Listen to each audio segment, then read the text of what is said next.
Yo, it's your boy Ryan, Northwest Sports Fanatics, back at you with a new video. Today is Tuesday, October 11th, 2022, with your boy Ryan and the Northwest Sports Fanatics. Make sure you guys subscribe to the channel. Smash that like button either now or on your way out.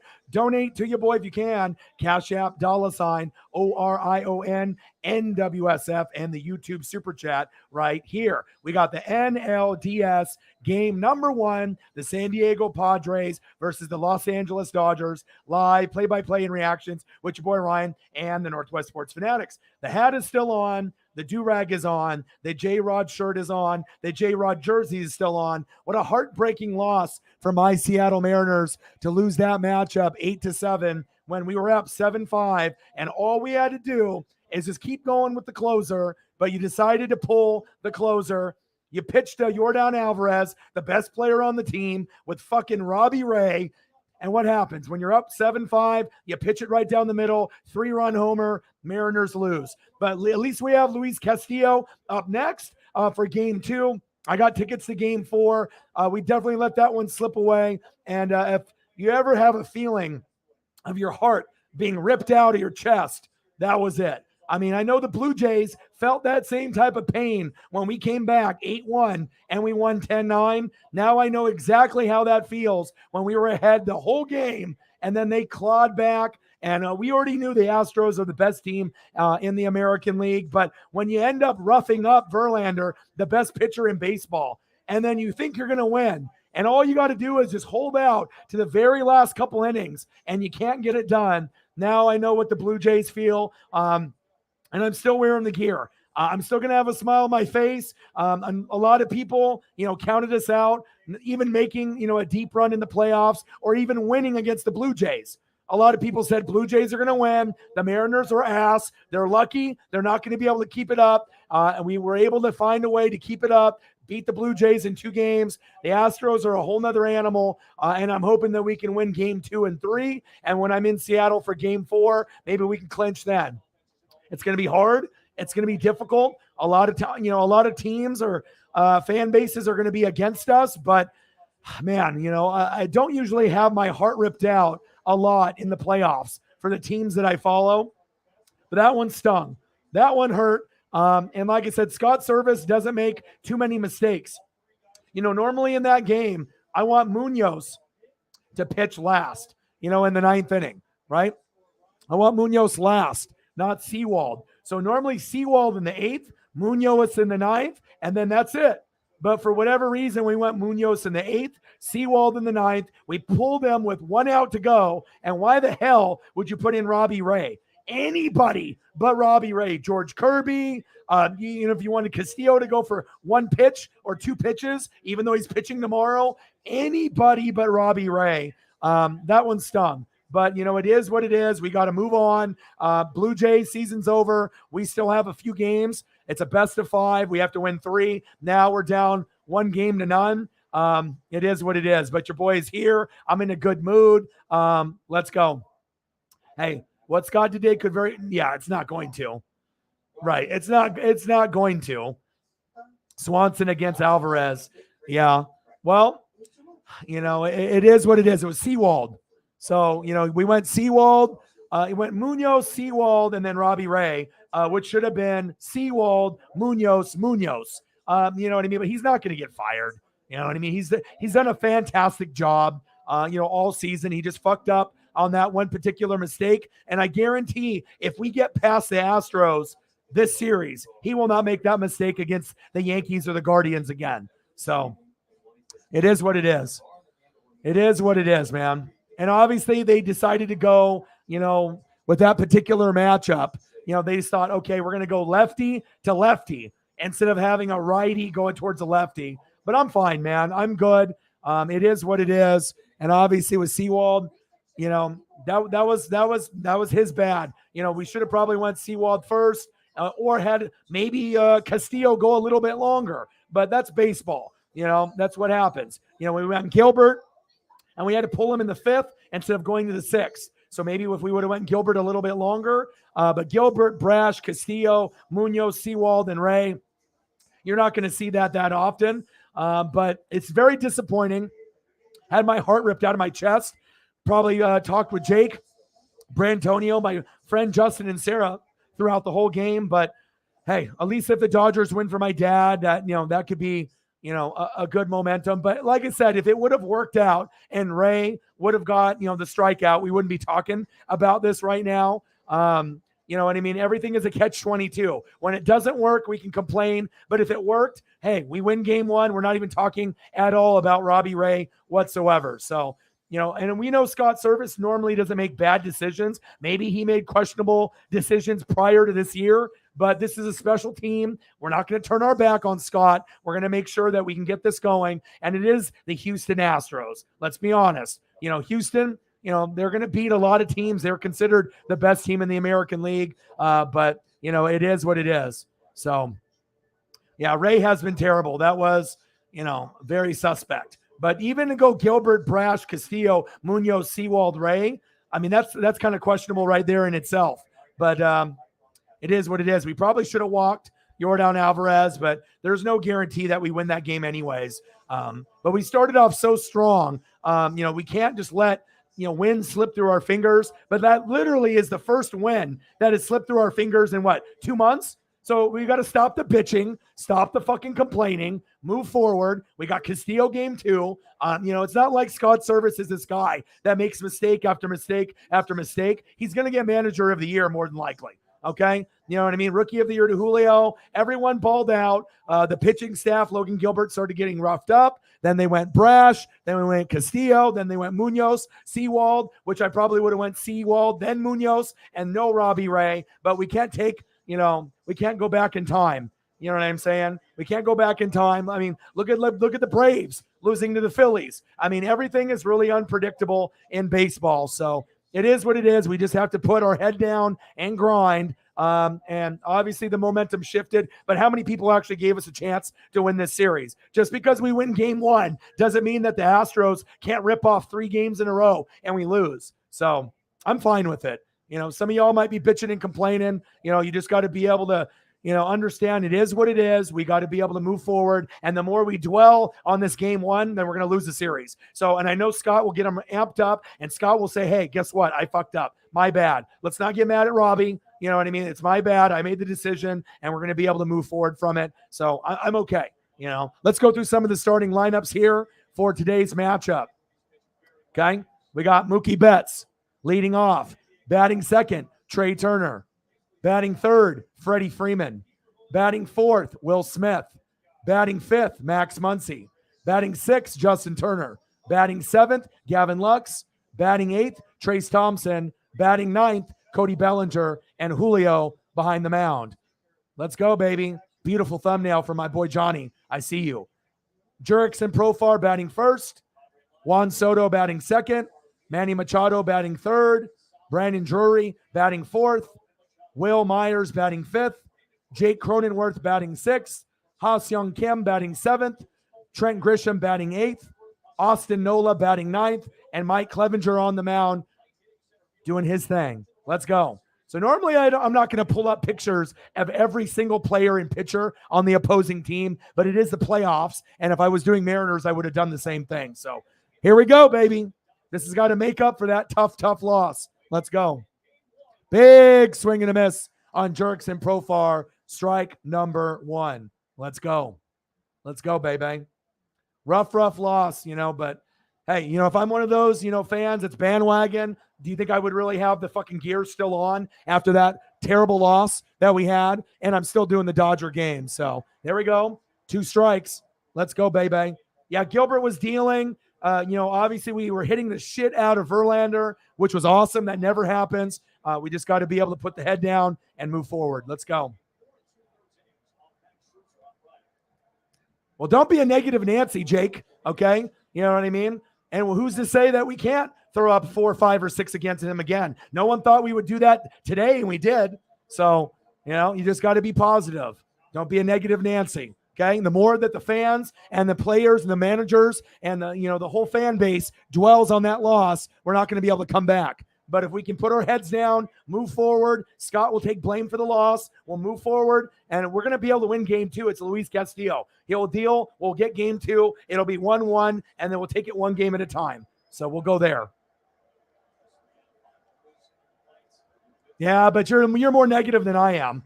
I'm done, man. I'm good. You know what I mean? The more you bitch and complain about it, ain't going to change the outcome of the Mariner game. Okay? You got to be able to move forward. Okay, you know, we can bitch and moan after the first hour, after the game is over, then move on. Okay, you know, if we really want to take a serious chance of beating the Astros, we can't dwell on shit like this. If you dwell on it, then we're just going to get swept. Okay, we got to be able to put positive juju and positive vibes. And I guarantee not many people have their shit still on. Okay, that's facts. All right, here we go.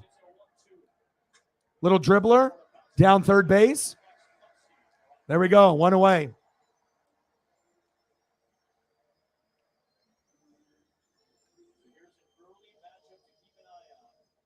Yeah, anything is possible in baseball. Like, look at the outcomes of every game so far. I mean, do we really think that every single outcome, did we really have the Phillies beating the Cardinals? Did we have the Phillies beating the Braves game 1?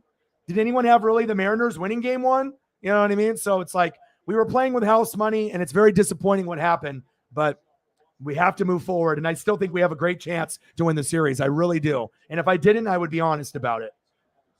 Let's go. 1 out. Top of the first. Julio. Dribbler. DeSoto. 2 away. Let's go. Let's go, baby. Julio. Dealing. And obviously we had Gonsolin. We had Anderson. And I talked to my dad before this game. Wished him good luck. And we always have a chance. Obviously, with the Dodgers and with the Mariners, baby. Let's go. Let's go. Jurickson Profar. That was out. Number 1. Number 2, Juan Soto. And here we go. One of the OGs, Manny Machado.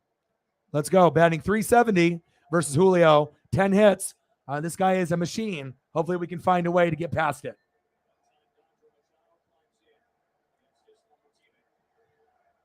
Let's go, Julio. Let's go, baby.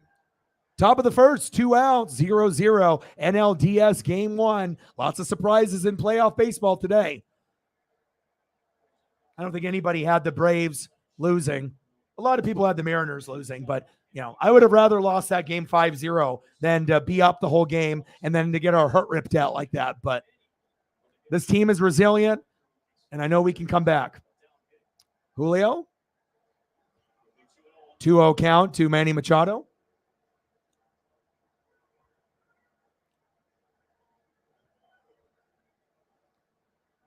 Let's go. 0-0 Dodgers-Padres. Machado popped up. Fouled back. My dad was trying to order Fox Sports 1 because he has DirecTV, and I had to give him a link, but he's like, I don't want to have any viruses on my laptop. Well, it's either you fucking take this link that I know is good and you watch the game with me, or you're going to sit there and complain and not be able to watch the NLDS, which is your favorite team, and you watch every single game, all 162 plus playoffs. So I imagine, him calling his cable provider, he wasn't able to get anything to go through. So hopefully my dad was smart enough to open up the link and use it so that way he can watch this game. So 3-1 count. Come on, Julio. Let's go.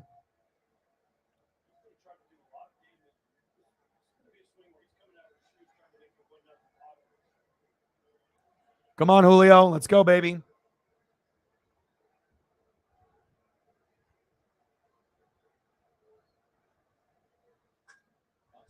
There we go. Yeah. Plus, anyways, if the Mariners go far, it's not like they're beating the Dodgers, okay? I'm a Mariner fan through and through, and I've been a fan since the 80s, all right? But when Vince Scully died, this is already written in the books. The Dodgers are winning the World Series. Even if the Mariners beat the Astros, even if the Mariners beat the Yankees, you're not going to beat the Dodgers. I'm just, I want the Mariners to be able to do it, and I want them to be a team of destiny, but the Dodgers are winning the World Series, and that's that. Next up, we got Mookie Betts, Trey Turner, and Freddie Freeman. On the mound for the Padres, Mike Clevenger. Let's go. Actually, it's kind of nice to be able to have the photos of the other team as well. So there we go. Repping Scully.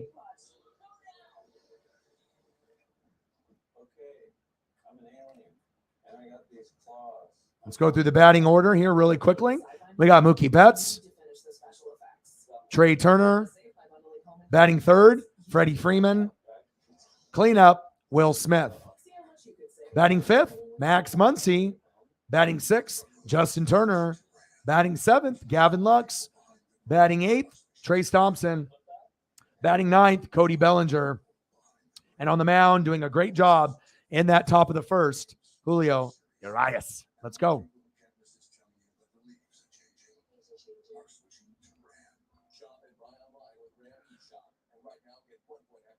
Let's go.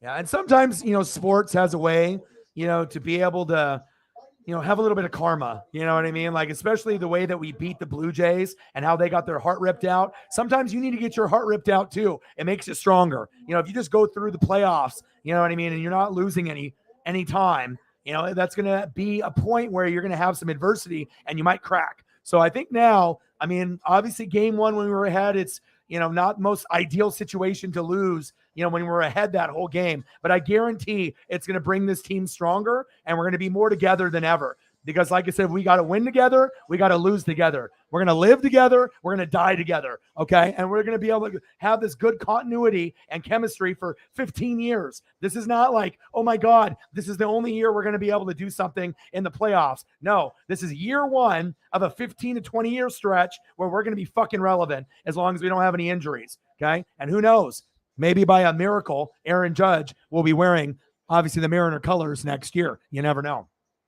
More than likely, he'll be out back on the Yankees or maybe on the, San Francisco Giants, but a long shot. You never know. You never know. Mike Clevenger on the mound. I see you. Nice photo there. And we got Mookie Betts in the box, baby. Let's go.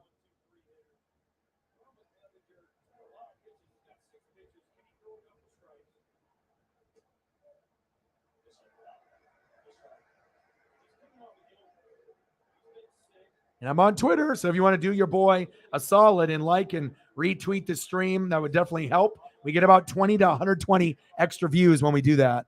Mookie? And for me, I think Mookie is the best player on the team. I know we have outstanding pitching and whatnot, but I think he's really the heart and soul. Yeah, I know we got Freddie Freeman. Yeah, I know we got Trey Turner. Yeah, I know we got Cody Bellinger. Yeah, I know we got Gonsolin. Yeah, I know we got Julio. Yeah, I know we got Anderson and Clayton Kershaw. But to me, Mookie is the heart and soul of the team. We're going to live and die with him, and he's the one that sets the tone. Grounded out to first. It's okay, Mookie. Next time, baby. Let's go. Next up, we got Trey Turner. And we know Trey and Freddie have been the most consistent on the team all year. Let's go, Trey. Manny Machado, a great player.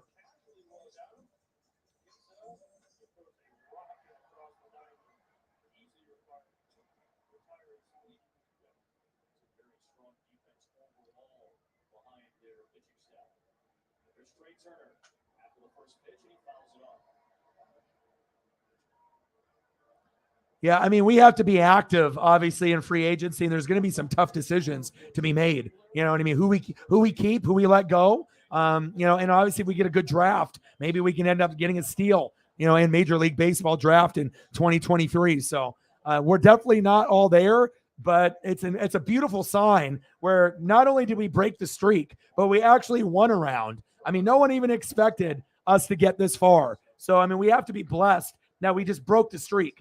We could have easily lost the first two games to Blue Jays, and it was a successful season. But we're riding that momentum, Uncle Mo, and we're riding that wave. We just got to see if we can keep it moving. Oh, go, baby, Trey. Back. Gone, baby. Trey Turner. See ya later.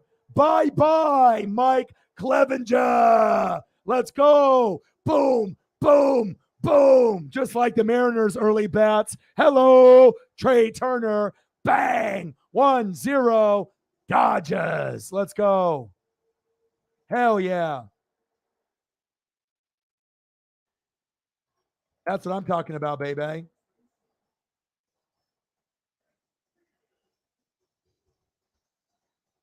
Unbelievable. What power right there. What power. Woo! Woo!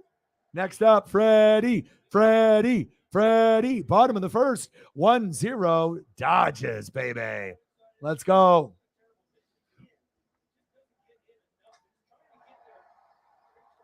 I mean, you know what I'm saying? It's not like we didn't rip out the fucking hearts of the Blue Jays. 8-1, bro. 8-1, and we came back to win. So, I mean, sometimes you got to be able to get your heart ripped out too. I know it's crazy because at some point we would rather have our heart ripped out early rather than later. You know what I mean? Imagine if it's like 2-2 and then in game 5, that's what the Astros did. It would be hard to get over that. Especially when we were gonna win, and then all of a sudden the Astros advance to the Yankees, in the ALCS. So imagine if it would have happened game 5. I mean, there'd be a lot of crying. There would have been a lot of emotion, and we probably wouldn't get over it as Mariner fans for months if it would have happened in game 5. So remember, bad shit happens to everyone. How you react to it, that's what really makes the man and the woman. You got to be able to look at that fucking adversity in the eye and just be like, fuck it, move forward. And hopefully, we can be able to bounce back. You got to go through some adversity in the season. And, the Mariners have. Every baseball team has gone through some adversity. But to go through a painful loss after ripping the hearts out of the Blue Jays, and then we get our hearts ripped out, maybe we'll be a little bit not as cocky. We can be confident, right? And we're not really a cocky team to begin with, and we're not a dirty team. But I think this is going to make us stronger. I really do. And watch, if we rip off 3 wins in a row, we're going to be like, okay, well, that wasn't ideal losing game 1, but it brought us together. And like I said, what doesn't kill you will make you fucking stronger. And if we do win 3 in a row, I'll come back and say, hey, I told you so. It's easily that we could lose the series. It's the Astros. They are the favorite team to go against the Dodgers in the World Series. It goes Astros, Yankees, Mariners. Okay? So, I mean, we've definitely accomplished a lot, but I hope we can turn it around, and I think we can. And I'll be there in Seattle in game 4. So as long as we can win 1 in the first 3 and we don't get swept, I can bring some good juju, obviously to the Mariners. Let's go. Oh, the Vin Scully jersey is the correct choice. You can always get a Mookie Betts on the internet, through MLB Shop when you get back home, obviously if you choose to down the road. You know what I'm saying? There we go. There we go, Will. Go, Will. Go, Will. Yeah. My boy. Let's go, baby. Good job, Will. Hell yeah. Bottom of the first, 2 outs, 1-0 Dodgers. Good stuff.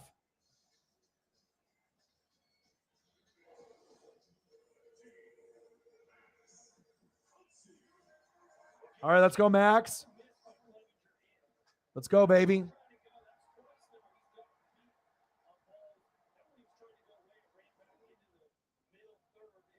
Oh, I bet Randy could still pitch 80 to 90 if he really wanted to.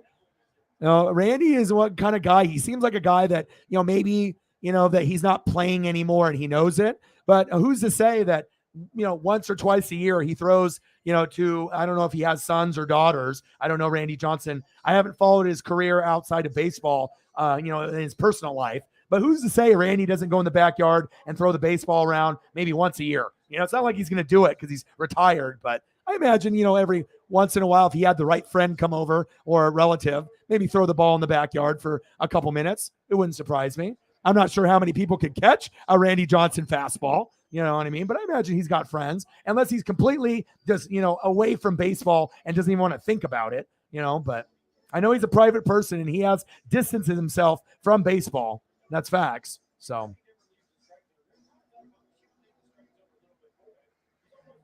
Oh, I was going to say, I thought you already had a Betts jersey. Yeah. Oh, for this game. Oh, definitely Vin Scully. That's why the Dodgers are going to end up winning this. The whole thing. It's going to be because of Vin. Emotional, There's going to be a lot of good teams, but sometimes there's like a team of destiny. And I mean, with the pitching and the hitting, I really don't see anybody beating the Dodgers. There's going to be a lot of epic games leading up to the World Series, but I still don't think anyone can beat them in a 7-game series. Now, if it was a best of 5, yeah, I think there's some teams that could. But best of 7, having to win 4 against the Dodgers, it's not happening. Just like, I told you with the Avalanche beating the Lightning and the Warriors beating the Celtics. The Celtics and the Tampa Bay Lightning can win 1 or 2, but they're not going to win 4. And that's fact. Same thing goes in this series. It doesn't matter if it's Dodgers, Yankees, Dodgers, Astros. They'll win a couple, and they could win as many as 3, but they're not going to win 4. And that's facts. All right, here we go, Muncie. Let's go, baby. Let's go, Max. Mad Max, baby. Yeah. There we go, Will. 2-0 Dodgers. Yeah, baby.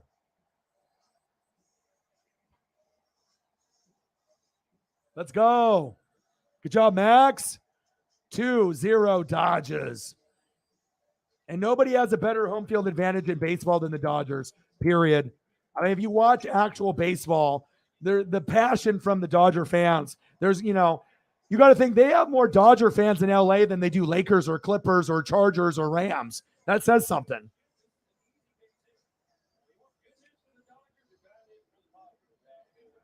Oh, yeah.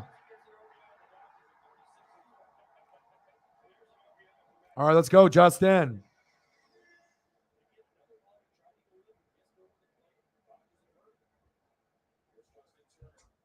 All right, come on, Justin. 2-0 Dodgers. I mean, I need a little bit. I mean, I could have just been like, if this was me, and I'm going to be very honest, if this was me, 20 years ago, I probably wouldn't be able to do this stream tonight. You know what I mean? Because I know how young people get. Even older individuals that love their teams, they get so fucking upset over their teams losing that they just can't fucking handle it. You know what I mean? They're mad and they're angry or sad or punching holes in the wall or screaming. And like I said, as you get older and mature, you have to be able to find a way to be able to not get so over emotional, not too happy, not too sad, on big losses and big wins. Of course, it's easy to celebrate when it's a big win. But then when you have a big loss, it kind of puts it in perspective. You just got to be able to, find a way to be able to move forward slightly, just little by little. And I know it's tough, easier said than done for others, but I feel I've matured quite a bit in the last 20 years. And I'm not going to act like I would have acted 20 years ago after that loss. You got to be able to move forward. Yes, Clevenger is getting rocked. And I don't know if Elliott will be in the building, but hey, I'm throwing up pictures for the whole team. I mean, I got everybody. Jurickson, Profar, Soto, Machado, Drury, Myers, Cronenworth, Ha-Seong Kim, Grisham, Nola, and even Clevenger, Clevenger 3-0. He doesn't have his stuff today. Let's go. Plus, I like it when I can put the lineups for both teams. Usually I just don't have a chance to do that. So come on, Turner. Oh, yeah. Well, we're not going to get swept. We're going to win game 2 on Thursday. Luis Castillo, our best pitcher, is pitching. So there will be a minimum of a game 4. And I'll be there. Let's go, Justin. 2-0 Dodgers. Walked them.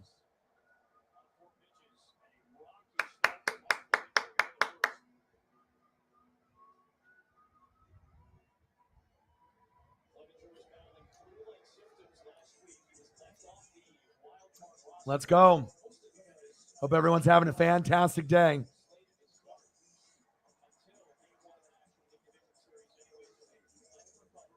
Well, it's not going to they're going to change the day. They're just going to change the time. So it's not like you're going to miss out on the game. It's not like they're changing the day. Yeah, they're just going to have both games going on. Well, because they know a lot of Mariner fans are Seahawks fans, and a lot of Seahawks fans might not show up if we're in game 4. But it also depends if you got tickets. You know what I mean? Because most people that have Mariner tickets, if you didn't get them in the pre-sale, you're not going. You know what I mean? The tickets that I have are going for $800 to $1,000 a piece. So, we only paid like $200 or a little over $200 a piece because we got the pre-sale because my buddy's got a package.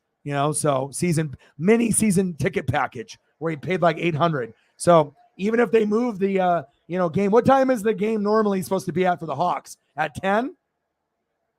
So maybe they'll move it to like 1. You know what I mean? Because I know the Mariner game is on in the afternoon at like 12:30. So they'll either move it to the morning at 10 a.m. or they'll move it into the evening. So, oh, the day will change, really, because they think that a lot of the Seahawks fans, because I know Seahawks fan and Mariner fans are usually hand in hand. So it's at 1. So what would they move it to? Monday? And we'd have a doubleheader on Monday night. You're still going to be here, so it's not like you're going to miss the game. You're going to get to go. It's not like the game is on Sunday and you're going to fly out Monday, and then they move the game to Monday and you're not going to see it. No worries. There we go. Oh, he caught it. All right, 2-0 Dodgers.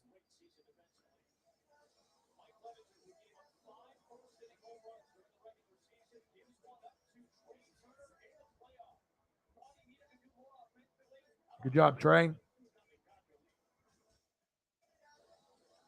Top of the second, 2-0 Dodgers.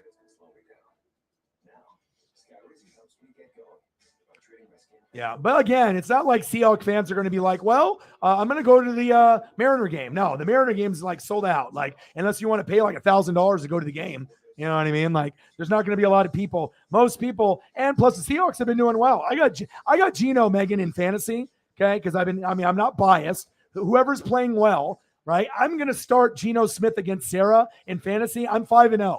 She's 5-0, and I'm going to start Geno Smith over Justin Herbert this weekend. That's how much I believe in Geno Smith winning this weekend and playing well. So if I didn't think Geno's ranked number 5 in the NFL in fantasy, right? Justin Herbert's ranked 7th. So I know, normally if you're playing fantasy and you do just name recognition, you're going to do Herbert. But Herbert's been banged up, and the last 3 games, he's been kind of wishy-washy, 14 to like 20 points. But Geno's been throwing up 18 to 35. So I'm going to go with Geno, and if I lose, I lose, but I think I have a good chance to beat Sarah or compete with Sarah, even with Geno Smith at quarterback. So it shows you, you know what I mean? I am not biased whatsoever, So I'm a stat guy. I'm an analytical guy, and also Herbert's going against the Broncos defense, and he's injured. Seahawks are at home, riding an emotional wave, right? Even though they haven't won as many games as they probably would have liked. But honestly, this was probably going to be like a 3 to 6 win team. Now, this team might be able to win 8 or 9 games. So Geno keeps playing like this with a clean pocket. And it's not just Geno. We have to give the kudos to the offensive line and the OC. They are the ones that are making it happen. So, yeah. But are you surprised that I have Geno? You know what I mean? Like, and he's 5th. He's 5th in the NFL. He's competing with guys like Justin Herbert and Mahomes and Josh Allen. I mean, that's impressive. You know what I mean? That a guy that, normally as a backup, this is the best year he's had in his career. And, like I said, without good offensive line play, then we're going to probably be like, well, this is the Seahawks that we thought, right? Maybe just winning a couple games. But since the offensive line has played literally, if a scale of 1 to 10, the offensive line has played an 11. The defense has been bad, but the offensive line has made up for it, where they can actually put up points. So you might not be able to outscore everyone, but you will outscore some. And I'm rooting for you guys. I'm rooting for the Hawks this weekend. So, yeah, Geno looks great. And honestly, Sarah knows I'm 5-0. Would I really start Geno Smith over Justin Herbert if I didn't really think I have a chance to win or score points? Hell no. And Justin Herbert's my guy. But it shows you, you just have to know sports. 2-0 Dodgers. Let's go, Julio. What's up, Zach? How are you? Good afternoon. Good evening. How are you, my brother? Brandon Drury?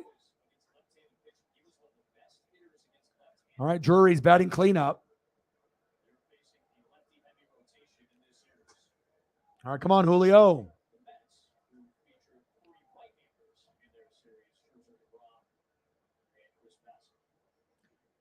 To be very honest, you guys could go to 8 or 9. I don't think you guys are going to hit 10 and 7, but I think 8 or 9, 7 to 9 wins seems like it's doable. Because, there's games that you lost that you should have won, Falcons, but then you also won games that you probably thought you were going to lose, Denver, and you guys are competing. And that's all you can ask for, competing. So, you know what I mean? Even if you have not a playoff year, at least you're bringing it, and then you know what to work on in the future, the defense. Julio, 2-2 count.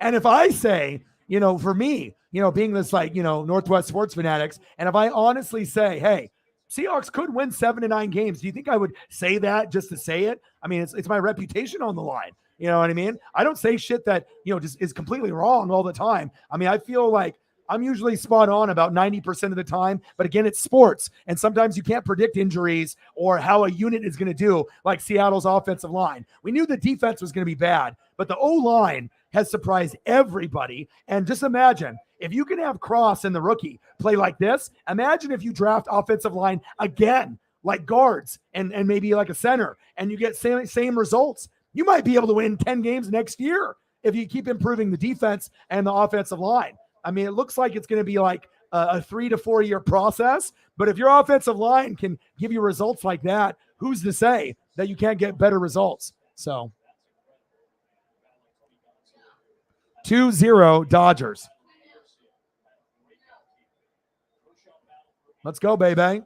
NLDS game 1, Padres, Dodgers. Look at that thumbnail. My boy Johnny is a guru.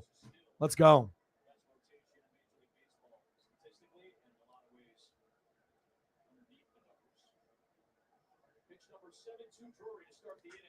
Drury popped up. Fouled off.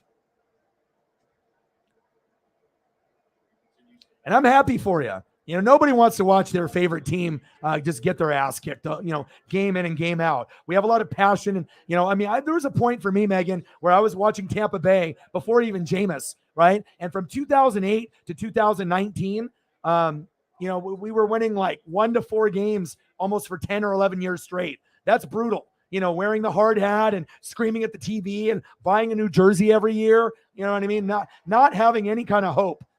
Nice punch out by Julio. First strikeout of the game, but you just have to have faith that you're going to be able to make it through, and then look, and then I got Brady, I got Gronk, Psycho S, Antonio Brown, drafted Tristan Wirfs and Antoine Winfield Jr., and then we ended up doing the unthinkable. We won a Super Bowl in Brady's first year. I mean, it's still almost like mind numbing to me, like that actually happened, it's still like, I almost don't believe it, 2-0 Dodgers. Little dribbler down third base. We got Will Myers. Julio on the mound. Will Myers in the box. Your boy's putting in all the effort, baby. Well, you know what? I think everyone was wrong about Geno, but it's not really Geno. I mean, Geno's going to get the love or the hate because he's the quarterback, but no one's really talking about the offensive line and the OC. I mean, people like you and me, we recognize that the offensive line is doing a good job. We recognize that the OC is making good play calls. And then Geno is thriving with DK and Tyler Lockett. And even though Penny's out, it don't matter. Kenneth Walker III is awesome. You know what I'm saying? So it's okay. And we already thought that Penny was going to get hurt. We knew Penny was going to get hurt. It was just a matter of time, unfortunately. Oh, who knows? Anything is possible in the NFL.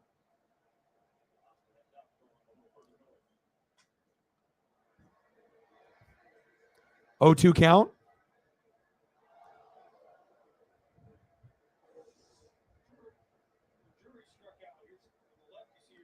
Let's go. We can get there.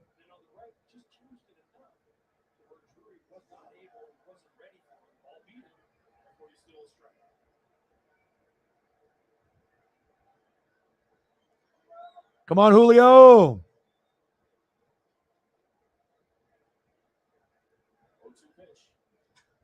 Popped up. Get that. Get that. There we go, Thompson. 2 away. Great defense by Thompson there. And thank you, Sarah, for liking the Twitter and retweeting. That definitely will help. Gets our name out there. Plus, it gets people like Peter Schrager and famous people to spy on me. If they don't want to go to YouTube, they can just spy on me from Twitter. 2-0 Dodgers. 4-1 Yankees, top of the 8th. Yeah. There's a few Julios. I got Julio Jones on my Buccaneers, Julio Urias here on the Dodgers, and then J-Rod, Julio Rodriguez. I know.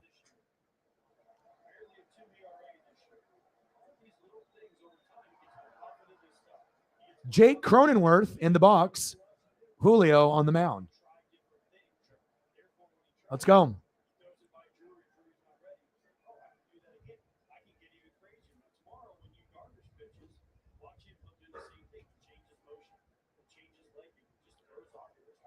It's okay, baby. I'm right here. Paisley, lay down. Popped up. Trace. There we go. There we go. 2-0 Dodgers. Let's go to the bottom of the second, baby. Hope everyone's doing great.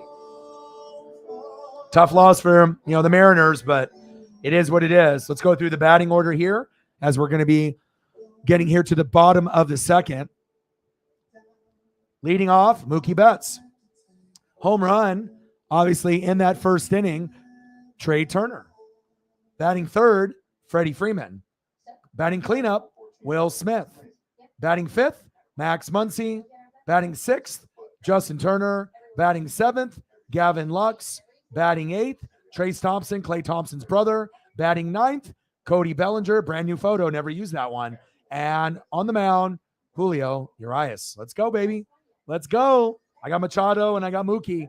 And a shout out to my boy, Johnny Thumbnails. I wish I could have did the Mariner game even though we lost, but at least I'm able to keep grinding it out because I got to be able to do the baseball and we got to also do the NASCAR. And then for the Padres, Jurickson Profar, hit it far, Profar leading off. Juan Soto batting second. Batting third, Manny Machado. Batting fourth, Brandon Drury. Batting fifth, Will Myers. Batting sixth, Jake Cronenworth. Batting seventh, Ha-Seong Kim. Batting eighth, Trent Grisham.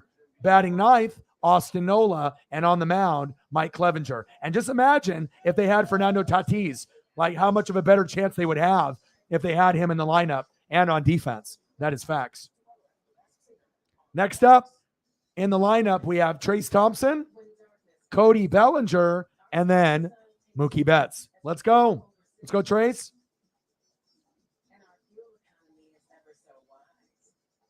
Oh, absolutely. Sometimes you got to go through hell before you get to heaven. You know what I mean? Sometimes you got to feel that pain. It's like a lot of times when you get teams that go to NFC championship games and AFC championship games, sometimes you got to lose some before you get to the Super Bowl and win. It's very rare. You just get to the Super Bowl the first time and you win. Tampa did it, but it's not common. But also we had one of the greatest defenses ever constructed of all time. That 2002 Bucs team, 2000 Ravens, and 85 Bears. Those are the three best defenses in NFL history. So, it's one of those things that's not common, but just like in sports, sometimes you got to crawl before you walk, and that is big facts. Let's go. All right, Trace Thompson's going to be coming up here in the bottom of the second, baby. 2-0, Dodgers are up.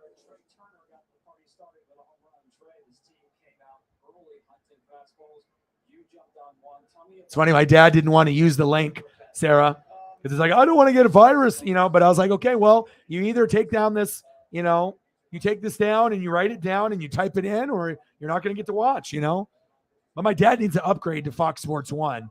That's the main thing. And his cable package, he's cheap. He watches most of the stuff on the regular season through like MLB extra innings. But once it ends up getting further, it'll be on like Fox and he won't have to worry about it. Come on, Trace. Trace Thompson in the box. Clevenger on the mound. One away. Little dribbler down third base for Trace Thompson. Next up, Cody Bellinger.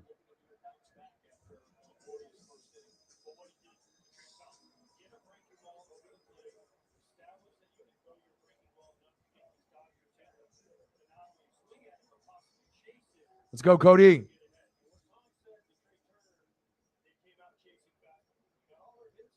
Bottom of the second, 2-0 Dodgers.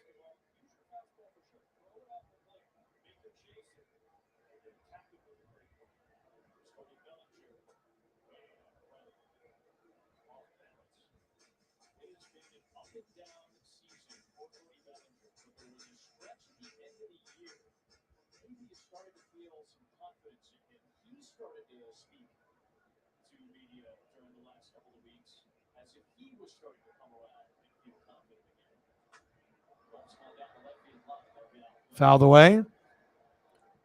0-2 count.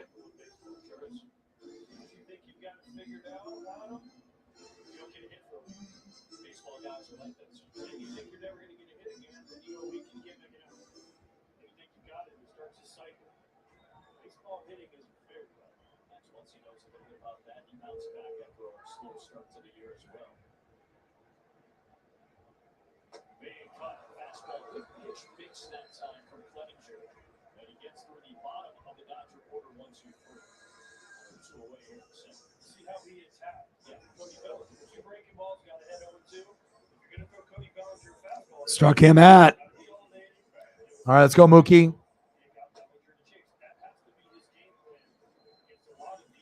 4-1 Yankees. I'm going to turn it on.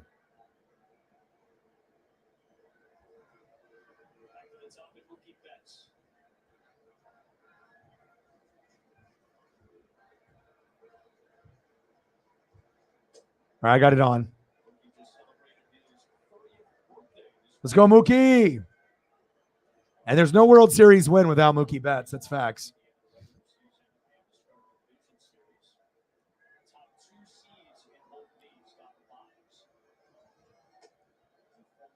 Pitches high, 2-0 count. 2-0 Dodgers.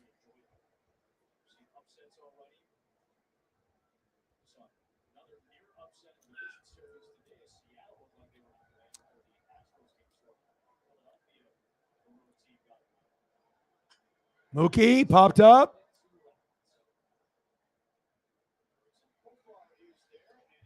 And that's the end of the second inning.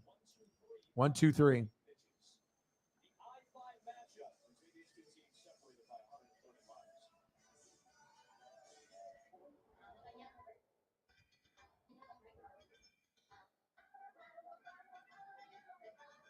Top of the third, 2-0. Dodgers are up.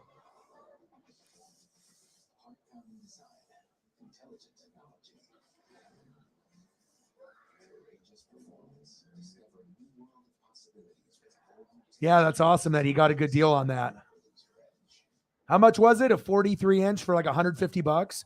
I mean, you can the TV I have here in the studio, like you can get like 4K TVs or HD TVs that are 40 to 50 inches at like Walmart or Target for like $300 or less sometimes. So, it just depends on if you want 4K, HD, and how big you want it. And the studio, it's a pretty good size room, but the TV is perfect size and it's not 50 inches. It's, I think 44 to 48, and it's perfect because I have it just right off here to the left of me, and it's beautiful. If I had a 50 to 60, it'd be too big for this room unless I had it mounted on the wall. So that's awesome. $129.99. That's awesome. Sean Angel in the building. How are you? Let's go. So let's go through. Obviously, we have Julio going to be on the mound, trying to do some damage and do some business. Yankees are up right now as well. So see what they're at right now. I'm just flipping it over here on the computer. What is it? Is it still 4-1? Yep, 4-1.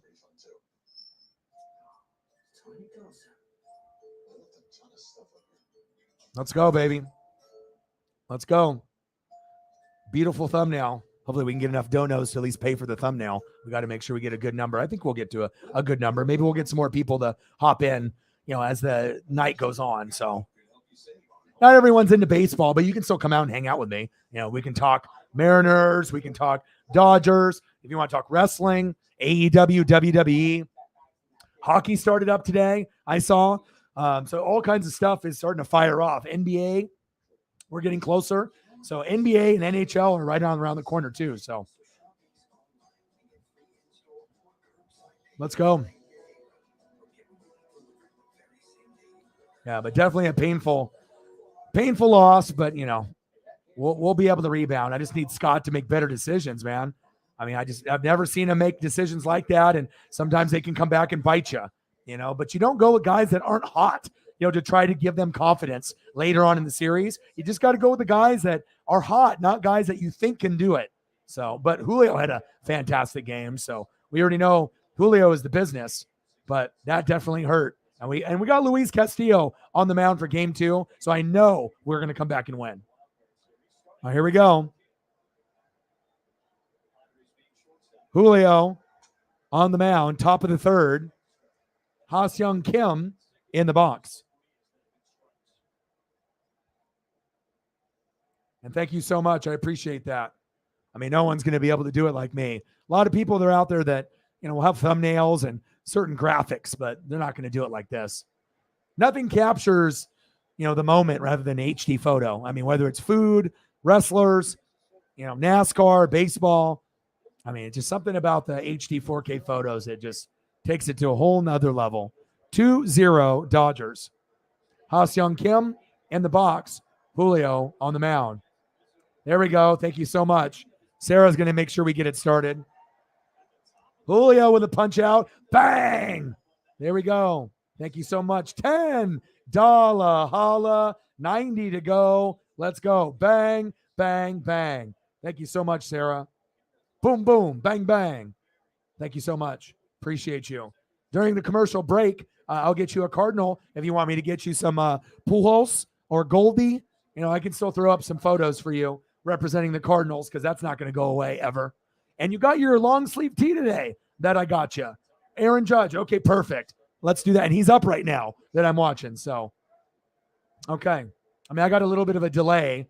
It's like, since it's a stream, it's like 30 seconds. But yes, Aaron Judge, good choice. I'll get you a few Aaron Judges.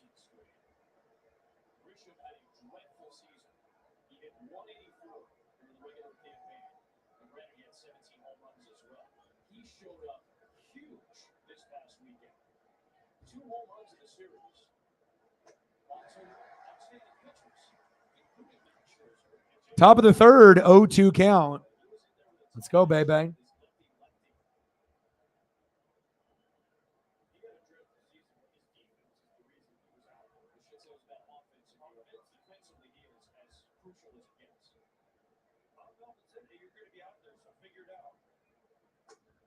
Struck him out. Boom. Boom. Let's go. Strike fest, baby. Let's go. All strikes. 6 pitches, 6 strikes. Get the fuck out of here. And Julio wasn't even the best pitcher all the way through. Gonsolin, Anderson carried the load, and then Julio came on really strong at the end. Ha-Seong Kim, see you later. Next up, we got Trent Grisham. There we go. I got you Aaron Judge. Aaron Judge. And Aaron Judge. He just struck out. But I got you the photos there for your $10 dono. Judge. Judge. Judge, baby. Let's go. Thank you so much. All right, here we go, Julio. 26 strikes out of 33 pitches. Get the fuck out of here. You know what Julio is? Fucking money. Oh, Nola got a nice ground rule double there. Okay, Austin. Austin Nola with a 2-bagger. Okay, 2-0 Dodgers, top of the 3rd. A 2-bagger by Austin Nola. Next up, Jurickson, hit it far, Profar is up next.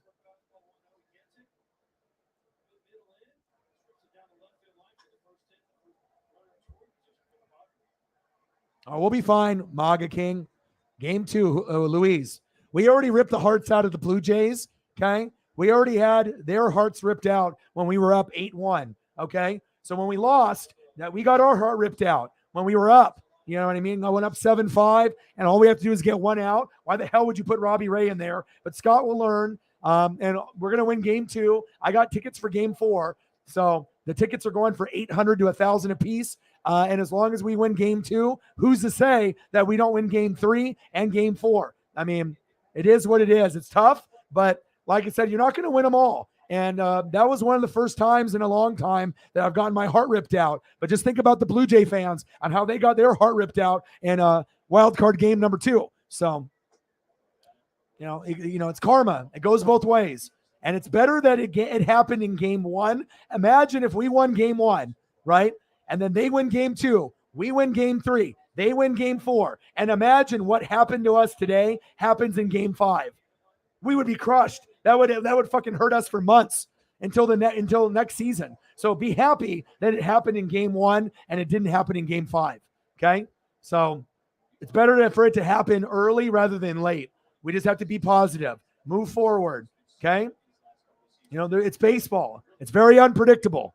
We don't know what's going to happen. NBA and NHL are predictable.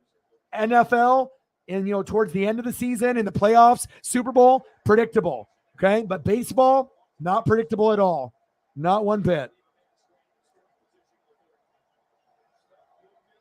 Oh, yeah. I mean, we weren't even supposed to win that game. We roughed up Verlander. You know what I mean? If we just had better pitching at the end, but you live, you learn. Scott has been a great manager for us, and we're not going to turn our backs on him. It's just a bad mistake. Your managers do it all the time. That's the first mistake Scott's made all year. All right. How many games do we play? 162. How many playoff games do we play? A lot. Okay. So, I mean, we just have to be able to keep our heads up and understand this guy doesn't have a reputation of fucking up. And we got great numbers from Julio and company. We'll be back. We'll be fine. We got it. We're going to at least push it to game 4 or 5. We're not getting swept. Fuck that. We're going to bring everything we got. Top of the third, 2-2 count, 2 outs. Julio, full count. Let's go, baby. Yeah, JP showed up. France showed up. I mean, look at no one thought we were, dude, Verlander is the best pitcher in baseball. That was insane. All right. But just like, when, the Blue Jays were beating our ass and they were putting on that bullshit sports coat, and they were talking shit. The fans were cheering. It was over. But we believed in ourselves and we slowly chipped away. There we go. Boom. Nice K by Julio. Let's go. 4 Ks for Julio. And what we did to the Blue Jays, the Astros did to us. They are the Astros. They're not just any other team. They are the team that people think are going to play the Dodgers in the World Series. So, we let one slip through our fingers, but that won't happen again. So, yeah. Well, not only that, as I was actually going through and, looking through the pitching sequence, right? Because, I'm an analytical guy and a stat guy as well, but I'll bring it up here and I'll pull up the stats. But let's see, where are you? Box score. Okay. So if you're looking at the box score, Julio, let me see here. 3 runs, 2 hits, 2 RBIs. He was batting 500. Ty France, 3 hits, 2 RBIs. He was batting 600. Julio was batting 500. Suarez, 1 run, 2 hits, an RBI, and a home run, batting 500. When's the last time that we had 4 guys in the lineup batting 500 or more? Okay, Rodriguez, France, Suarez, and Kelenic. Okay, Carlos didn't do shit for us, right? But really at the very, very end, Logan Gilbert didn't go 6. Right? That was the start of the problem. He went 5.1. Then we went Brash. Then we went Castillo. Then we went Munoz. Then we went Seawald. And then we went Ray. What we should have did is went Gilbert a little bit longer, then Brash, Castillo, Seawald, then Munoz in the 9th with absolutely no Robbie Ray. If you're going to bring in a pitcher for 1 out, bring in George Kirby. Okay? Not Robbie Ray. If you can't bring in obviously Logan Gilbert because he already pitched, Luis Castillo's pitching game 2. That's out of the question. Okay. So if you're not going to be able to bring in that type of guy, right, and it has to be someone else that's not Los Bomberos from the closers, you put in George Kirby just like you did before. Why Robbie Ray? It's not like Robbie's been good. Robbie right now is our 4th best pitcher. He was supposed to be our number 1. It goes Logan Gilbert, Castillo, right, George Kirby, then Robbie Ray. Kirby is better than Robbie Ray, even as a rookie. And I've said this for a long time. Ray was an all-star for the Blue Jays, but we didn't get all-star Robbie. We got 4th in the rotation Robbie. And anytime you make him do more than expected and you try to go lefty versus lefty, you should have just went with Munoz and we would have won the game. Or maybe he would have homered off Munoz. But, it is what it is. But Robbie shouldn't even be playing, period. At all. He shouldn't even be on the playoff roster like Marco Gonzalez. And I know that sucks because we gave him a 5-year deal, but the pitchers should be Logan Gilbert, Luis Castillo, George Kirby. If Kirby fucks up, we can live with that. He's a rookie, but we believe in him. We don't believe in Robbie Ray. We don't believe in Marco Gonzalez, right? You know what I'm saying? Anybody but Robbie Ray there at the end. Anybody. I would have, and like I said, why the fuck did we have Munoz in the 8th and Seawald in the 9th? It should have been Seawald in the 8th, Munoz in the 9th. Munoz is our best closer. He's our Edwin Diaz. Why have him in the 8th? Shift it, switch it. You know what I'm saying? Well, the game is on Thursday. And then the next game after that, the schedule callers, they ripped us off. Game 3 and 4, right, is Saturday, Sunday. They're not giving us any rest. They said, okay, we're going to give you 2 days rest. Boom. Game 1, 2 days rest. Game 2 on Thursday. And then they're going to do Saturday, Sunday. It's like everything is against the Mariners. You know, I get it. But, I mean, this was a heartbreaking loss. But the Mariners win against the Blue Jays was more heartbreaking to me. You know, they were up 7-1. Okay. And the way that we did it, we'll figure it out. We'll figure it out. And this is the Astros. Remember, this isn't the fucking Athletics or the Rangers, you know, or some booty-ass team. All right? This is the team that's supposed to represent the World Series and maybe win against the Dodgers. This is probably the only team that can beat the Dodgers, period. Yankees can't beat the Dodgers in a 7-game series, but the Astros can, you know? Oh, here we go. Back to the wall. Go, Trey. Trey has a homer and a ground rule double, baby. Let's go. Let's go.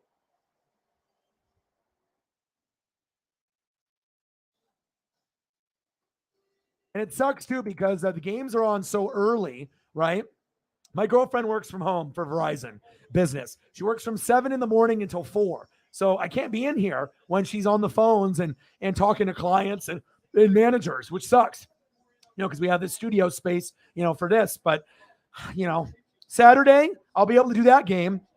And then if we win that or we win game 2, I will be there in Seattle for game 4, 20 rows back from first base. And hopefully I can get a Julio foul ball. I already got one this year. I got a Julio and a Judge. So I got the 2 best players that you can get, not named Ohtani or Trout. So maybe I can get a Julio ball as well. And maybe that's a sign from the gods that I got a Julio and Judge ball in Judge's historic 62 home run season and Julio's rookie season. Maybe it's just meant to be. Maybe we'll fire off 3 wins in a row and they'll clinch when I'm there in Seattle on Sunday. So, and I'm going to be rocking the merch and the gear and, you know, putting Seattle Mariners on the map, you know, because there's really only 2 people that represent. It's me and Norbcam. There's nobody else that really reps the Mariners. And he's more of a Seahawk fan. Not really a Mariner fan. He's a Mariner fan, but he doesn't really do Mariner games on a regular basis. He's just doing it because they made the playoffs. So, but it's at least good that we're getting more awareness out there, you know, because obviously everyone knows him as a Seahawk guy, you know, but we got to be able to show that, hey, we're the real deal.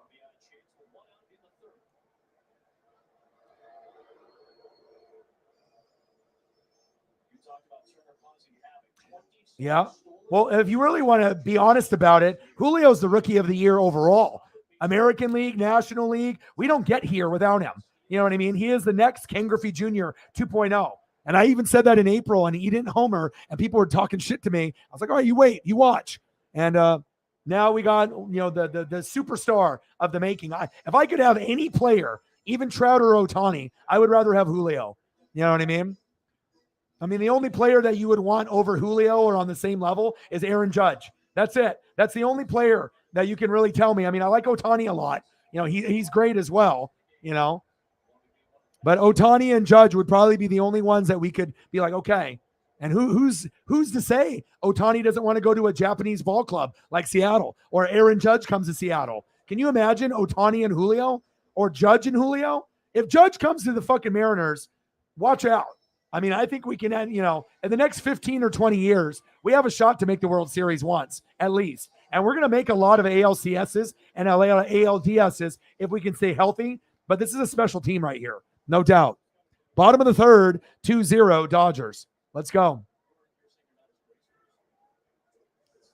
All right, Will Smith in the box. All right, Mike, I see you.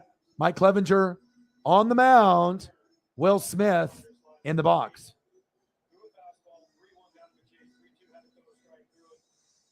Hey, it could be worse that he could have put in Marco Gonzalez. I know Robbie Ray is getting destroyed on Twitter, right?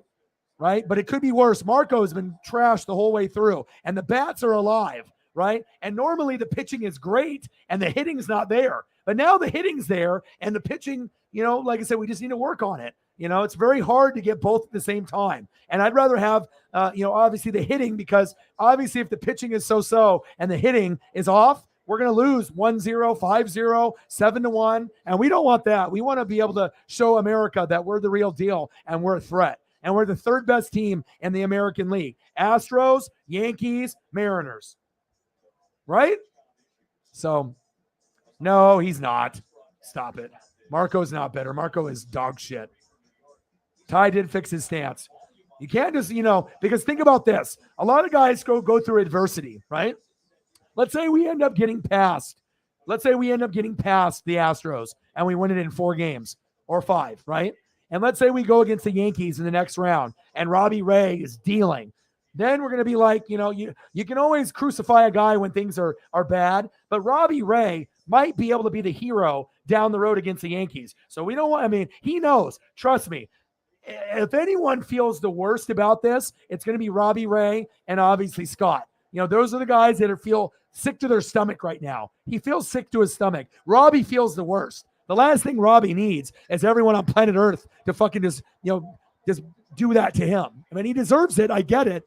But he could be the hero for us in the next series. Nice RBI right there. There we go, Will. 3-0 Dodgers. Let's go. Nice job, Will. Trey Turner scores. And next up, we have Mad Max Muncy.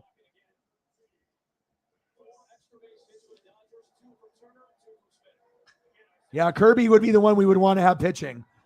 Just those 3 pitchers, Gilbert, Castillo, Kirby, and then, Gilbert, Castillo, Kirby, just those 3, nobody else.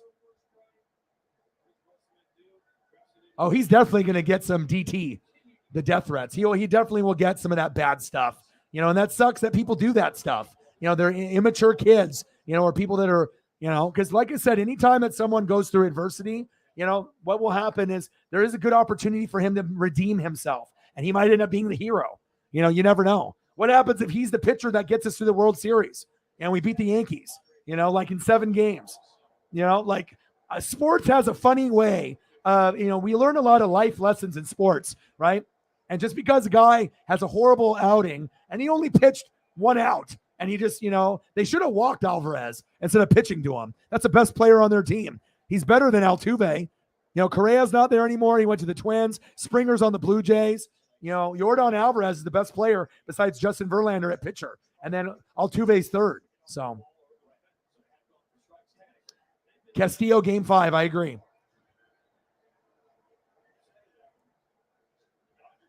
All right, come on, Mad Max. I have to be like the psychologist right now to calm everyone down.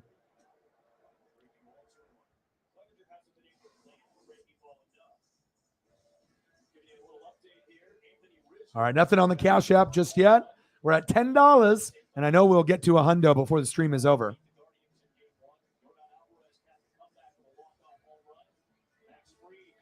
Yankees take game 1.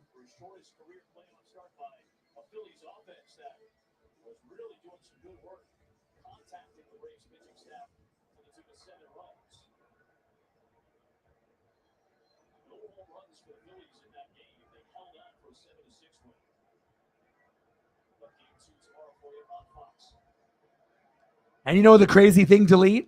The Dodgers had him in the farm system. The Dodgers, imagine Dodgers with the lineup that they have. Mookie, Trey, Freddie, Will Smith, Max Muncy, Turner, Gavin Lux, Trace Thompson, Cody Bellinger, and Yordan Alvarez. Yordan Alvarez was a Dodger, but you have so much talent in the farm system. They have, arguably a top 2 farm system every year. And sometimes guys slip through the cracks. And, it happens. All right, come on, Muncy. Bottom of the 3rd, 3-1 count. Walked him.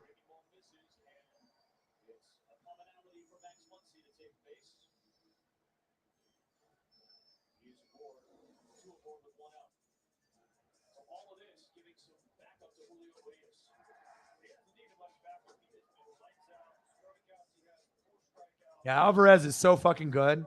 I mean, and obviously you got to have control and you have to be able to know where to pitch. You know what I mean? It's like if you go right down the middle, against, anybody, Mookie, Freddie Freeman, Trey Turner, Yordan Alvarez, Aaron Judge, Pujols, I mean, anybody, they're going to go yard. You know what I mean? Like you can't go right down the middle. And like I said, I don't know, what Scott Service was thinking right there. I mean, obviously everything was fucked when he saw the lead slipping away. But for Gilbert, Brash, Castillo, Munoz, Sewald, Ray, it should have went Gilbert, Brash, Castillo, Sewald, Munoz, and no Robbie Ray. And if you were going to bring in a pitcher, it should have been George Kirby for 1 out. I mean, you're not going to have George Kirby's arm fall off the socket, even if he pitches 20 pitches to get that out. I would have rather went with George Kirby than anybody in that situation. But, I mean, it is what it is. You live and you learn. The Blue Jays, we ripped their fucking hearts out like Mortal Kombat. Kano, get over here, right? And it just happened to us. We just can't bitch and moan and cry about it. We got to fucking stand up and just move forward. Castillo will be lights out. Trust me. We will win game 2, 100%. He will be dealing. It might be like a 3-2 game or 3-1 game. 5-4 game. I don't know what it's going to be, but I know he will deal. All right, let's go, Justin. 3-0 Dodgers. Bottom of the third, 1 out, 0-1 count. Mariners, you ripped my heart out, but I'm still confident we can come back, baby. Mike Clevenger on the mound. Justin Turner in the box. Let's go, baby. 1 out, 0-1 count.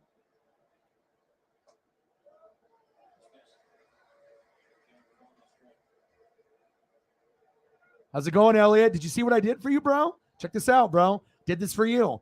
I did every single player for your team. And normally I don't do that. Look, we got Profar, hit it far, Profar, Juan Soto, Manny Machado, Brandon Drury, Will Myers, Jake Cronenworth, Ha-Seong Kim, Trent Grisham, Austin Nola, and even Mike Clevenger. I did that for you, bro. I normally will only do a couple players on the opposing team and maybe the pitcher, but I decided, hey, it's the NLDS. I will grind it out even after my Mariners lost. So let's go. Bottom of the third, 1-2 count, 1 out, 3-0 Dodgers. Justin Turner in the box. Let's go.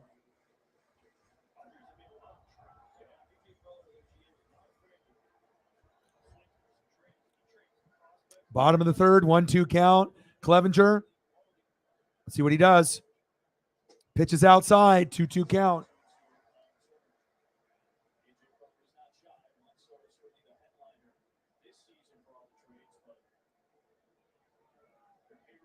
Profar, throw far. Profar, hit far. Profar, yeah. Let's go, baby. I got you, dude. I mean, I knew it too. I was like, as soon as I saw the pitch, I was like, we lost. I was like, oh, big swing and a miss. Struck him at 2 away. And I was like, at first I was confused why Robbie was there. I was like, okay, what are we doing here? And like putting Robbie in that situation is like putting Marco Gonzalez in. Only bad can happen. And it did. You should have just probably walked Yordan Alvarez. So anytime in the series, if we have another situation like that, just walk them. And we'll take our chances on whoever's up after Yordan Alvarez. Because, I mean, if it's a Yordan Alvarez or, Altuve, those are the guys that you could probably consider walking. Everyone else, you can deal to. You live and you learn. I still love Scott, and I will not bash him. I refuse to bash Scott. I mean, he should win Manager of the Year. Hey, everyone makes mistakes. And, he's made one mistake in 160 some games. We can live with that. Okay. No one gave us a chance really to make the playoffs, to beat the Blue Jays, or beat the Astros. But here we are. And we roughed up Verlander. So we just have to keep that in mind. We're a team of emotion. We're America's team.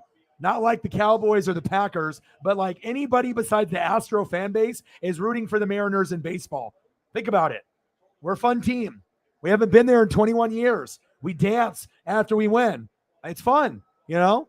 We got Julio. We got great pitching. We got great hitting. Everything is likable about the Mariners. Check swing. 1-2 count. Clevenger trying to get dealing here. Yeah, his location is not all there.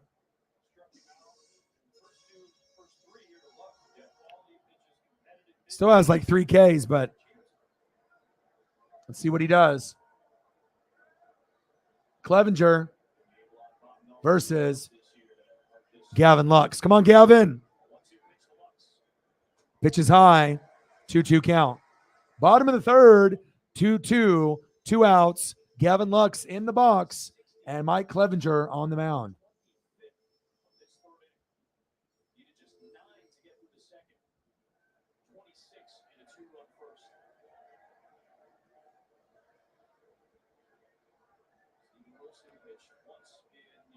Gurriel killed us. He was batting 750. Yordan Alvarez, 600. Oh, there we go. Fair ball. Go, go, go, baby, go. 4-0 Dodgers. Let's go. Nice hit by Muncy. No, no, no. No, no, no. No, no, no, baby. Baby. It was Lux, baby. And now they're going to pull the pitcher. Let's go. That's what I'm talking about, baby.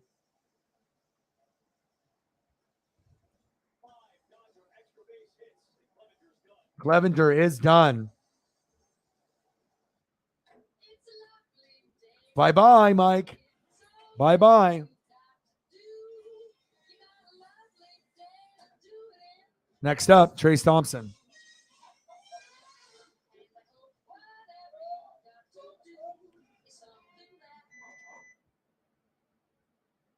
Yeah. Well, LA is going to win the World Series. I mean, whether people want to admit it or not. I mean, the best case scenario for me, Mariners beat the Astros, Mariners beat the Yankees, and it's Dodgers-Mariners, right? But realistically, you know, it probably will be Dodgers, you know, Astros or Dodgers-Yankees. But us Mariner fans, we just have to believe. And if we can win game 2 and then win game 3, I know we can win at home in game 4. I know we can. I'll be there. But we got to do it one game at a time. And that's facts.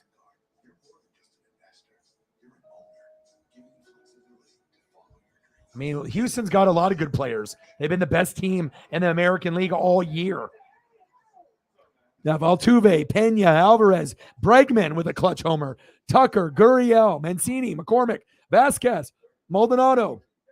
I mean, the main ones that we have to worry about are Gurriel, Bregman, Yordan Alvarez, and Altuve. So they have like 4 main guys, kind of like us. You know, Julio, Ty France, Suarez, Cal Raleigh, you know, and every once in a while, Carlos Santana. But the bats were alive. I mean, it was supposed to be more of a pitching duel, and it turned into a hitting duel, you know?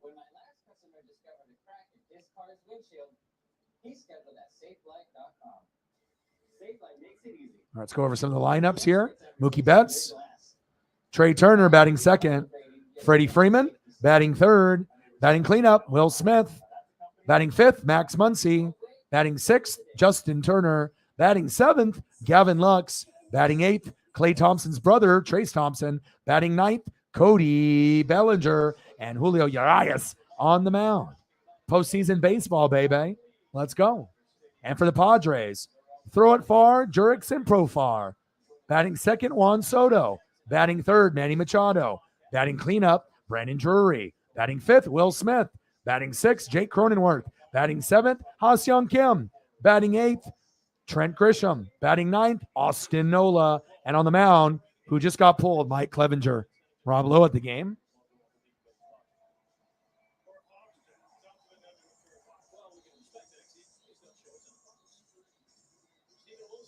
Steven Wilson, I got to get a photo.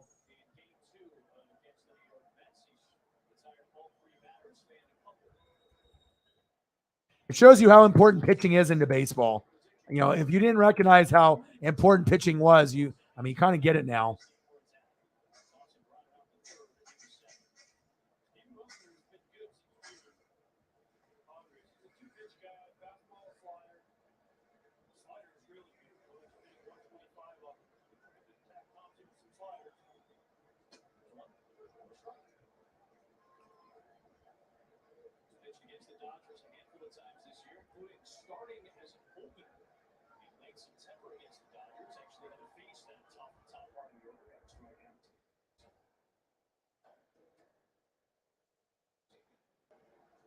Come on, Trace.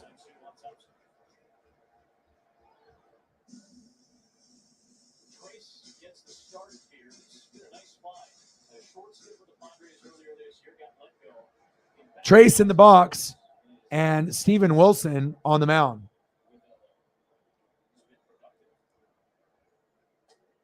Bottom of the third, 2-2 count, 4-0 Dodgers.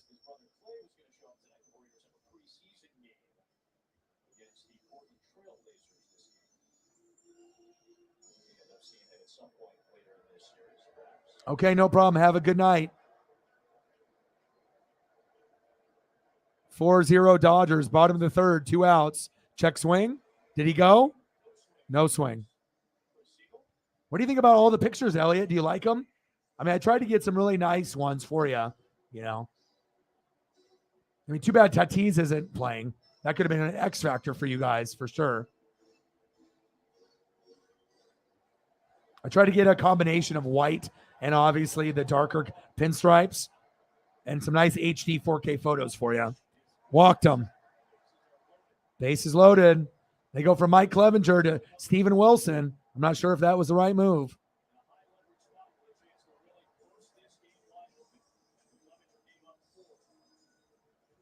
Cody Bellinger. Bottom of the third, 4-0 Dodgers.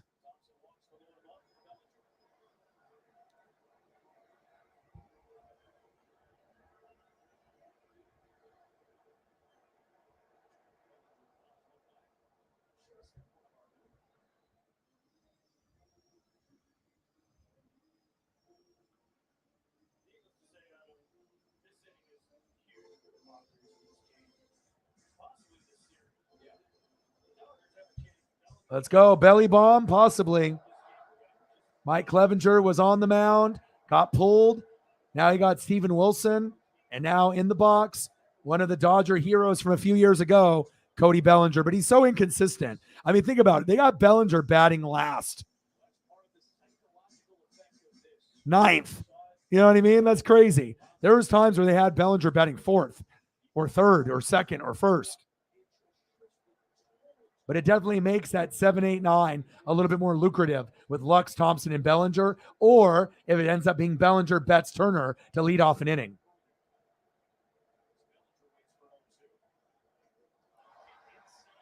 Did he hit him? He hit him. What the hell? He hit him. Steven. Why? You just hit my guy, Cody Bellinger. 5-0 Dodgers. You just hit him into a free run. Oh, it did hit the knob. It did hit the knob.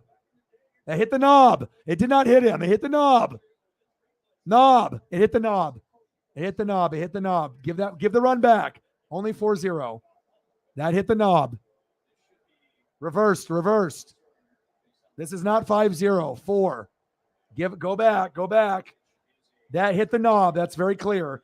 I don't want any cheating and bullshit, okay? We want to win fair and square. That was clear.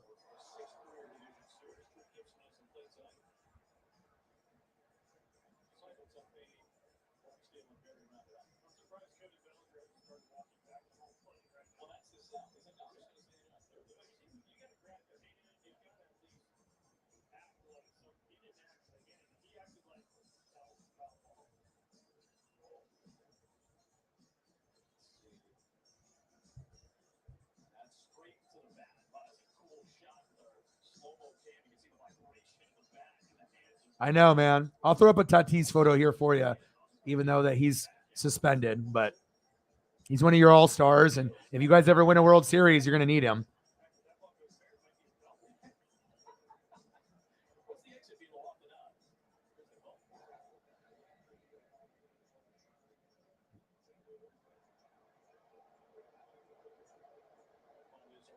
Overturned, which is a good call. There you go, bro.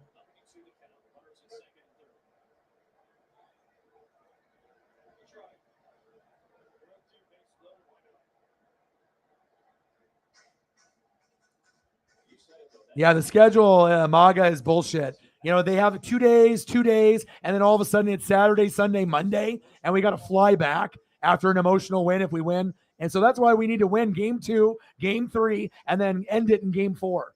We have to just win the next 3. Because if it goes back to Houston, chances are they're going to win game 5 and we might be tired, you know, but whatever. We'll see what happens. It's definitely not in our favor. 4-0 Dodgers. Cody fouls off, 0-2 count. Bellinger in the box. Steven Wilson on the mound. Mike Clevenger only lasted 3 innings. He got roughed up. See if Steven Wilson can get roughed up as well.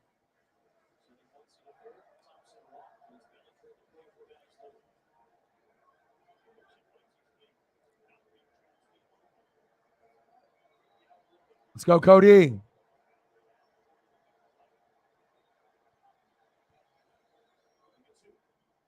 Ooh, inside, almost hit him.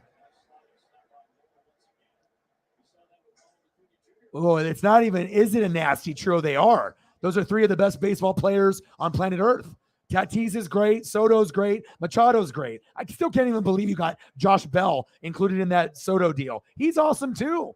You guys got a bright future. You just need better pitching. The hitting is there. You guys got really good hitters and great defenders, but you just need pitching. I think that's pretty clear. You know what I mean? A lot of the guys are likable. You know, like, okay, Profar's likable. Soto's a good player. Hall of Fame. Machado's Hall of Fame. Drury is scrappy. Will Myers was there before any of these other guys were. Cronenworth. Ha-Seong Kim, you know, starting to come into his own. Trent Grisham, you know, he kind of off and on. Nola, off and on. So you could get better players here. Cronenworth, Kim, Gresham, Nola. That's where you can improve in your lineup. Dribbler, Bellinger. Yeah. Woo! Yeah. 5-0 Dodgers. If there was any doubt that this team is not going to be the team that doesn't win the World Series, the Dodgers are winning. Vin Scully died. It's already written. It's already written. It just depends on if it's going to be against the Yankees, Astros, or Mariners. I don't think the Guardians are going to be able to keep up with the Yankees. 5-0 Dodgers, bottom of the 3rd. Little dribbler, and then an error. Error, dog. Come on, Will Myers. You got to be better than that.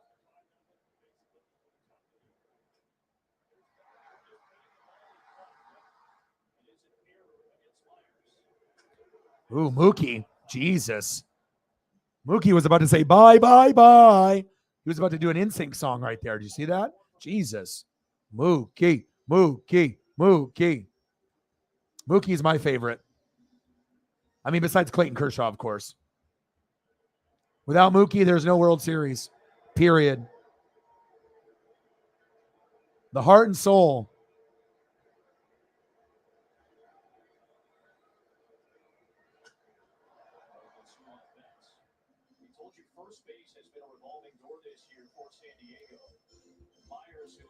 Let's go, Dodgers.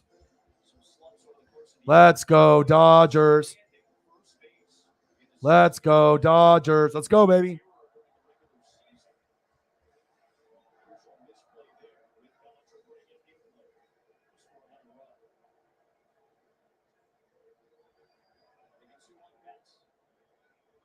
Come on, Mookie. Fouled off. 0-2 count. Ayo. Ayo. Clap your hands.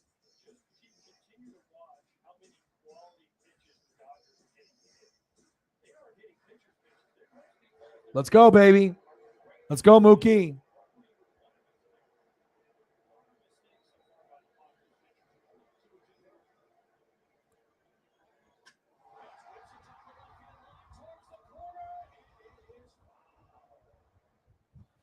Wow.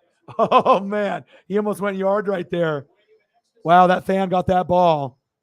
Oh, he's living his best life. Wow. That was a rope.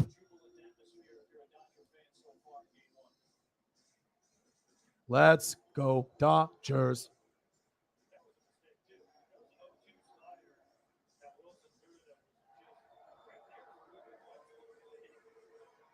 Agreed. 5-0 Dodgers. Popped up. Fuck.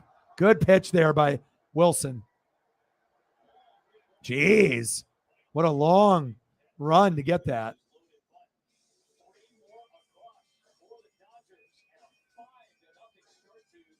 End of the third. 5-0 Dodgers.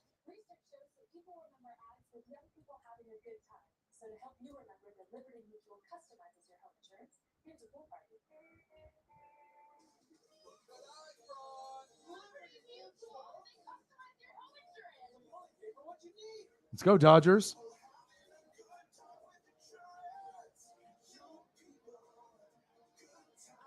Yeah, I think that's what I would want as well. Dodgers, Yankees, and if I can't get that, Dodgers, Mariners. Anybody but the Astros.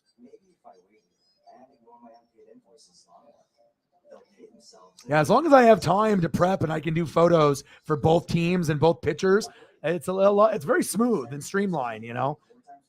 So it takes a little bit more effort, you know what I mean, but it's worth it.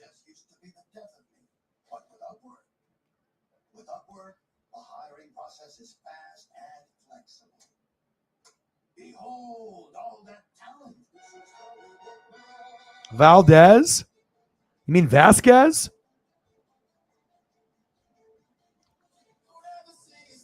Who are you talking about, Maga? Are you talking about, you're not talking about Yordan Alvarez. They have an Alvarez, who's obviously the guy that killed us in that game, and they have a Vasquez and a Diaz.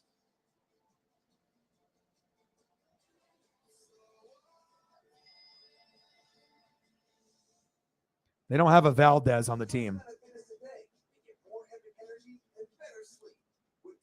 Like pitching went Verlander, Abreu, Javier, Brown, and Montero.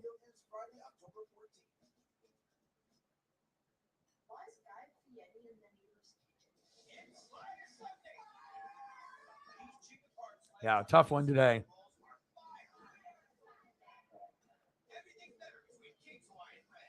We'll bounce back. Game 2. We'll figure it out. We'll get it done. It's just nice to see the bats are alive. It's not like we lost 5-0. You know what I mean? Julio's on point. We just got to be able to get that pitching figured out, you know. We're a very likable team. I think moving forward in the next 15 or 20 years, a lot of people are going to be rooting for us. That's facts.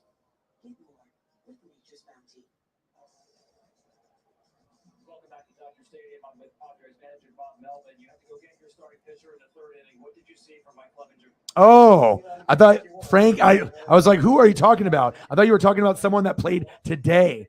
I was like, okay.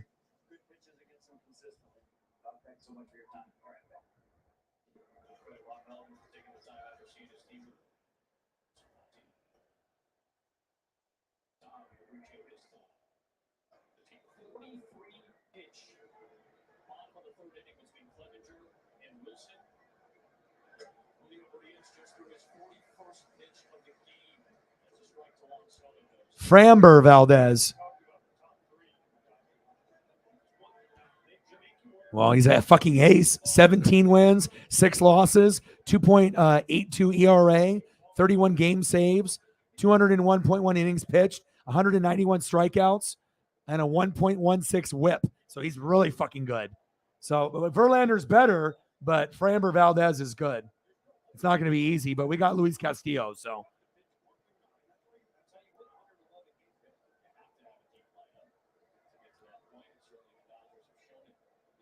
Yeah, Mariners are fun to watch, man. I mean, we're not a dirty team. We're not a cocky team. We're just a team that has a bunch of young guys and has sprinkled in a couple vets with Julio. So Top of the fourth, 5-0 Dodgers. Yeah, he's very good, Maga. Very good. So it's going to be hard, but we can do it. Julio, 1-2 count. Pitch is low, 2-2 count. Come on, Julio.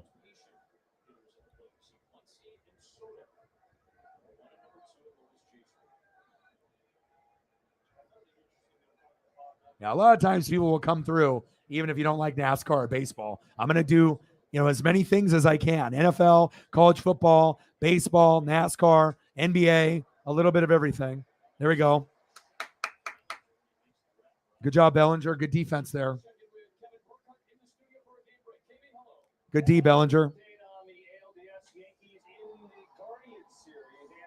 Rizzo, 2-run homer. Gone.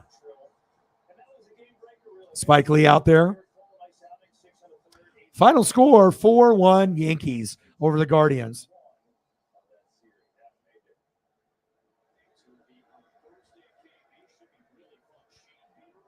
All right, Julio on the mound. Manny Machado in the box.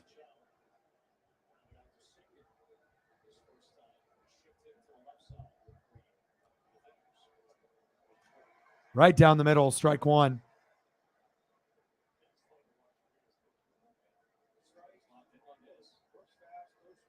Okay, that's no problem. If Elliot will be in the room, he can take over for you, or Jameson. You let me know when you got to go. F1, yeah. Well, I just do NASCAR because I can get more views. And if I do NASCAR, then F1. But down the road, I might do F1 if we can have enough people. Willie B, how are you?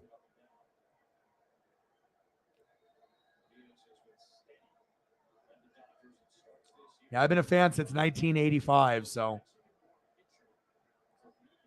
My dad has been a fan of the Dodgers since the 50s, so, I do Dodger games in honor of him, and obviously I've been a Mariner fan since, 85. And if you're new to the channel, the main reason I am who I am is because I met Ken Griffey Jr. in 1989 in his rookie year in first grade, okay? And then I got his autograph on the Donruss, very clean, and then I met Dodger legend, the best pitcher of all time, Sandy Koufax, as a lefty. So I met the best left-handed hitter and the best left-handed pitcher, and here we are. And me and my dad still go to games together. Facts. Yeah, but to meet Griffey and Koufax, you can't ask for a better, two famous baseball players to meet. The best baseball player in the Mariners history and the best baseball player arguably in the Dodger history, Sandy Koufax and Ken Griffey Jr.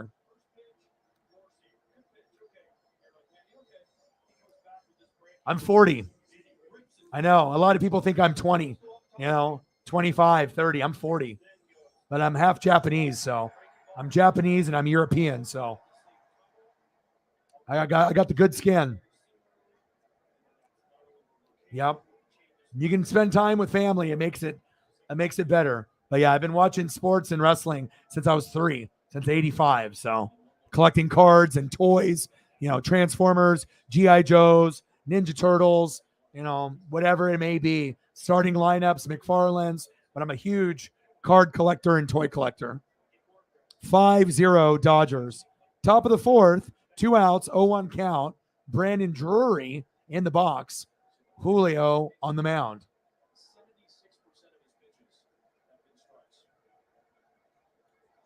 No Josh Bell tonight. Pitch is low.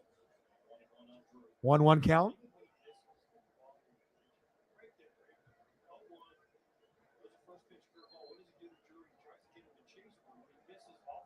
Definitely more than a game. Absolutely. And my dad's got diabetes, so I don't know how long I'm going to have him in my life. So I just want to be able to spend as much time as I can. And my dream is to take him to LA because he hasn't been to the LA since the 50s.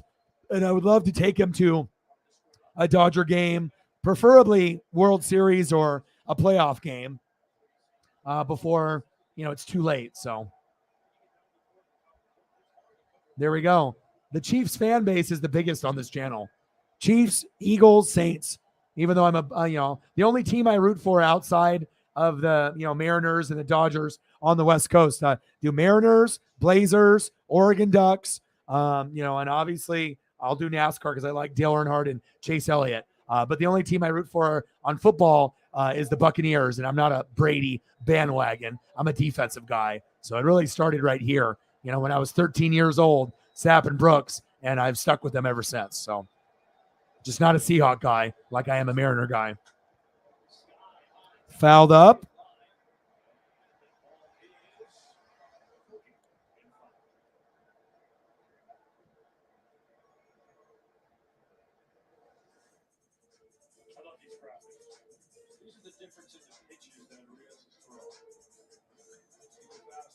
Is that the guy that punched the locker and like broke his hand? I think I saw that. Is that the guy that you're talking about that punched the locker or a window or wall? He punched something and his hand got fucking like fractured or something.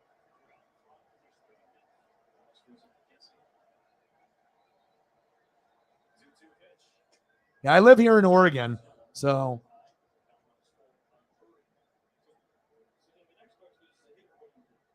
Arvidas, yeah.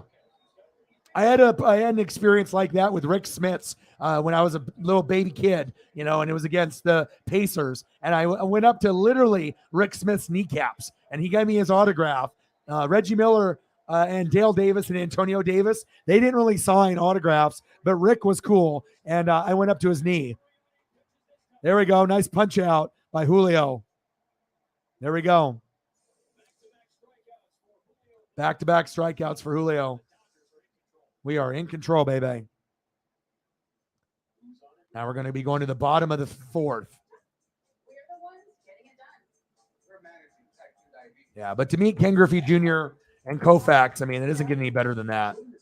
I would take those two guys over Drexler or anyone else that was in my era growing up back then. No, not him. It was a guy that jumped up and down and strained his calf. Oh, I didn't see that. Yeah, but no one ever can believe how young I look or how old I am, because I know when I'm 50, I'm still going to look 20 or 30, and I'm 40. So, but again, I'm on like day 17, no beer, no booze. I'm changing a lot of my lifestyle changes, not partying anymore. I do 4 to 8 hour streams every day, and I haven't missed a stream since July 4th. I've been working 7 days a week. So there's not a lot of people that have that kind of work ethic like me. So, but it's, when you're doing NFL, college football, AEW, WWE, wrestling, Major League Baseball, Dodgers, Mariners, NBA, college hoops, World Cup this year. There's really nothing I won't do. So, and it's a lot of reading, a lot of film study. I spend a lot of time with my puppy. But other than that, I'm exercising a lot. No more beer, booze, and questionable things that my friends would offer me for free to get me in trouble. And I'm grinding, man. I'm doing great. I've lost 23 pounds in 3 months. So I have 27 to go, and then I'll hit my goal. So. Oh, yeah. Ichiro is very beloved. Very, very beloved. Like, the only person that we don't love is Alex Rodriguez. My favorite Mariner players of all time, Ken Griffey Jr., because I met him. Right now, Julio, but it was Randy Johnson. So I'll go Ken Griffey Jr., Julio, Randy Johnson, who used to be my number 2, who slides to number 3 now, Edgar Martinez, and then Ichiro. So let me put them in order. So we'll go Griffey, Julio, Randy Johnson, Ichiro, Edgar Martinez. So, and I got some merch here as well. I got the only fan stadium giveaway, 2012 Mariner giveaway from the stadium, and it's got Dan Wilson on the bubble as well.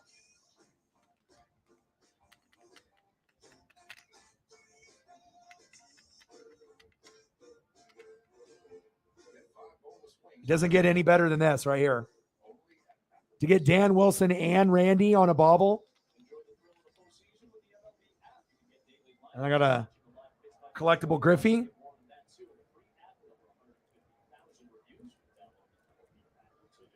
$19.99, $98. Sometimes, I mean, I most 99% of my toys are out of the package, but every once in a while, I'll get something as a gift out of the package that's like really good condition. And I mean, I could do this all day. I mean, it's like you don't get this type of interaction with toys anymore. You know what I mean? It's usually like starting lineups or like a bobblehead, but to be able to push a button in to get them to swing, pretty cool. And then I went to 2 Royals games, and I went to Edgar Martinez statue day, right? And I had the Ken Griffey Jr. one already.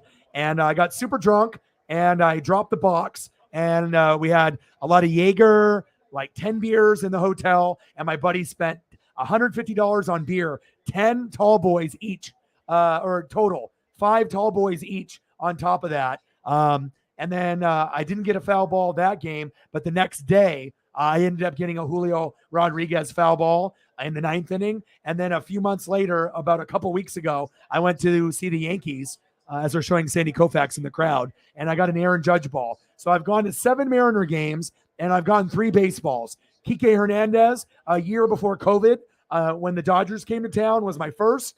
Then I ended up getting a Julio Rodriguez ball this year, and I got an Aaron Judge ball. I mean, you can't really write that. It's almost like a movie. So,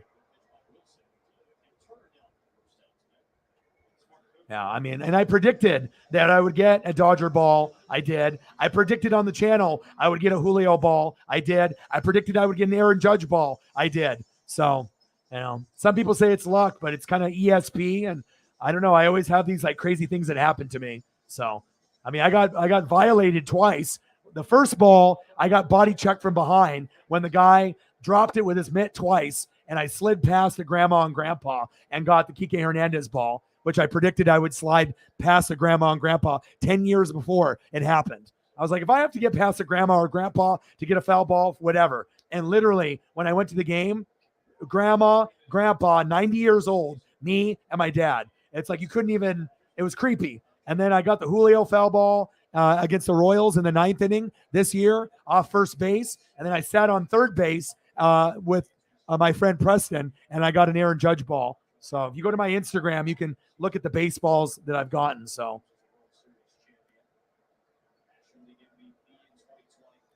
yeah. Yeah, we don't like A-Rod. That's the only one that we don't really like recognize. Everyone else that we do, though. Yeah, Koufax is the man. You love the Padres. Is Profar your favorite player? Over all the other All-Stars, Tatis and Machado and Soto? I'm not rich. This is my first year full-time doing YouTube. It took me 10 years, 6 years on YouTube, but it took me 10. And this is my 6th year, and I've only been to Seattle. So, but I mean, how many people have gone to like 7 games and gotten 3 baseballs, let alone from Kike Hernandez, who's now on the Red Sox, and I got a Julio rookie ball, and I got an Aaron Judge ball. I mean, I'm probably the only one on planet Earth that's got a Julio and Judge in the same season. So, yeah, I do want to go to Dodger Stadium, though. And my buddy Justin that I road trip with, he's gone to hundreds of Dodger games and never gotten a ball. But I'm like a honey badger, If it's close to me, I'm going to scrap and I'm going to get it. I'm not going to knock over any kids. I'm not going to be an asshole. But if the ball is near me, I'm getting it. 5-0 Dodgers, bottom of the 4th. Freeman in the box. Freeman with the walk. Will Smith is up next.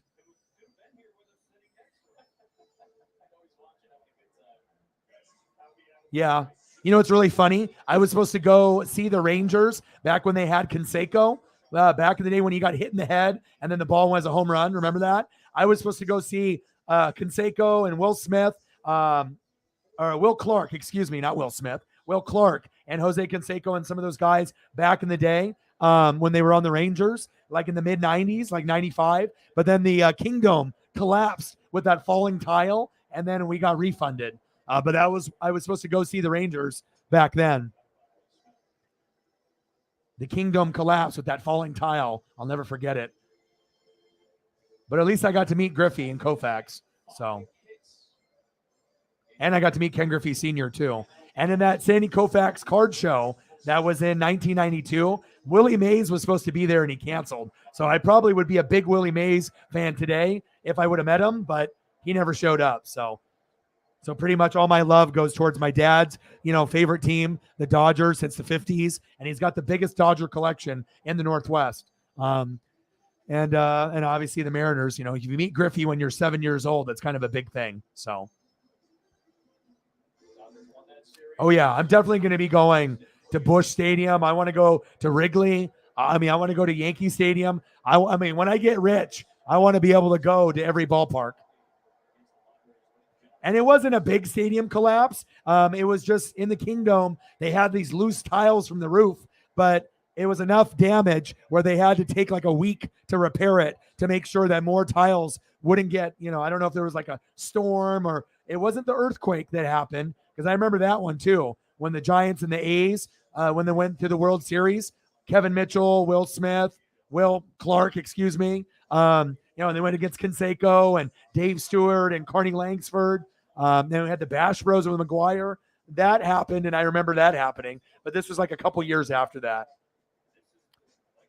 144-73 versus the Dodgers since 2011. That's pretty good.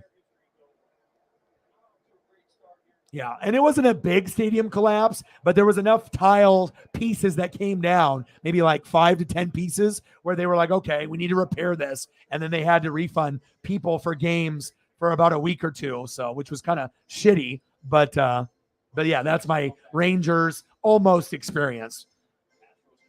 I was really looking forward to seeing Canseco back then too.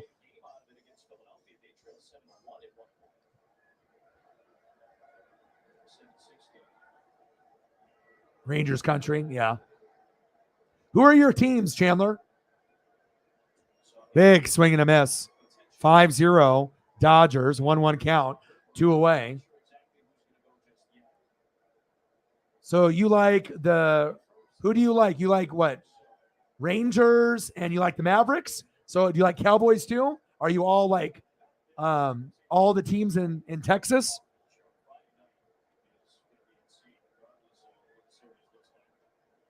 Muncie?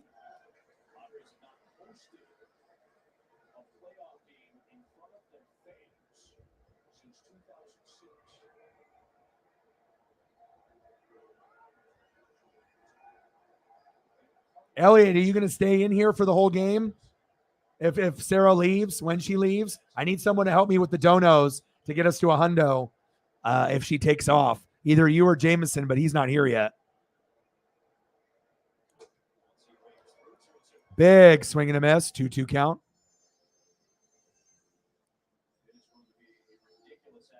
Wilson on the mound.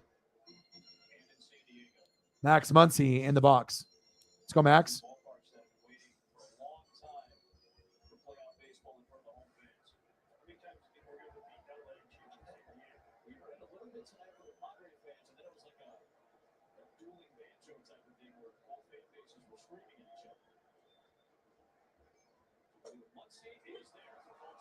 Strike 3. He's at. Left a man stranded. End of the 4th inning. 5-0 Dodgers. 6 hits for the Dodgers. 1 error and 1 hit for the Padres. Oh, Pete Davidson. Let's talk Taco Bell. Damn, they're desperate to get ratings for Taco Bell, huh? They're like, oh, you broke up with Kim Kardashian. Let's get you a commercial.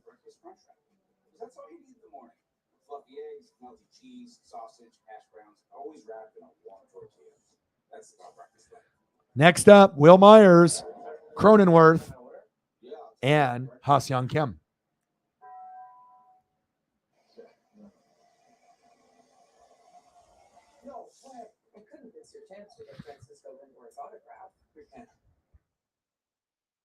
Now you're going to need someone new to sign your paycheck.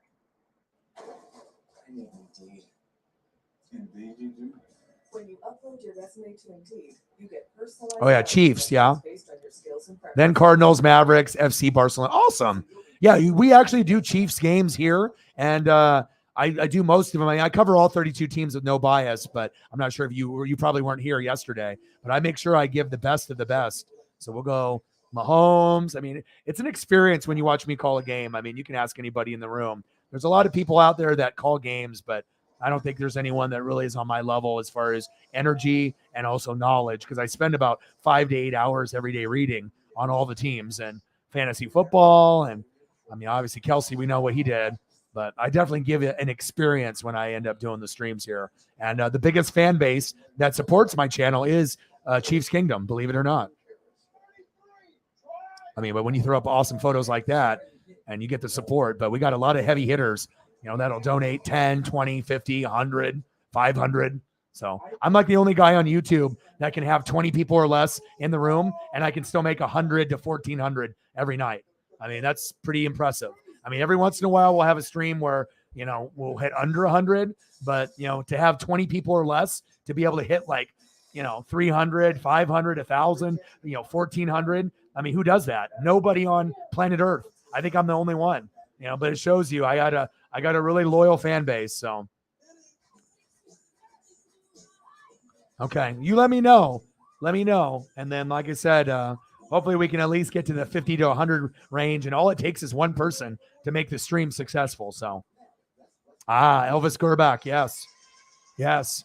For me, Steve DeBerg. I mean, I'm young, but I've been watching since 85. So I know people can't even believe it. They're like, dude, you're not 40 years old. But my mind is like maybe a wise, like Yoda, like 80 years old with all the knowledge that I have. But I think my heart is of a college kid, like Elliot. You know, my heart is like 18 to 21-year-old like him. So I always feel young at heart, and I always will. Blake Snell. There we go. Fun fact. Zach Levine. Oh, yeah. Yeah, so if you like the Chiefs, interact with the Chief fan base whenever I do games, or come through whenever you want. I'm not sure if you've subbed to me before or you just came here for the first time, but, you know, as long as you're, you know, not toxic, right, and you're a cool, chill person, you'll be a part of the Fanatic fam. But I definitely boot out hundreds to thousands of people over. I mean, I probably booted hundreds out in the last year, so I would be well over 20K. But, you know, if people are toxic, I'm not going to have them here. If they got money and they're toxic, I'm not going to have them here. Back. Oh, gone. Home run. Will Myers. There you go. Is the guy going to keep the ball, or is he going to throw it back? He threw it back.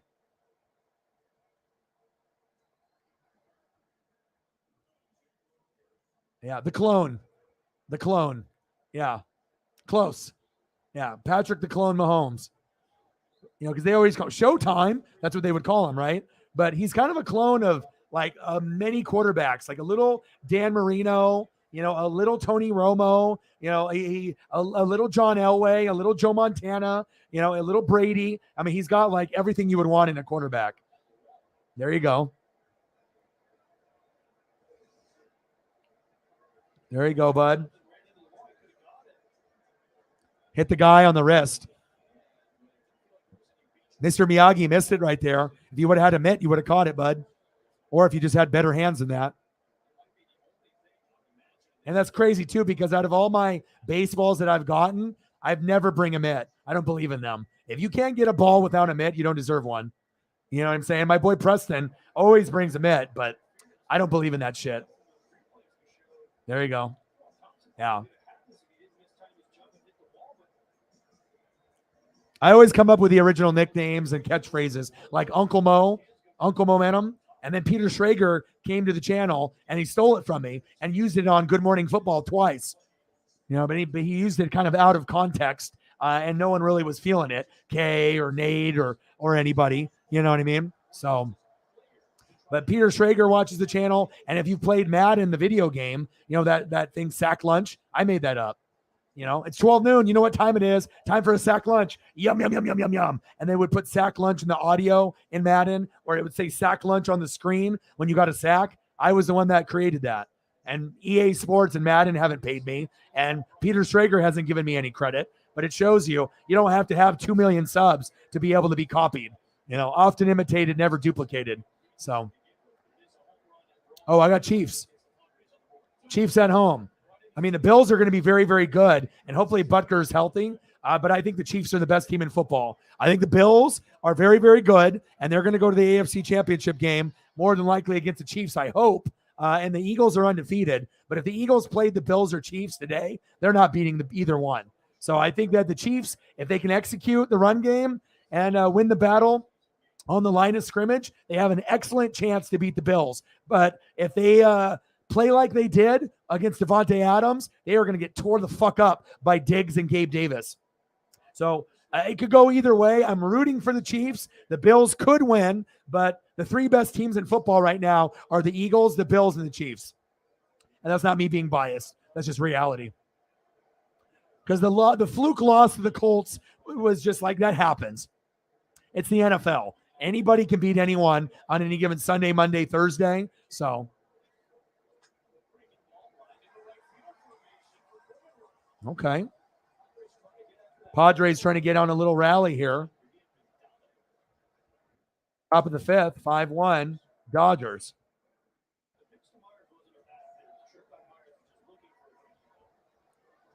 And it all started off with Will Myers with that dinger. And then Cronenworth singled the right. And now we got Ha-Seong Kim, my cousin. Let's go. I mean, the Bills can definitely beat you, Chandler. I think you know that. Everyone's, thinking that they're going to go to the Super Bowl and win it all, right? Which could happen. But if there's anyone that has a kryptonite, to Josh Allen, it's the Chiefs. Ha-Seong Kim. Because the thing that makes the Chiefs better than the Bills is this right here. This, and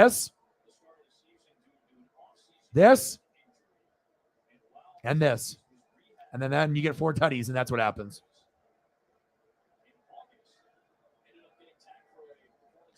Yeah, I'm actually surprised you haven't come to the streams before. If you've been gone for a while. I know sometimes people come and they go, but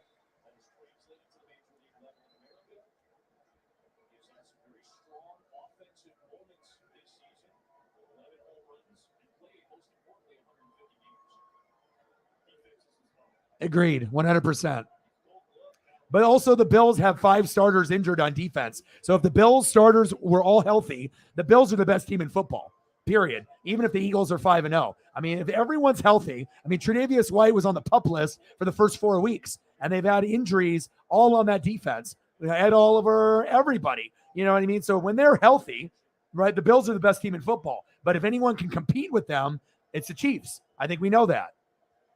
But you need to win the battle in the line of scrimmage. O-line, D-line, right? And you got to have a good running game with Pacheco, Clyde Edwards-Helaire, and you already know who it is, McKinnon. McKinnon, Pacheco with the speed, Clyde Edwards-Helaire, those are the type of people you need to have. All right, Sarah. All right, we're at 10, Elliot. Let's get to a hundo. Hopefully we'll get some more goats to come through. My thumbnail costs $35, so hopefully we can get to 50 to a hundo. Oh, nice hit there by Kim. Oh, dove and he missed. Uh-oh, here we go. Rally.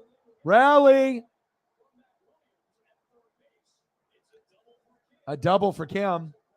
My cousin. Okay.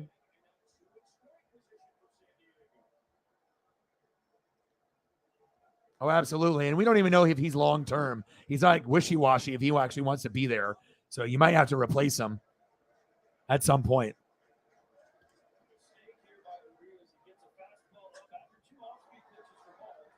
Nice hit by Ha-Seong Kim.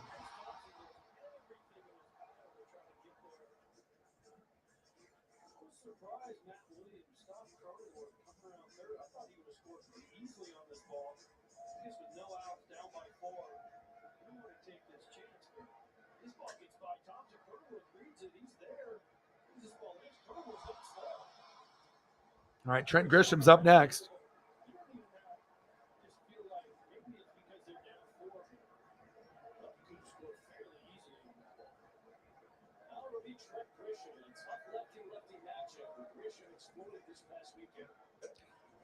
Big swing and a miss.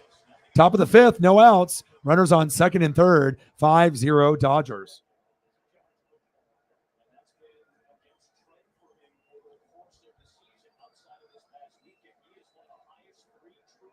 Yeah, nice little run for you right here, Elliot.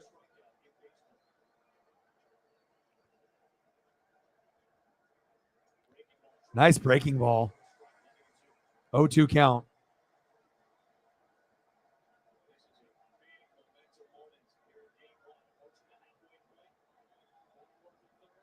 Julio on the mound. Trent Grisham in the box. Absolutely.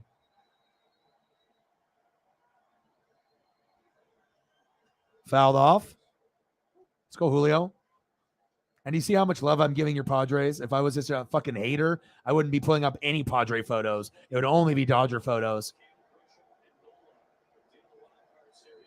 7, 8, 9 batters, 400 average, 2 home runs, 2 doubles, 5 ribbies. Come on, Julio.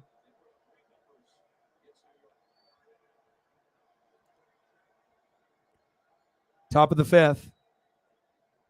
0-2 count, Julio. Fouled off. Trent's battling, man.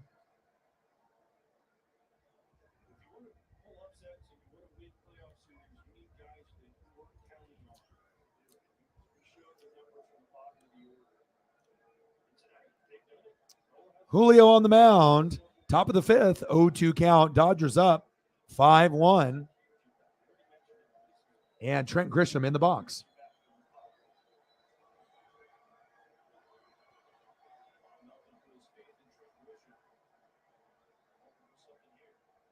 Dribbler down first base. 1 away. RBI ground out. 5-2. There we go. At least it's a little bit more competitive now.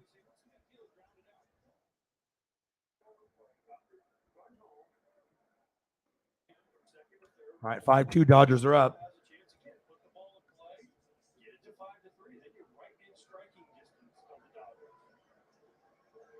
Full-time double major student, physics, computer engineering. Dude, shout out to you.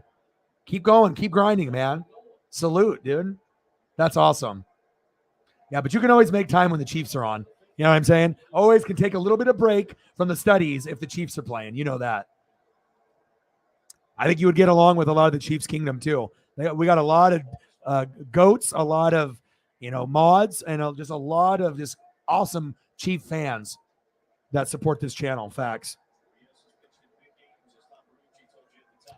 Top of the fifth, Dodgers up 5-2, 1 out, 0-1 count. Come on, Julio.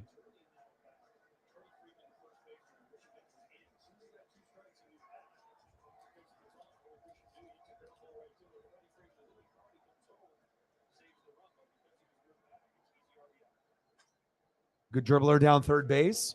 Austin Nola in the box.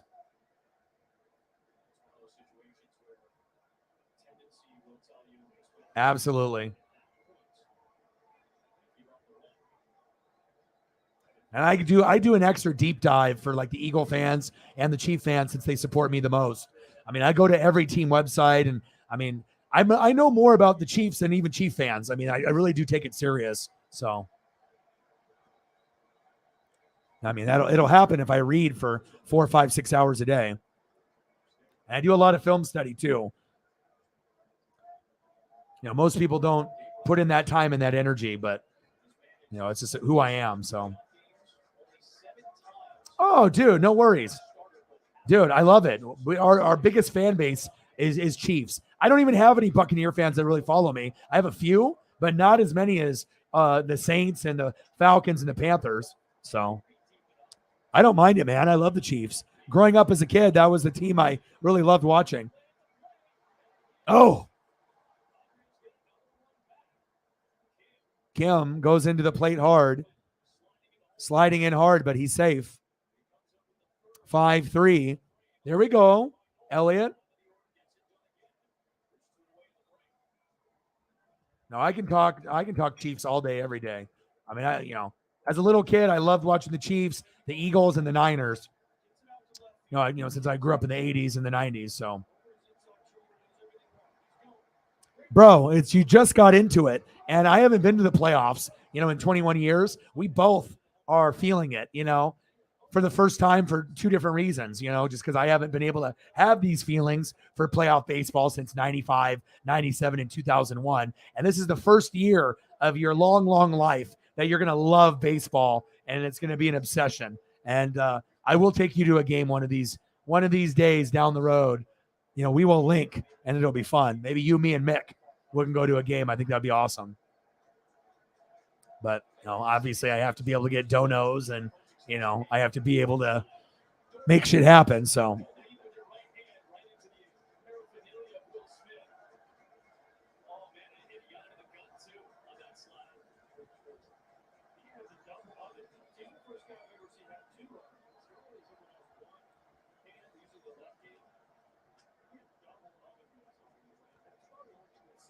Profar, baby.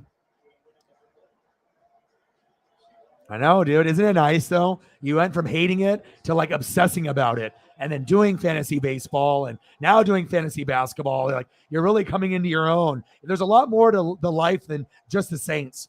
You know what I mean? And especially if the Saints are bad or they're injured. It's nice to be able to have a change of pace of having something else you can really love and root for.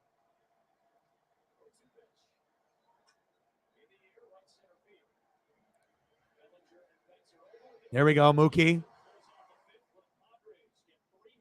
3 hits there from the bottom of the order.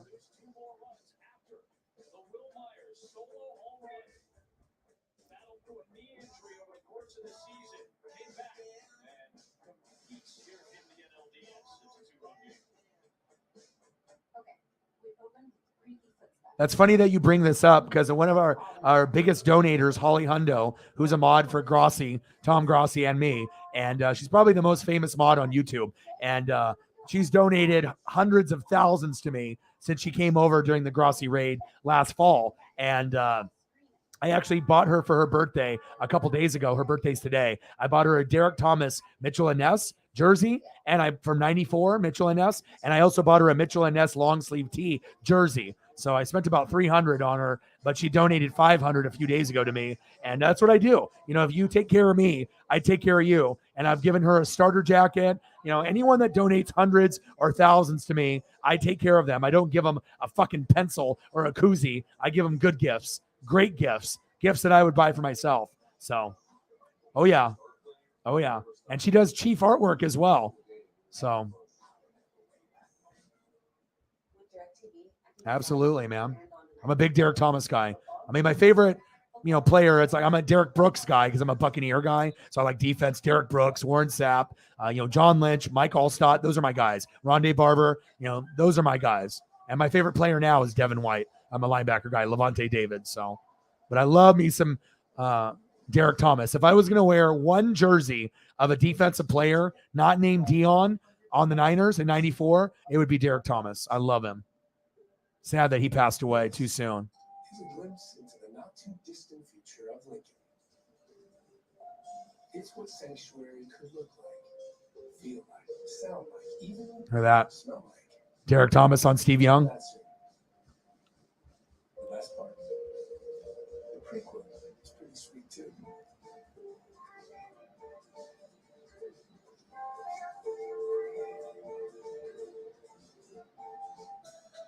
A dental tool is round for a reason. So is an oral B. Round cleans better by surrounding each. Yeah, and it's okay. Whenever I have a show, I always have people talk about random things. It's not just always baseball. It's wrestling, food. I do food at the end, to make sure I get people on a good mental health, mode. So that way they know that, if they're having a rough day, I can pull up a picture. Usually people will donate to me, and then I'll throw up a picture of whatever they want. Whether it's food, whether it's their favorite athlete when they were a kid, favorite wrestler. And that's why this is the most interactive stream on YouTube. There's no other stream like it. So, oh yeah. And she's got, her and Nate the Great have hit me with $500 donos. Nate the Great has hit me with $500 donos 3 times. Holly Hundo just gave me a $500 dono just a couple days ago, and the record is 1,320 in one stream. So, yeah, I'll be doing World Cup, dude. Absolutely. There you go. Yeah, Antoine Winfield Jr. is one of my favorites as well. Yep. Oh, yeah, Lawrence Taylor. But he was on cocaine and hookers. You know what I mean? It's like Darryl Strawberry, when he was having sex in the dugout and he was doing drugs. He was doing, the nose candy and then having sex with girls. He'd have a guy find girls for him and then he would go in there. But Darryl Strawberry was doing that. Dwight Gooden was doing the candy. You know what I mean? And Lawrence Taylor was just having orgies, and then he'd go out there and get 3 sacks after doing drugs and drinking and having sex all night with like 3 different women, and then he'd go in there and get 3 sack lunches. So, but Derek Thomas never did anything crazy like that, and Derek Thomas is one of those guys. He's already known as one of the greatest ever, but if he wouldn't have died, he might be like the greatest ever, even over Lawrence Taylor. Because he would be a guy that could get you 3, 4, 5 sacks back then. You know what I mean? So I think the sack record would have been his. He would have broken it with like 25, I think. He was that damn good. So, and I do love Antoine Winfield Jr. too. Tristan Wirfs. I'm a defensive guy, linebacker guy, safety guy, offensive line guy, and I'm a coaching kind of guy. Not that I don't like quarterback, running back, wide receiver, tight end, but I like the positions that are underappreciated. Offensive line, kicker, punter, placeholder, defense, coaching, and that's why I like to bring that awareness here, as well as help people with mental health and whatnot. So, yeah. 5-3 Dodgers, 2 outs.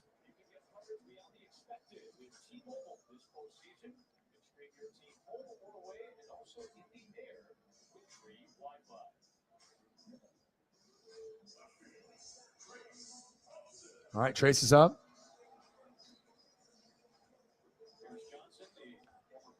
Gonzalez for now because he's retired, but Kelsey's coming. I think Gonzalez won. Probably, gosh,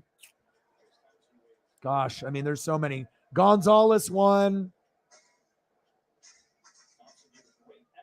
I mean, there's just so many. Tony Gonzalez, Kelsey, Shannon Sharp, Gronk. I mean, there's just so many tight ends that you could throw into that mix for like top 4. You could go like, Tony Gonzalez, Gronk, and then Shannon Sharp, and then Kelsey. But when it's all said and done, Kelsey might catch up to Gronk and be number 2.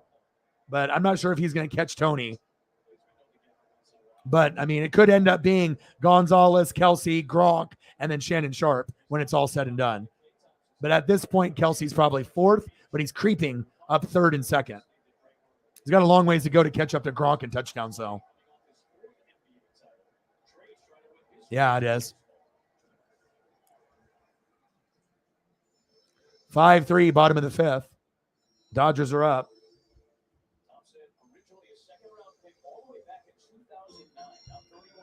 All right, Elliot, I need you. Dono time. Make sure you're doing it, here and there. I'm saying like maybe every like 20 minutes or so or 30.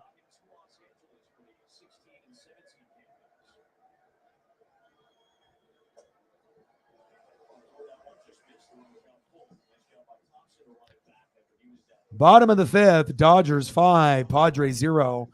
3-2 count, 2 outs. Johnson on the mound. Trace Thompson in the box.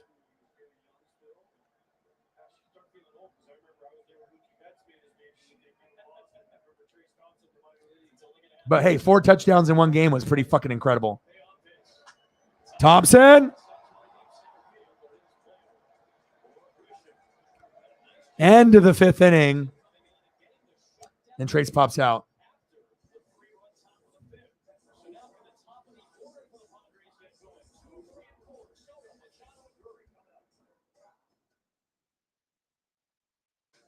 All right, top of the 6th.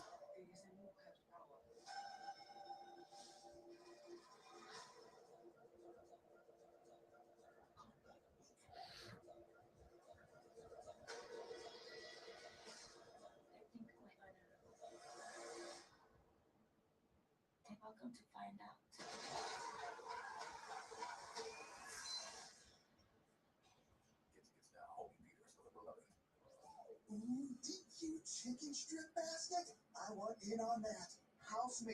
There you go, baby. Appreciate you. It's very important, you know what I mean? You got to, because like I said, if I'm not going to say it, you just can't assume people, you know, you got to make sure you're, you know, and I appreciate you. We'll see if Jameson comes in later. And if you have to end up going to sleep, no worries, bro. I'm going to keep grinding. Like I said, I'm going to probably end up doing, I don't know. We'll see how long this game goes. I'll probably end up going 4 hours, though. I mean, I've been doing 4-hour streams pretty much every day since July 4th. So Jameson, there you go. See, you talk about him, and then he shows up. So we're at 10, Jameson. Sarah had to go because she has to wake up early for her job. So once Elliot gets sleepy and if he leaves, you can take over for me on the dono train. Rough loss for the Braves and even rougher for the Mariners. So we're in the same boat, Jameson. You know, no matter how good we think our teams are, sometimes, you know, the ball bounces not in our favor. So hopefully that you can rebound. But like, you know, repeating as a Braves fan, I get it, but it's very hard to do that. And that might have been like kind of a slap in the face, thinking that, hey, we're just going to run through everyone in the playoffs, and then you just lose to the Phillies. So there we go, Chandler. Appreciate you. Hey, no problem. Yeah, and like I said, you're a Chiefs Kingdom member. Every dollar counts, and I appreciate you. So this is how it goes. You donate it to me, right? And then we usually go here, bang, bang, bang. Chandler Lewis has got the Breaking Bad money, even though he's a college student. Look at that. He's giving me racks on racks on racks, okay? Bang, bang. Chandler Lewis with his first dono to me ever. Chiefs Kingdom in the building. And then what do you want to see for a photo? You can give me an idea of who you want to see, and then I will try to find you the best HD 4K photo, and I'll even tribute you here, and I'll give you some Chiefs love because that's what I do. And I'll take your message down, and I always like to make sure that my messages stay up. And it doesn't even have to be donos. You know how some channels, they only throw up a message if someone donates? I don't do that. I showcase the people that are in the room because they are the channel. So let's go on and do some Chiefs photos here for you. And then if you got one player that you want to end up seeing that I don't put up now, I will take care of you. What a goat, huh? 4 touchdowns. Let's go. The biggest threat to the Bills. Right there. Chris Jones. Who? Chris Jones. Apparently, you can't even sack anybody in the NFL anymore. Well, Tommy Townsend. Butker, come back, please. The enemy, the best play caller in the NFL.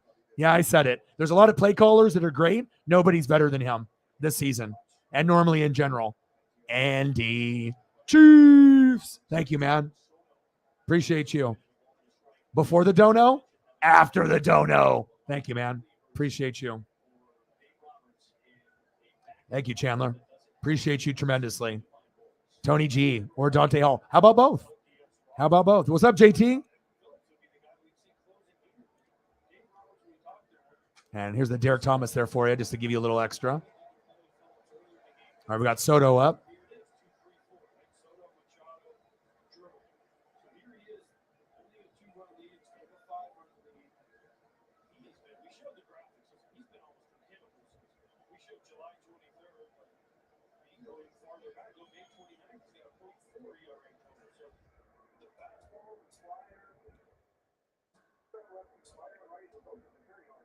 Top of the 6, 1-2 count, 0 outs. Phillips on the mound, Juan Soto in the box. Dodgers up 5-3.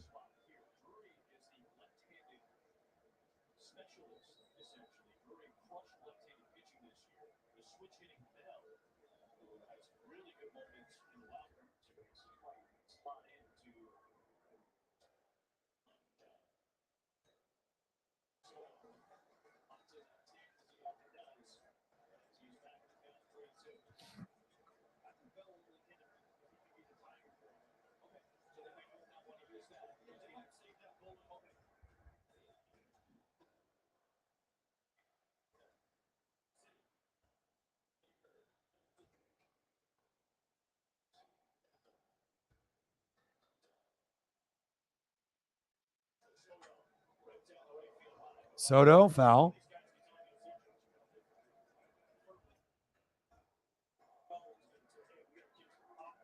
I got some crispy ones for you, bro.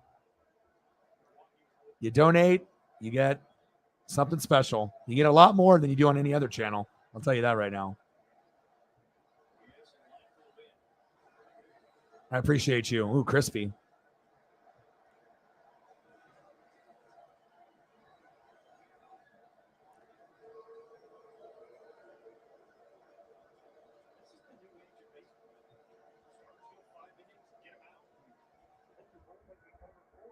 That's crazy. When I used to watch baseball, Nolan Ryan would pitch all 9 innings. So it's like this type of like only pitching a couple innings is wild to me.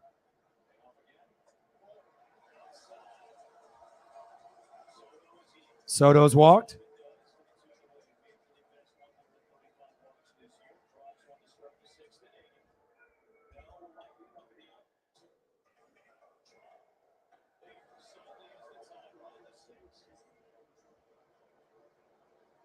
And I even got you a crispy. So you got Tony G for your donation, and I even got you a Dante. I work fast, man. I don't fuck around.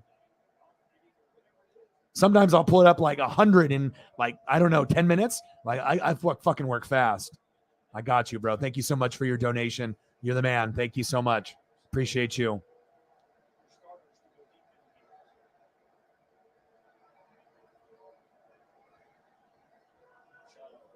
All right, Manny Machado up next.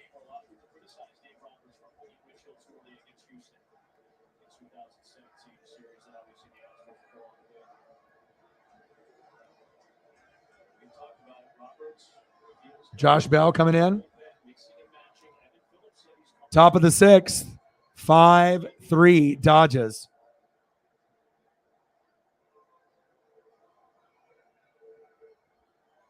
It wasn't as rough as that Mariners game, though, bro. Bro, we were hitting on Verlander, right? And then at the very end, you brought in Robbie Ray, and then Yordan Alvarez hit a 3-run homer, and we lose by 1. So I understand that your Braves loss was bad, but there was no loss worse than the Mariners loss today. Not saying that mine is so much worse than yours, but it was. I mean, that could have been like momentum shifting for us. Both losses were bad, but mine was worse, dude. Machado.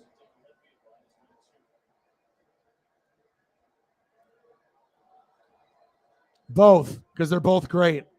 Those are 2 of the best defenses in the Bills as well. I play fantasy football, and I'm 5-0, and I got the Bills and I got the Cowboys D. And I would have got the Niners D if it was available, but obviously it was not available. But both defenses are great.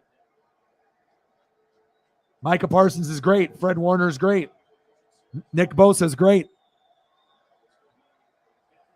I know. I can't believe the Cards lost either. Our lead mod, Sarah, is a huge Cardinals fan. She's a Cardinals fan, an Iowa Hawkeye fan for football, right? And a Colts fan. So all her teams are ass right now. And it makes me kind of sad, you know, just because it's like when you put so much time and energy in buying merch and jerseys and watching games, and then all 3 of your favorite teams are just sucking, that's rough. I mean, I've been there before. Mariners, Blazers, Ducks, Buccaneers. I mean, I've been there. I know what it's like to suck, and it sucked for a long time. So, but when things get good, it's nice.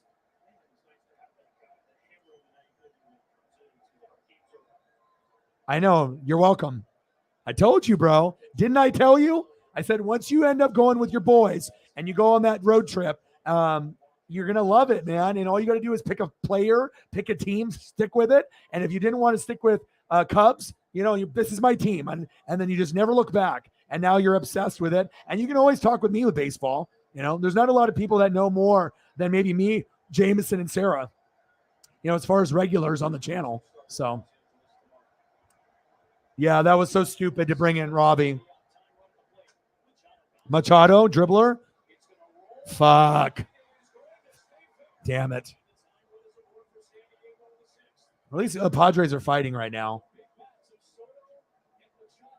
You know, I think the Eagles are due for a loss. I think the Eagles are a top 3 team in the NFL. You know, you got Eagles, Bills, Chiefs, right?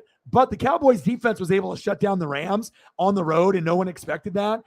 Cowboys put up 22 on fantasy points against the Rams, right?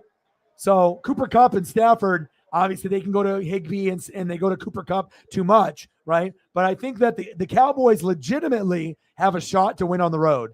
So it wouldn't surprise me if the Cowboys beat the Eagles. The Eagles are maybe overconfident, and they're due for a loss. So Eagles are going to be favored, but I wouldn't be shocked if the Cowboys win. I'm going to be playing the Cowboys defense over the Bills defense against the Chiefs this weekend in fantasy because I have like Bengals and these other options. But even if the Cowboys do shitty, they'll probably still get me 5 points. But on the upside, if they do really well, they'll get me 10 to 25. So I think the Cowboys have a shot to win.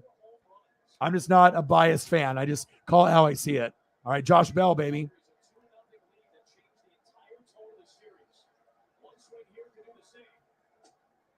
Ball one. I like Josh Bell. How the hell did they get Josh Bell included in that deal with Juan Soto? That was so stupid of Washington. They're like, we don't want this guy. I mean, I get it. You have to pick up his money, but God, he's a good player. I would take him on the Mariners in a heartbeat. Josh Bell.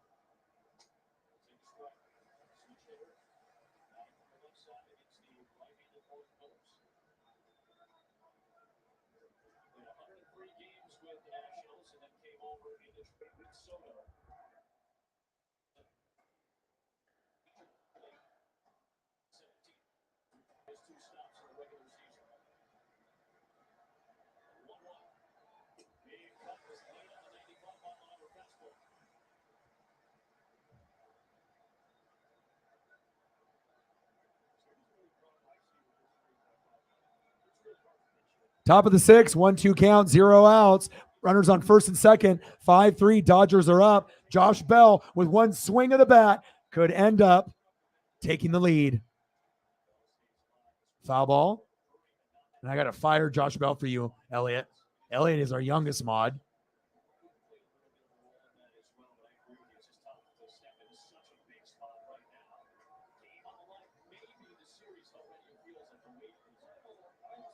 Shit. Look at that. Crispy as fuck. I don't fuck around here. Foul back. No controversy. No controversy at all, baby. Nope. It's always going to be Dak. It's just that they're winning with, the offensive line is doing a good job. They're running the hell out of the ball, and obviously the defense is carrying them. So there is no controversy. It's always going to be Dak. I'm not an idiot. I cover all 32 teams. So, and I'm not biased. I if you're on the Cowboys or on the Patriots, everyone on planet Earth will hate on them, but I won't. If you're talented, I'm gonna call it how I see it. Micah Parsons is probably the best linebacker in the game right now. Him, Devin White, Shaq Leonard is injured, Darius Leonard, Fred Warner, Bobby Wagner, and a few others. But to me, Devin White and Micah Parsons are the two best linebackers in the game right now. Josh Bell, top of the sixth, 2-2 count. Exactly. And guess what? Pollard is better. And I've been saying that for the last 2 years. And I know I'm not the only one because apparently you think the same thing. He's got a better yards per carry average. It's all political because Dak and him are best friends, Dak and Zeke. But the bottom line is Tony's a better rusher. He's faster. He plants his foot in the ground. He doesn't dance, and he gets more yards. Struck him out. One away. Let's go.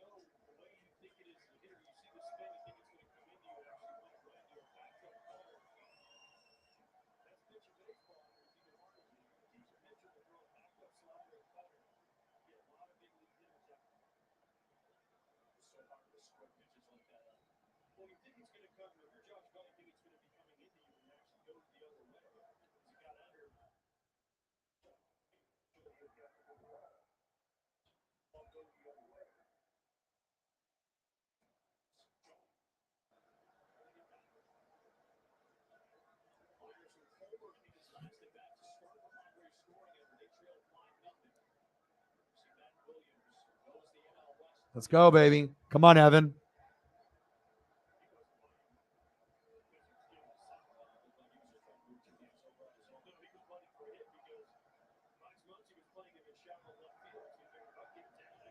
Will Myers in the box. Evan Phillips on the mound.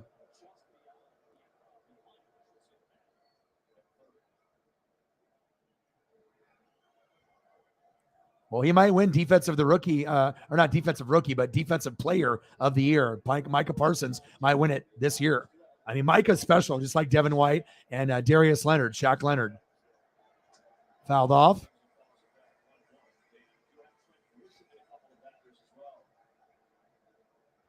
Well, it just depends. I mean, the Rams are injured, right, with their line. The Bucs are injured on their offensive line. Packers are unreliable. The Eagles are good, you know what I mean? But Niners are going to be, you know, I mean, the NFC Championship game right now is probably going to be Eagles and then who?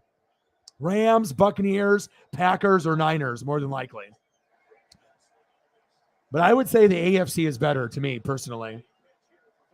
You know, because Tampa Bay with Brady, I'm a Brady guy. Obviously, I'm a Buck guy. So, I mean, I already know our weaknesses, and we might be able to get there with Brady. But when your whole offensive line is injured, we might not be able to get to that game. So it could be like the Packers or the Niners better than the Rams and Bucks. At the beginning of the year, it was Rams, Bucks, but both of our offensive lines are depleted. And if you don't have offensive line, you're going to be ass. And that's what we've seen. So. Oh, trust me, I know. Everyone knows what it's like to be around Cowboy fans. We know.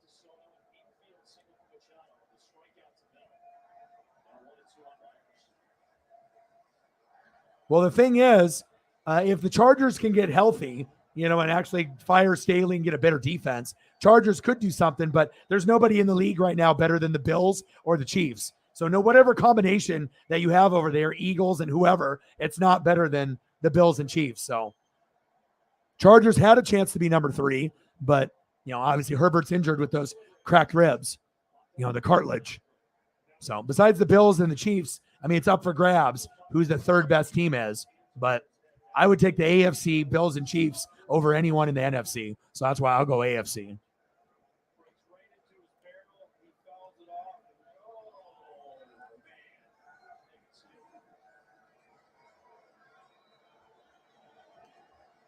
Yeah, but the thing is Cowboys aren't going to be able to beat like a Bucks or probably a Packers or a Niners, though.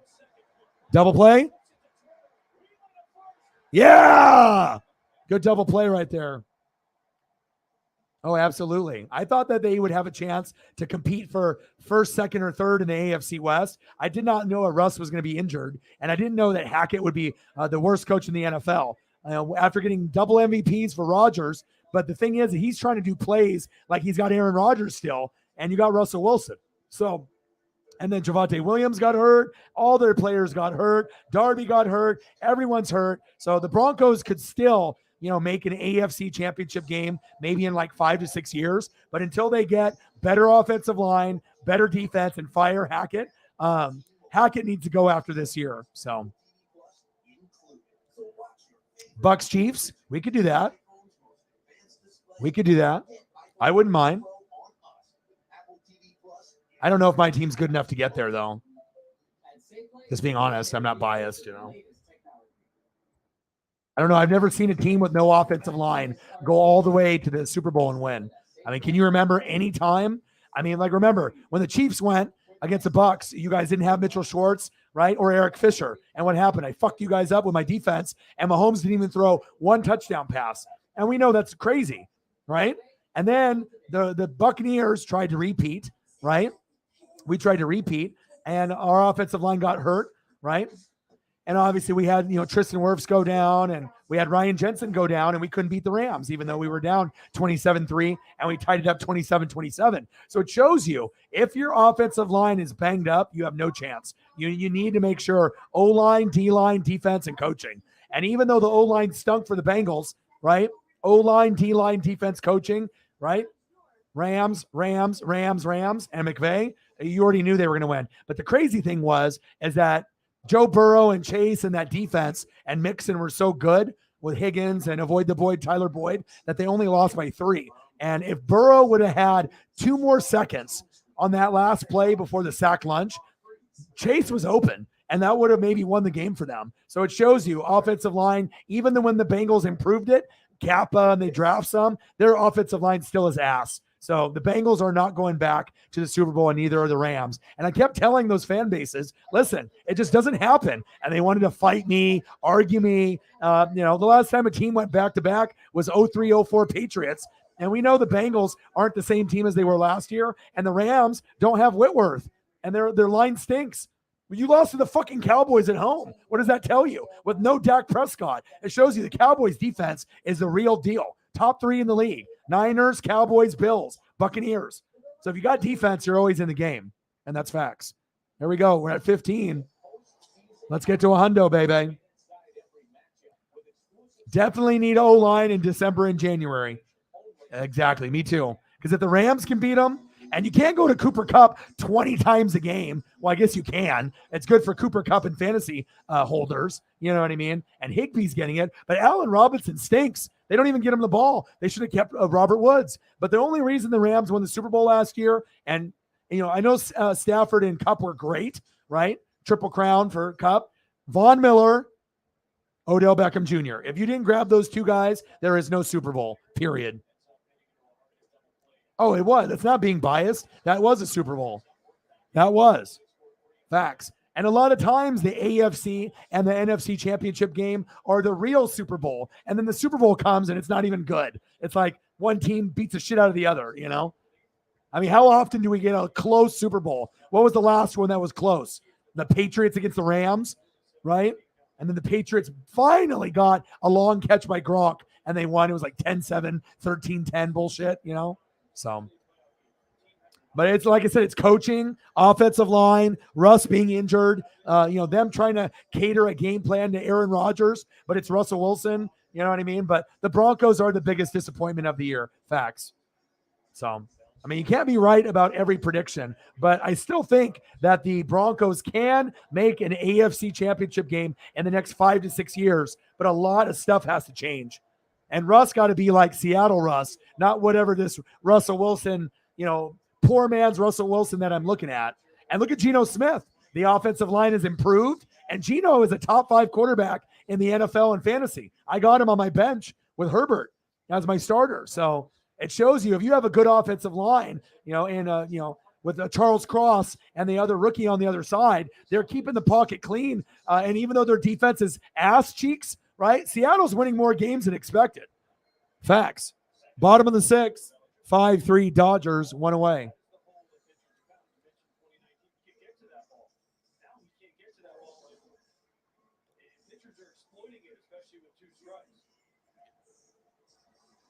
See, it's always good to talk to people that actually know sports.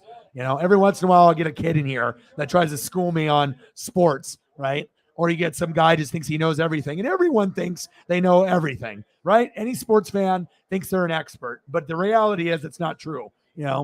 Some people read and watch more film than others, and I'm one of them, but we definitely have some of the most educated fans on this channel. I'll give you that.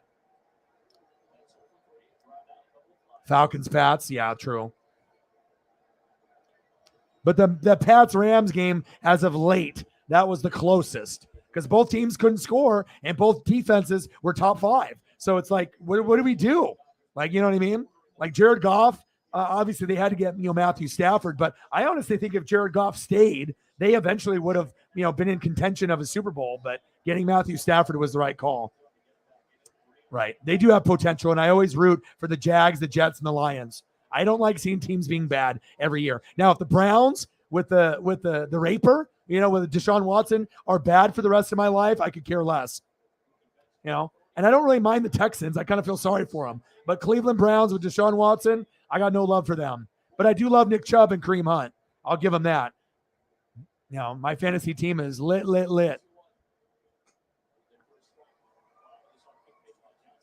You want to hear my fantasy lineup? Chandler, you'll shit a brick. No shit. I picked Justin Jefferson, number 2 overall, and everyone lost their lids. But I knew he was going to have a big year. So you got Geno, Barkley, Swift, Kupp, Amon-Ra, and a 10-leg. Okay. Wow. I don't do trades because trades is cheating. You want to hear my team? I love seeing the Jets and the Lions and the Jags. And this is all me, and I've done almost 60 transactions. Right, I'm number 1 in the league. Sarah, my main mod, she's right there with me. We play each other this week, but this team is Crazy. Listen to this team. Hold on. It's almost like unbelievable I have a team this good, but again, I read and do more research than anybody. All right, so my team is, and these are almost all guys that I drafted except for a couple. Turner, back to the wall. Caught. Wow, Profar saving that ball. What a play by Profar.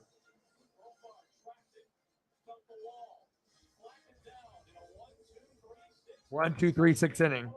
All right, you want to, and I can do a fantasy show, and usually people pay me $5 to $10 a week to help them with their lineup. Believe it or not, like I have never finished lower than third in a league. Doesn't matter if it's a $200 money league buy-in or if I'm playing with friends. I'm just, I feel I am one of the main experts in the world on fantasy. And here we go. You ready?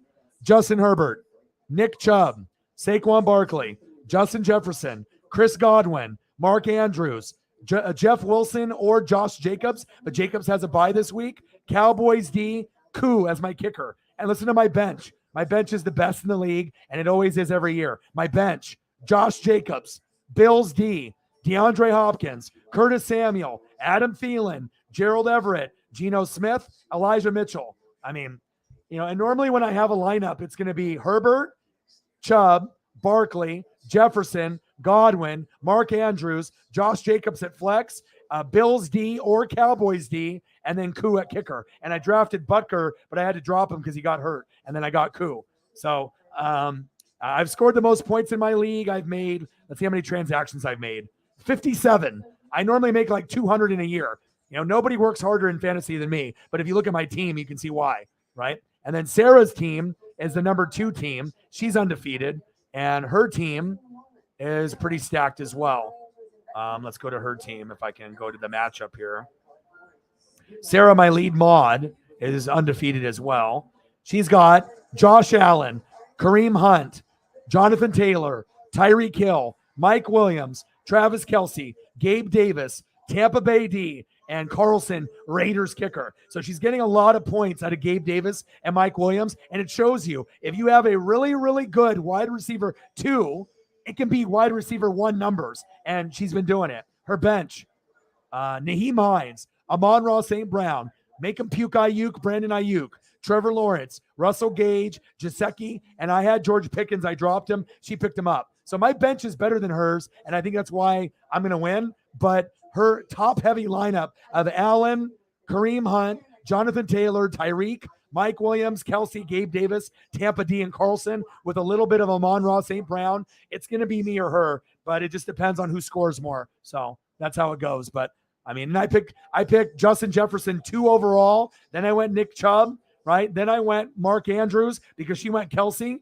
Then she went Josh Allen. I went Herbert. I could have easily went Cooper Kupp and Mahomes, but I've already had those guys. So I wanted someone else to get them. So it wasn't cheating. Otherwise I would have Mahomes and Cooper Kupp and it's game over. So I wanted to go for Justin Herbert. I'm a duck. So I wanted to go for Herbert and I went that route and I went Mark Andrews. And I got Josh Jacobs like in the 5th round as a steal. And there you go. So no, I did not, because I didn't think the offensive line was going to be good. And I knew the defense was going to stink, but nobody thought Geno Smith is number 5 in fantasy right now.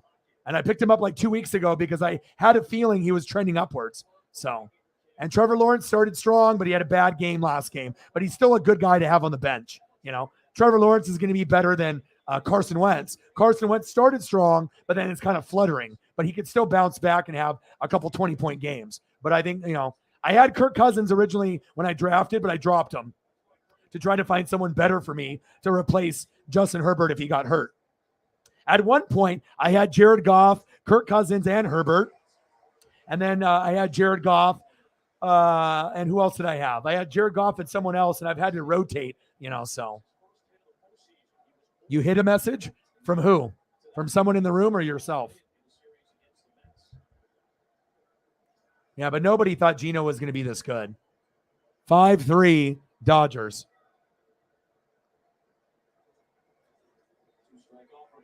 You're good. Yep. And and a secret for people that play fantasy, you always want to look at your schedule a week into an advance and look to see who's got a bye. Look to see, what the other team that you're going up against, what they have. So you can block them, right, if they need a kicker, right? Or you make sure that if next week you have a bye at wide receiver, get a wide receiver now a week early.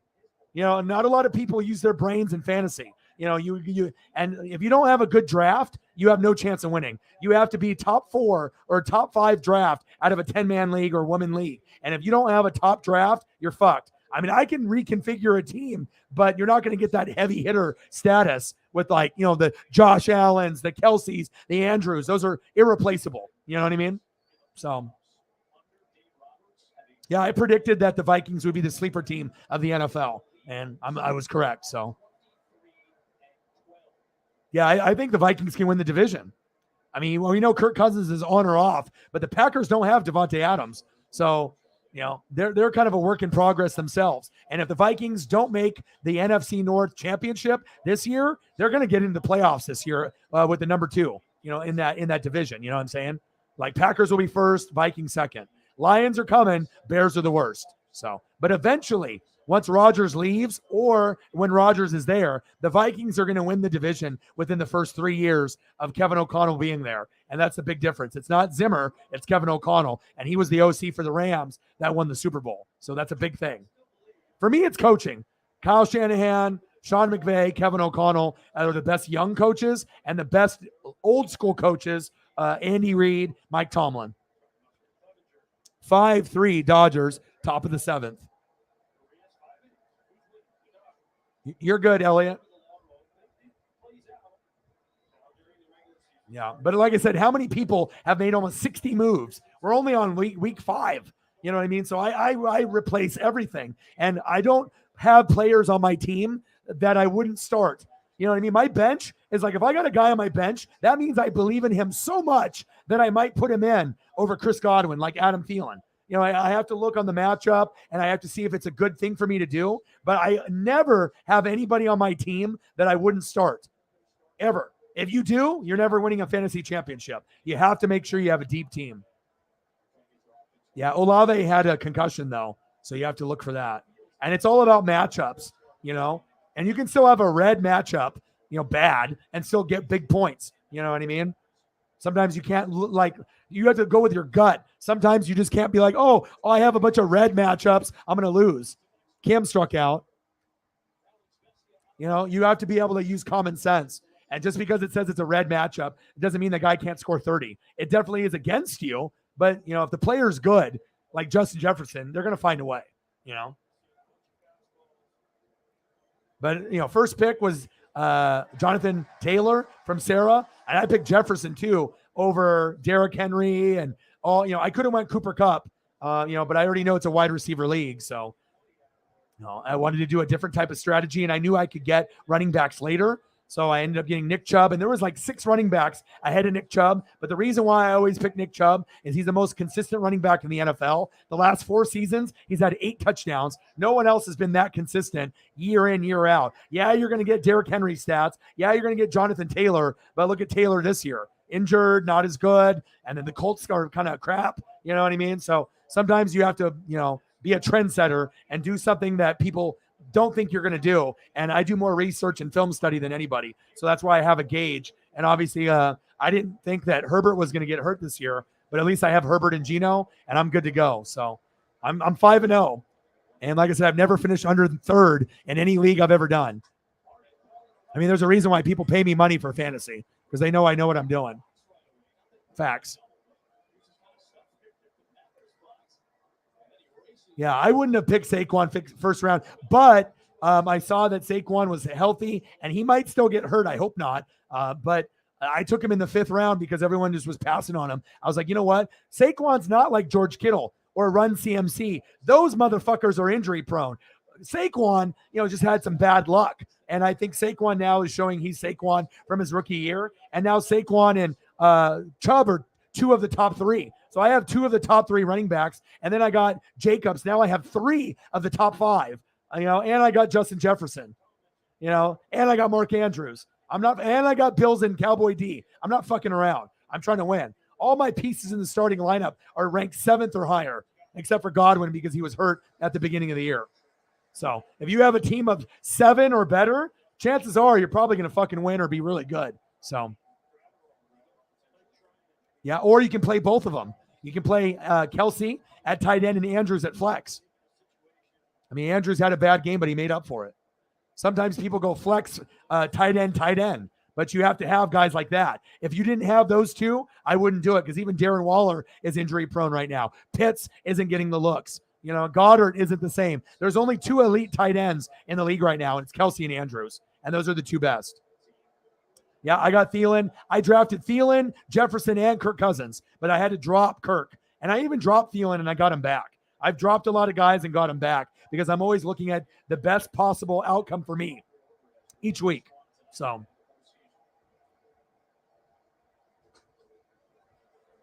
oh, wow.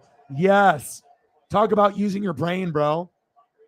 Remember when Gurley was the best running back in the league and Le'Veon Bell was too? Things can change in a matter of a year. You know, remember how good Gurley was and Le'Veon Bell? And then now they're not even in the league. It's kind of a shame. And how good they were. Like, amazing. You know?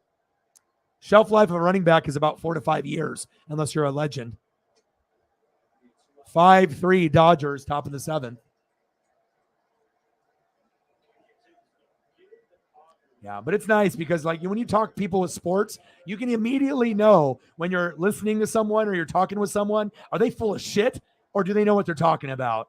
And we got a lot of smart people in this room. That's facts.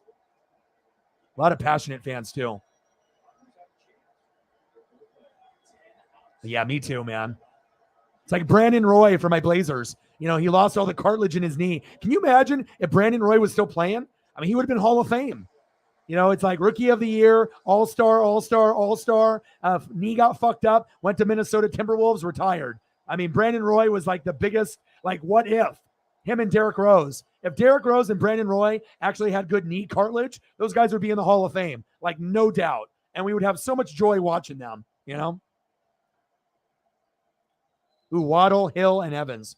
Nice. Yeah, Schultz is going to be hit or miss, not like last year. Last year, Dawson Knox and Schultz were like that guy. You know what I mean? But this year, you can't count on anybody at tight end. And if you're going to count on somebody, it has to be like Tyler Higbee because he's getting the targets that Allen Robinson was supposed to get. So Cooper Kupp will get like 15 to 20 targets. Higbee's getting like 9 to 12. So, you know, that's the new Schultz and Dawson Knox of last year is Higbee. But even he will have bad games too. So. Michael, you can do anything you want. Oh, yeah. Hunt is a number 1. If Hunt was on another team, he would be a top 12 running back. I totally agree. You know, same thing with A.J. Dillon. A.J. Dillon could be a lead back for about probably half the league. There's probably about 15 or 20 teams that Hunt and A.J. Dillon could start for. I mean, I'm a Bucs fan since 95. I would take both on my team. You know, and you got to think this. You know who's missing Kareem Hunt the most? The Kansas City Chiefs, because he's way better than Clyde Edwards-Helaire. Imagine if he didn't kick that girl in the hotel and there was film of it. Hunt would still be on the Chiefs, and they probably would be winning another Super Bowl sooner than later if they had Kareem Hunt. He's a top 12 running back in my eyes. You know, you give him 20 touches, he's going to get you 80 to 120 and 1 to 3 touchdowns. He's awesome. You know, Blazers have a lot of what ifs. Yeah, Roy, Arvidas. Yeah, and if Arvidas would have came over in the 80s, we would have won. Porter, Drexler, Kersey, Buck Williams, Duckworth, Cliff Robinson, Arvidas. And Arvidas would have started over Duckworth. I mean, I don't know if you've ever seen highlights of Duckworth back in the 80s. He was better than Shaq or David Robinson or Hakeem Olajuwon or Patrick Ewing. Like, he legitimately was like a force, and he was a better passer than any of those guys. He was like, I don't even know how to describe it, how good he was. And even when Arvidas was old and shit, you know, and Shaq was like bullying him, he still was pretty good. He still was one of the top 8 centers in the league, even though he was old as shit. You know what I mean? So I agree. Someone tried trading you Saquon and Scary Terry for John. Oh, hell no. Saquon's good, but we don't know if he can stay healthy. And Scary Terry ain't getting no fucking looks. You know, I got Curtis Samuel, and he's got some more looks than Terry this season. So, Kupp, Diggs, and A.J. Brown, that's nice. You know.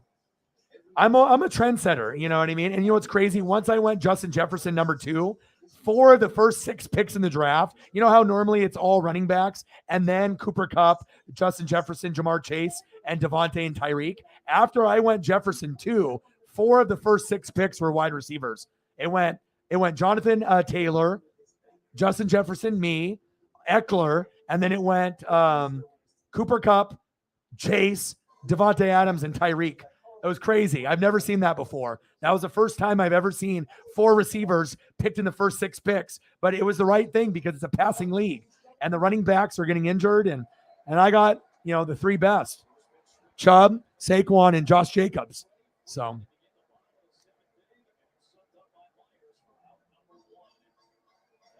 Yeah. Detlef Schrempf. I love him. Schrempf, Kemp, and Gary Payton. And the Sonics need to come back with a team too.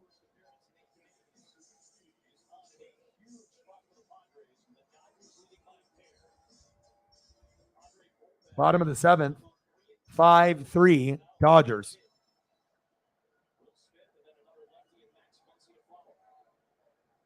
All right, come on, Will.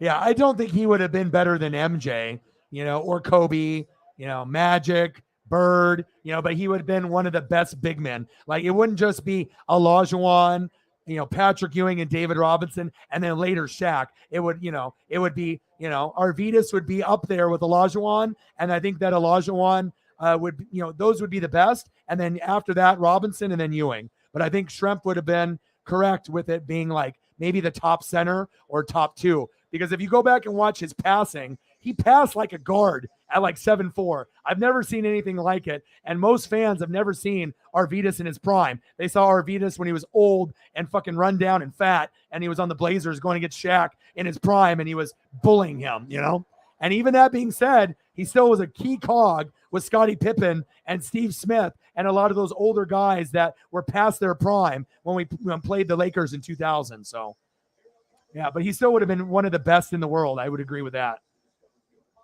It's just hard to imagine someone better being better than a Ewing, Olajuwon, and David Robinson, but he was. So.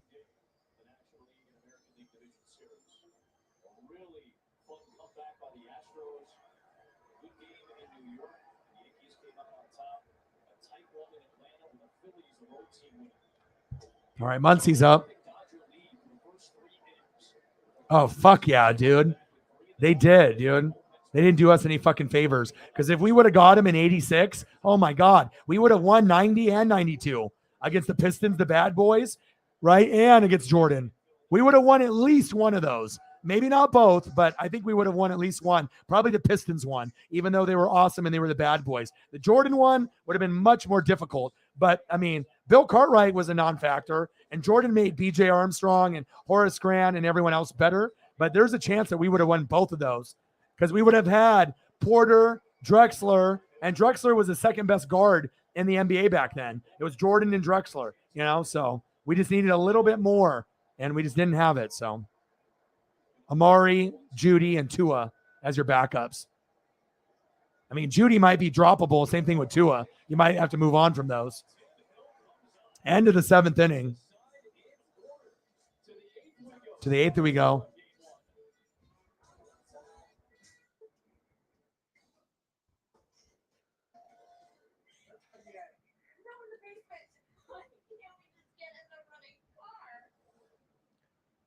Yeah, I do respect Mike Tomlin, though. He's got Buccaneer ties when he used to be a secondary coach. And if they ever get rid of Todd Bowles and they fire Mike Tomlin, which I don't know if will ever happen, this is his first possible season out of like 16 or 17 that he's had a winning record, which is unbelievable, right? But when you don't have Big Ben and Trubisky's ass, and now you have Pickett in there who's a rookie, you know what I mean? If Tomlin ends up getting fired, I would love to have him on Tampa. I think him and Andy Reid are the two most OG respected coaches in the league because Belichick is respected, but he's a cheater. Best one yet. Everyone gets AT&T's best deals on every iPhone, including up to $800 off iPhone 14 Pro. Are you coming for my job? Yeah, Damian Pierce out. I'd have to look at the matchup, and you're going to want to look to see what the matchup is. Who do the Jags play this week, and who do the Patriots play this week? Oh, I know. I mean, each guy that's coached there, Chuck Noll, and everyone that they've had, Chuck Noll to, obviously, oh boy, that they have that's in the studio, Bill Cowher, and now Tomlin. They've had 3 coaches for like the last 60 fucking years, dude. That's facts. But let me know who they play. Oh, and Doug P has been doing good. It's just a horrible game against the Texans last week. But, I mean, they were the worst team in the NFL for 2 years. But you're starting to see Trevor Lawrence and company kind of putting it together. But remember, the AFC South is the worst division in football. And if you play someone in the division, even the Texans, anybody can beat anybody. Like, you know what I'm saying? Like, the Jags won some games earlier this year that made you scratch your head. And you're like, damn, right? But it is what it is. That's why we play these games, right? 5-3 Dodgers. Top of the 8th inning. Let's take a look at the lineups. We got Mookie Betts, Trey Turner, Freddie Freeman, Will Smith, Max Muncy, Justin Turner, Gavin Lux, Trace Thompson, Cody Bellinger, and then we had Julio. And on the flip side, Jurickson Profar, Juan Soto, Manny Machado, Brandon Drury, Will Smith, Will Myers, Drake Cronenworth, Ha-Seong Kim, Trent Grisham, Austin Nola, and Mike Clevenger. Let's go. I hate these early starts for games.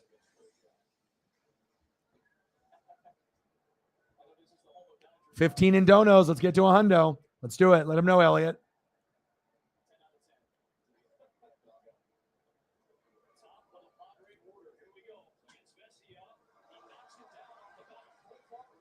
Here we go, one away.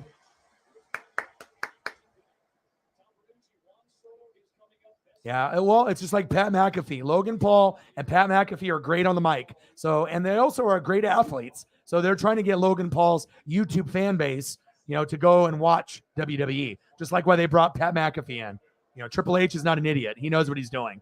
But Roman Reigns should be going against Drew McIntyre or Seth Rollins for the face of the company, not Logan Paul,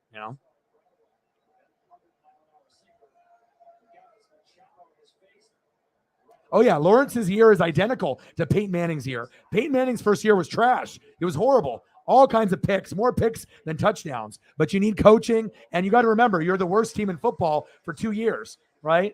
You know what I'm saying? So it's going to take time, and it just so happens that the AFC South is ass cheeks that maybe that they win the division. It's probably going to be the Titans or the Jags that win the division this year. And I'm rooting for Trevor Lawrence. I like him. 5-3 Dodgers, top of the 8th.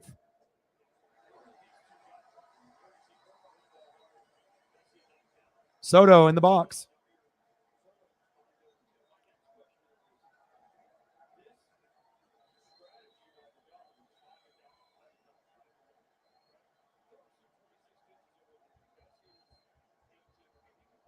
Come on, baby. Come on, Vesia.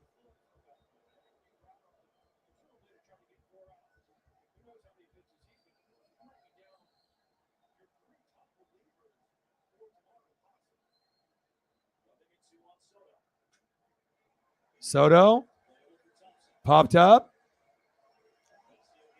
Trace Thompson, 2 away. Machado's up next. There he is. Bye-bye. Gratterall.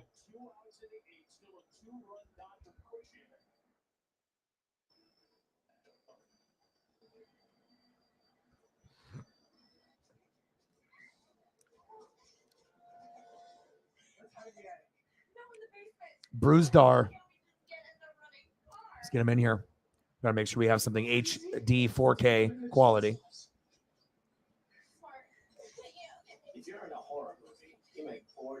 Ooh, this is fire. All right, Manny Machado in the box, and they're making a pitching change. Let's go. Bruisdar, Gratterall. Let's see what you got, baby.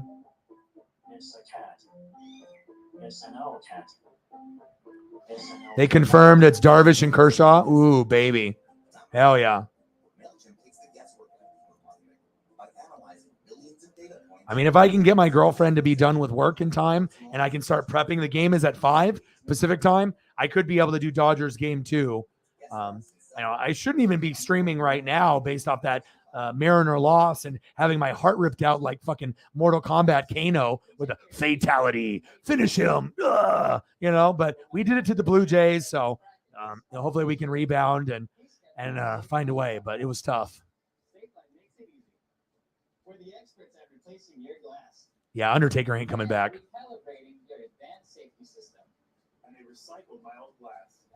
Oh, yeah. Well, that happens, though. It happens sometimes where you pick the wrong guy. The Blazers picked Sam Bowie over Michael Jordan when I was a kid. The Blazers picked Greg Oden over Kevin Durant. I mean, it doesn't get any worse than that. Jordan and Durant could have been a Blazer. You know what I'm saying? If we had Jordan and Drexler, how many championships we would have won? Like 3, 6, 8? I don't know. So Cubs are not good. They used to be, but they lost a lot of their top tier guys to free agency and trades. So they're kind of an up and coming team, but they're not good anymore.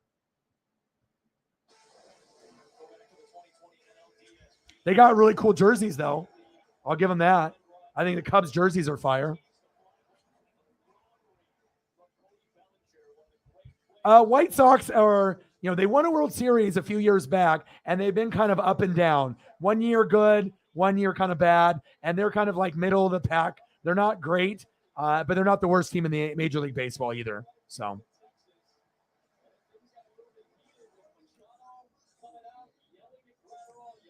yeah, I hate that they have the games on in the morning. It's like, Jesus, dude. Like, I would have really loved to have the Mariners on at night so I could call the game, but at least if I can do Dodgers for my dad. So, and we got a beautiful thumbnail for my boy. Machado hammers it. Popped up. Sky high. And there it is. Machado went way too early there. Should have been more patient. Bottom of the 8th. Let's go. I mean, as a Mariner fan since 1985, I know I look young, but I'm 40. I would have rather lost today 5-0. To be up, by that amount of runs, 7-5, and being up, 7 to minimal, throughout the whole game, and then to get your heart ripped out like that. We were up 4-0. Then it was 4-2. You know what I'm saying? Then it was 6-3, and then we ended up losing 8-7. I mean, when we were up 7-1, on the Blue Jays, and we came back and won 10-9, that might have been the greatest feeling I've ever had. You know what I mean? But then to lose on the last pitch, in the last out, and you throw in fucking dumbass Robbie Ray to Yordan Alvarez, I was like, oh, God. I already was messaging my friends. I was like, we lost. And then he homered. And, sometimes you just know. And it was rough. But at least Julio, his bat was alive, and, we got a rookie of the year. So it's nice moving forward. The Mariners are going to be great for the next 15 years, 20 years. So that makes me happy, that we actually got something special. But we need pitching. We need pitching, timely pitching. And that's facts. Yeah, I saw the DX. I watched that. I watched WWE. I do WWE too. I do NFL, all 32 teams. I do college football, Ducks. And then I do USC and Ohio State, Alabama, Georgia, the good teams, right? Then I do MLB. I do NBA. I do college hoops for March Madness. I do AEW, WWE, NJPW, ROH. I do World Cup. I do NHL. So there's literally nothing I don't do. So you have to read a lot. And I do NASCAR. So, NASCAR and baseball streams usually get me some good views. NFL market is oversaturated, but I'm getting my footing in college football, NASCAR, and baseball, because obviously there's just way too many people doing NFL, and they always hate on me. I'm the only one on YouTube that can have less than 20 people in a room, and I can still make 100 to 1,400 in donos every night. There's not one person on YouTube or Twitch that can hit those kind of numbers. So that really shows you that the fans really do fucking love me and support me. That's facts. Yeah, me too. And plus, I got to give them the best swag. I got to make sure I'm dressed to impress. I I was the first one in Oregon and the Northwest to get a Julio jersey. Ordered it, very first when it first came up to order on MLB Shop, like in March or April. And then I paid for next day delivery because I wanted to wear it to the Royals doubleheader that I was going to go to in April, at the end of April. And they said, well, we took your money, but we'll send the jersey before July. I was like, dude, I paid for next day delivery. And then luckily I ended up getting a Julio ball to make up for it. So it's been a magical year for me in baseball. Julio Rodriguez foul ball and an Aaron Judge ball in the same season. An Aaron Judge 62 home run season and a Julio ball. I mean, it doesn't get any fucking better than that. All right, bottom of the 8th. Nick Martinez on the mound. Justin Turner in the box. Let's go, Justin.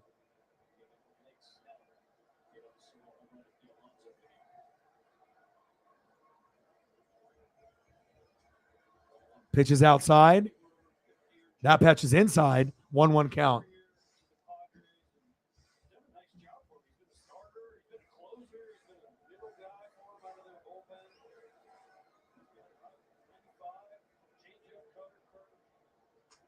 Chopper. 1 away. Come on, Justin. Be more patient.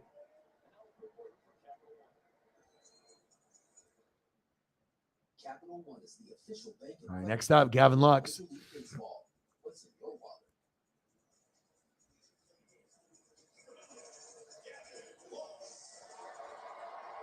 Hello. Happy birthday to you.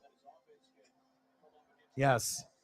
How are you? I imagine you did have a late night. Had a nice shot of Patron or some tequila last night. I told you the Chiefs were going to win, and I got you.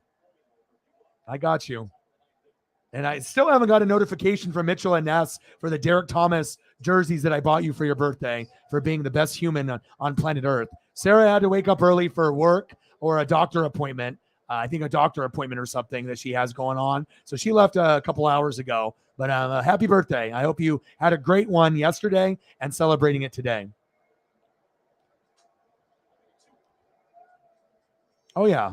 Bobby Witt's great. I mean, like I said, I got to watch him in the Royals, and I went to that game specifically to watch Bobby Witt Jr. play because he's the future at third base. He may not be a Nolan Arenado just yet, but him and Julio are great for this rookie class. Yeah. Yeah, I'm an Oregon fan since the 80s. Yeah. Ducks, Blazers, Mariners, and the only team I root for outside of the Northwest is the Buccaneers. And I'm not a bandwagon Brady guy. I don't even own his jersey. I'm a defensive guy. So it's always been about Sapp and Brooks and Lynch and Ronnie Barber and Mike Allstott. So I like linebacker, safety, corner, D tackle, nose tackle, DN, offensive line, and coaching. Yeah, Ducks are nice. We're not as good as USC, but I think USC and Ohio State will play in the Rose Bowl, and I think Georgia and Bama will play in the Natty. So, I'm so happy. Yeah, I still haven't got that Mitchell and Ness notification email, but I hope they send your present soon. So, sooner than later.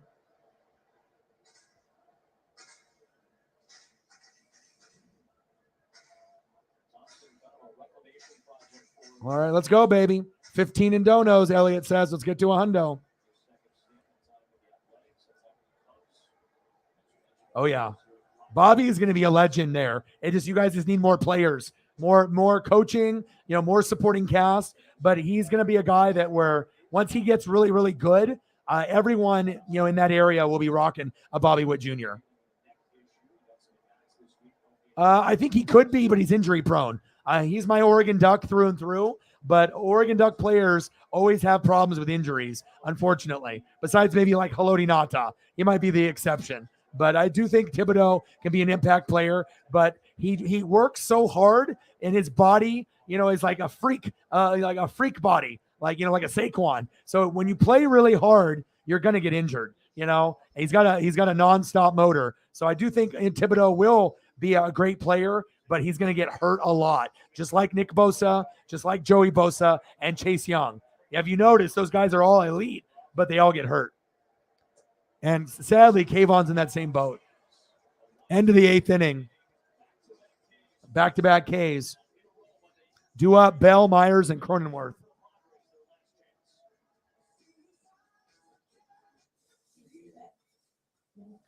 Justin. Way too early. You can still hear it sizzling. All right, let me get that Josh Bell. Listen. The sizzling. The chewing. The spatula. I can hear it too. Me too. Actually, it's the Cheesesteak? It looked like you got a lot of love on social media for your birthday. You're definitely very loved, Holly. Saw a lot of comments on my timeline from people. Deservedly so, too.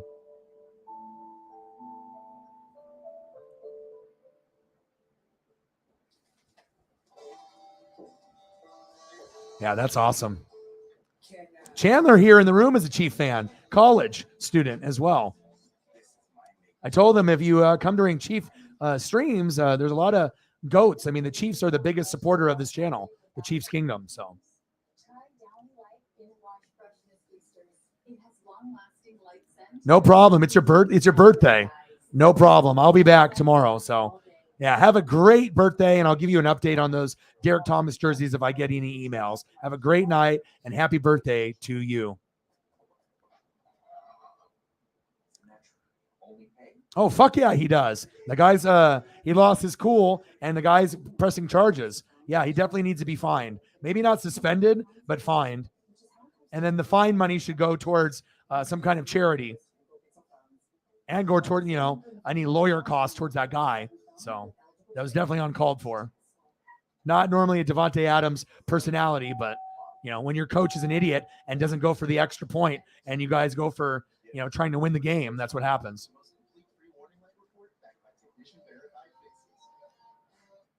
Yeah.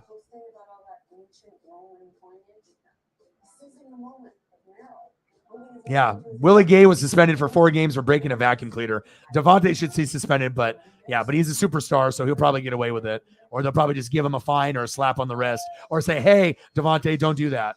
So, but you can't be pushing a photographer, he should be suspended for 1 game. I mean, if you're going to suspend Mike Evans, for that bullshit, with Lattimore, Davante should be suspended for a game. But we'll see if they do it.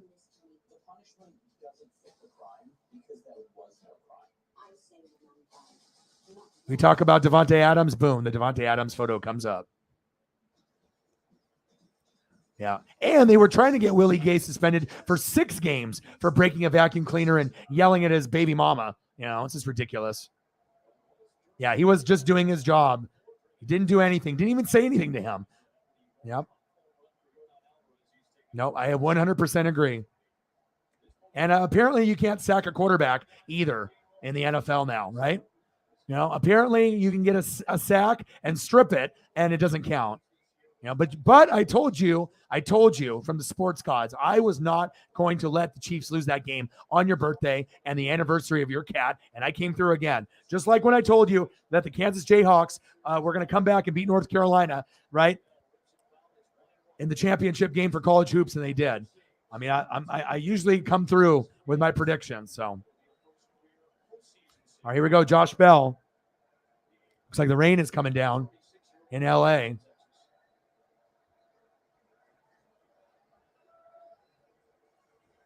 Top of the 9th, 1-1 count, 5-3 Dodgers. Martin on the mound, Bell in the box. I can't believe they got Bell for a freebie, with the Juan Soto trade with the Nats. I mean, the Nats had Bell, right? They had Soto, and they had Bryce Harper. But they won the World Series, so I guess they're fine.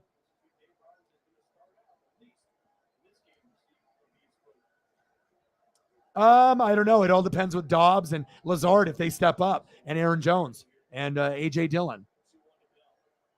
There's a reason why I didn't pick him in fantasy. And another big thing, too, he doesn't have, right, Nathaniel Hackett calling plays for him anymore, so it's a big blow that no one's talking about. Yeah. You can hug, but you can't knock him down. Stupid.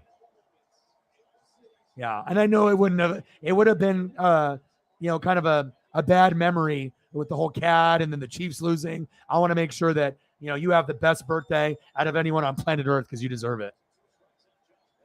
5-3 Dodgers, top of the ninth, 2-2 count.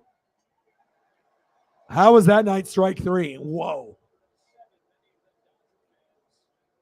Holly, did you see the epic Mariner debacle where we were up the whole game and we ended up losing? We were up 4-0 and then 6-3, and then they put in a pitcher for the last out when we were up 7-5. All we needed was one out, and they brought in Robbie Ray, who's a starter, right? Dribbler down first base. Run it.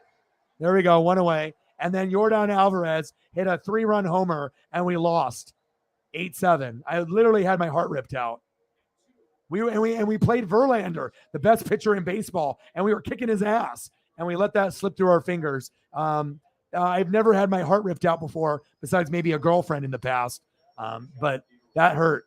And the same thing that we did to the Blue Jays when they were up 7-1, and we came back and won 10-9. The Astros did it to us, but oh my God, you have no idea. Go on Twitter or on the news or ESPN. It's your birthday, so I don't expect you to keep up with Mariners, but everyone is really mad right now. But we have game 2 on Thursday, and we have our best pitcher. And the tickets that I have for game 4, if we can win one game in the next couple, tickets that I have are going for $800 to $1,000 a piece, and I got mine for $200. We have 20 rows back on the 100 level off first base. So I'll be able to get a foul ball if I'm lucky.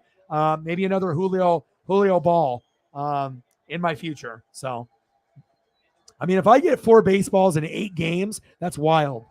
I might have a better percentage than Zach Hampel. You know what I'm saying?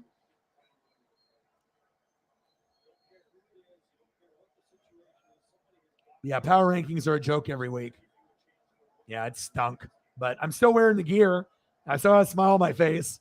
I definitely could have just said, fuck it. I'm not doing this game. But I'm going to do it for my dad. Dribbler, down second base. 2 away. 1 out away from a victory, baby. And then we're going to get into some food, probably for the last 34 minutes, and then we'll call it a night. So, oh my God, I've never been to a playoff game. This is crazy. I look like I'm young. I'm 40. I haven't been able to watch a Mariner playoff game, right, since I was like 20, like half of my life ago. I was 21 the last time, and I'm 40 now. So think about that, being a fan for that long, and they had the longest drought in Major League Baseball, NBA, NFL, and NHL. And now we're here, and we even beat the Blue Jays. So this rain is coming down in LA.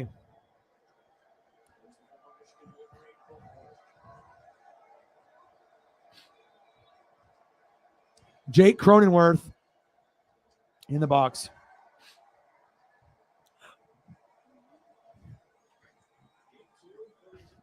Top of the ninth, 0-1.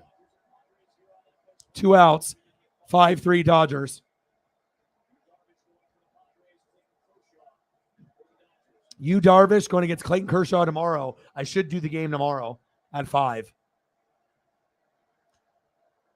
Cronenworth. Oh, he got a single. Wow. Cronenworth got a single right in between the gap. Nice job. Next up, my cousin, Ha-Seong Kim.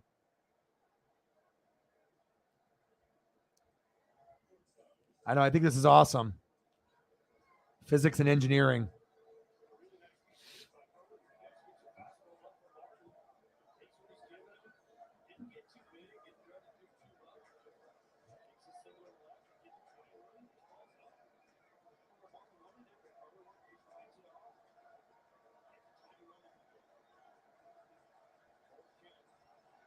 That's a no.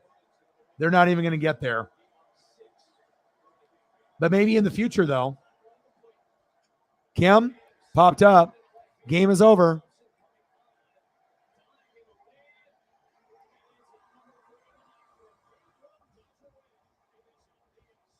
There we go. Final score, 5-3 Dodgers. Let's go.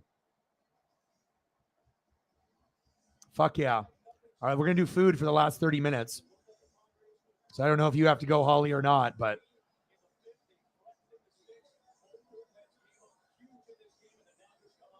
But I got 2 words to say. Dodgers win. Dodgers win. Dodgers win. Let's go. Your boy works quick.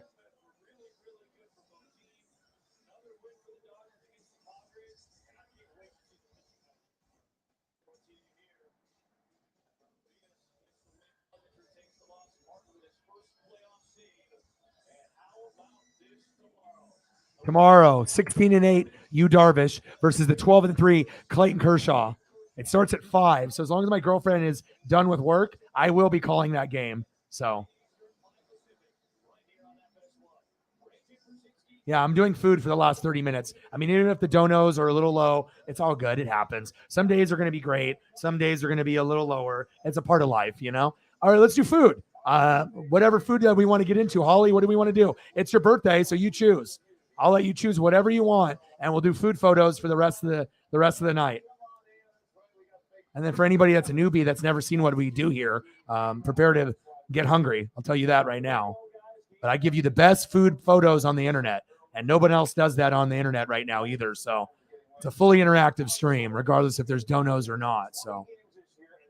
It's incredible. They have their number, fellas. You guys were dead on. At the end of the day, a little bit different story, but same exact result. Just Dodgers all the way. Go Dodgers, baby! And shout out to my boy Johnny Thumbnails. You know, thumbnails can get expensive, but I mean, I'm not going to be able to make something that looks like that. So shout out to Johnny, you know, for doing big things. You know, so at least I can get my name out there a little bit. There's not a lot of us doing baseball on YouTube, but God, beautiful. And Johnny does the thumbnails for me and Tom Grossi. So obviously you can tell if there's a little similarity in my thumbnails and his, there's a reason why. So she was here earlier, but she has to wake up to go to the doctor or for work. So she dipped out early. And if she's not feeling well, I let her go early. I don't want her to suffer, you know, if she's sick in front of the computer. You know, as long as I have Jameson or Elliott to step up to do the role, then we're fine. So, and then here we go. And then all of a sudden the bots come in. They're like, oh, this is a perfect time. They're doing food. So, all right, let's go. Let's go. Should we do breakfast or what are we thinking, Holly? We did Mexican food yesterday. I mean, we can do whatever. Burgers, chicken, Mexican food, you know, whatever you guys want. Trey Turner, this team has been so good, historically good scoring first all season long. You've got to go into the home run.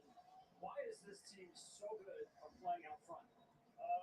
Just the discipline I think we have with the lineup. No easy at bats, and then our pitching staff's been unbelievable all year long. You know, the stats are there. You can look at anything. We lead in a lot of categories, but it's just a consistency for me. I mean, Julio went out there, gave us a chance to win again like he always does, and then the bullpen picked him up and got those final outs for us, and it was a total team win. Let's not forget about the defense either. Big double play there in the sixth inning. Tell me about that play. Yeah, we work on it almost every single day. We get out here, do our work on our double plays. Me and Lexi have been up the middle a lot this year, so it's pretty normal. And you know, hit it hard enough to turn it. And it was a big one, big momentum changer for us. And finally, 5-game series tomorrow, game 2. And I got a brand new crock pot. Oh my God, we did sausage tortellini with cheese tortellinis last night. Oh my God, I still have leftovers. Oh my God. Oh my God. Yeah, and like I said, I got all kinds of Chinese food stuff. I mean, I got the best photos. I mean, I'll definitely make people hungry here, and it's a good vibe, you know, at the end of a night, you know, to be able to find something that looks amazing. And, you know, I'm trying to find the best 4K and HD photos of food. It's, you know, something that I decided to kind of come up with as well as the Fanatic family. And yeah, it's awesome.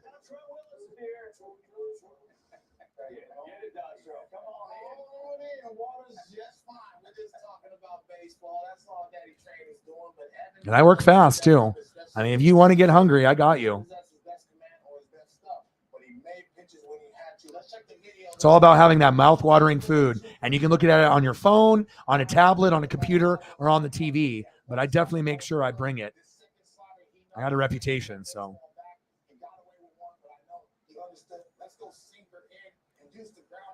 I mean, we can do food, and then we can do like animals or something for you, Holly, like baby penguins or baby animals. I mean, we can do like a combination stream where we do burgers, you know, pancakes, you know, whatever. And then we can go into like animals like corgis and stuff, since I know that's your favorite dog. It's your birthday today, so we celebrate you tonight.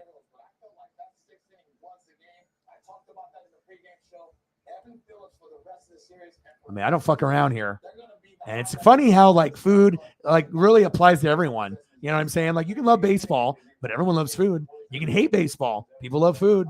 You know, I always try to show a lot of tropical locations, water for mental health, because I've had depression, I've had anxiety, I've gone through some tough times, and I've noticed that water and food really make things better. They really do. Well, definitely deep. We saw that on display. Hey, Trey, where you talking so fast, man? You want to go home? I want to go home. It's time to go home. This is 13 hour day. Train's off the clock, baby. You're clear, man. Get out of here. Trey, we'll see you later. Train's off the tracks. That's what we're looking for. Hey, so we're talking about that sixth inning. Here's the deal, right? Phillips comes in. He has a little trouble. That's what I was telling you. He's not his best stuff. He has a walk, a little infield single, a little unlucky there. Frank, you know, before they pinch hit Bell, Drury was a scheduled batter. They pinch hit Bell. Before that, you said, hey, I want a bunt here. Why? I would have. I mean, this team has owned you all season long. You just came out of a hot series, beat the Mets. No one thought you were going to beat the Mets. You come in hot, keep the momentum going. You scored 3 runs in the inning before, keep the pressure on. They didn't get it done. They went back to, here we go, analytical baseball. We're going to go for the hit. First and second. Yeah, it's me. It's just me. I have Preston come on the show with me sometimes, but it's just me. So obviously Blazers, Mariners, Oregon Ducks, Tampa Bay Buccaneers, but I cover all sports. So, you know, I do, you know, basketball, baseball, football, hockey, everything. Food and music, University of Love, yes. They don't like music. Well, they're probably not in a good headspace if that's the case. Bell as an arrow might quiver for later on. But I think in a third at bat, you have a greater chance with the hitter at hand than bringing in a cold hitter in Bell. But look, at the end of the day, Kevin, you're sitting there and you're San Diego, fellas. I don't fuck around. Prepare to get hungry. We can't get it. We can't beat a team. When we sit around, we have to do something different. And the first thing that has to start is Soto has to. I'll give you like delicious photos and I'll give you shock value photos. 20-pound burger. Oh my God. The bullpen did well, gave him a shot with that offense to get going, and it starts with Manny and especially Soto. So what do they do, Poppy? Right? You talked about the pregame show. You said they're in their head. What do they do now? I mean, they're already down 1-0 in the series. You said the Dodgers didn't play great, but they still, you know, beat them again. How in the world does San Diego get off the mat after this? The reality is that when you play against your daddy, you need to trade. You have to play with something different. You can just continue having the same approach. You don't know what you're gonna do. You need to try something different. You know what I'm saying? I totally agree with Frank. Hey, right. You have to do something different because that one looks good too. You're playing against one of the best offensive teams in the whole baseball, and you are 5-15. Yeah, there's going to be fans of NASCAR out there. Plus, when I do NASCAR streams, I do photos, you know, of the drivers with their helmet on, their helmet off, the cars, burnouts, crashes, fights. You know what I mean? So, like when you watch NASCAR, it's one thing, but if I'm pulling up photos throughout the whole stream, I can make any stream fun. You know, it's not like you're just looking at someone talking the whole time like everyone else. You know what I'm saying? Like if someone brings up a topic, I keep going. You know what I mean? And that's what makes it really fun. Makes it interactive.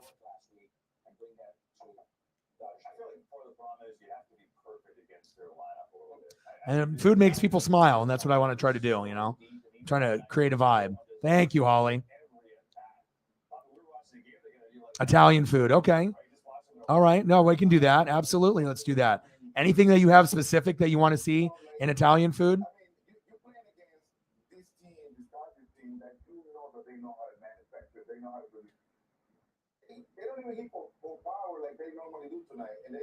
Like pasta, or just give me some direction and I'll take care of you. You know, Bryce Harper looking at butt. There you go. I mean, move runners because they know they're playing a Braves or a hot team just like them, and they haven't had that much success in it. They did something different. They found a way to win. San Diego. And thank you. Okay, man. Have a good one. Thank you so much, man. Appreciate you. Thank you. Appreciate you. Appreciate you. Bang, bang, bang. Thank you so much. Happy birthday. Well, the bottom line is you have Dodgers tomorrow. You win one. Your goal was to come to Dodger Stadium, win a game. Then it's 1-1. Anything can happen in San Diego. Got to make sure we get you some Tommy for your birthday in there too. Right? And it wasn't like they knocked them out. So you got to feel pretty good. Happy birthday. You were in the game. You said you had opportunities. You came up short. Dodgers, give me 6 or 7 innings tomorrow, and let's take this back south. You feel like they were was 5-3. We talked about the 6-8. Did you feel like they were in the game? It felt like it was 10-3. That's the point. Obviously. Isn't that the point? Yeah. That's the point. 20, baby. Let's go. That's what we're trying to say. Talk about this Dodgers lineup. Trey Turner had a big night. So Good game, man. Tomorrow. But Tom prediction. Chicken piccata. Okay, perfect. Will Smith, you had a 5-0 lead, turned into a 5-3. Chicken Alfredo. Okay, just give me some direction and I got you guys. I'm here for you guys. This is not all for me. I mean, of course, I enjoy when I look at stuff like this tremendously. We got the mind doing that one. Let Doc take care of that. And whoever brings out, I'm confident with, and I'm going to call the pitches for him. Let's talk about the job that Julio Urias gave you early on in the game. What did you think of his stuff tonight? But it was really good. Fifth inning, they put a 3 on him, but overall, a really good start. Kept him to 0 runs for 4, and then we jumped out to a big lead, and that was it. Your boy has to work fast, baby. Ooh, linguine with seafood. Tonight it was Chris Martin's first career postseason save. What's it like with the depth of the Dodgers? Ooh, baby. They're studs down there. Let's go. They attack the zone. They got nasty stuff, and they've been in situations. Oh, shit. Oh, shit. Look at this next one. Oh, my. Oh, my. Appreciate it, Tom. Oh, are you not going to let me do it? Let me see. That one looked really good. I think it's going to fight me, though. The answer is the team on the left. As we go to the world of Twitter. The one I really wanted wouldn't let me pull it up, but I have a couple others here.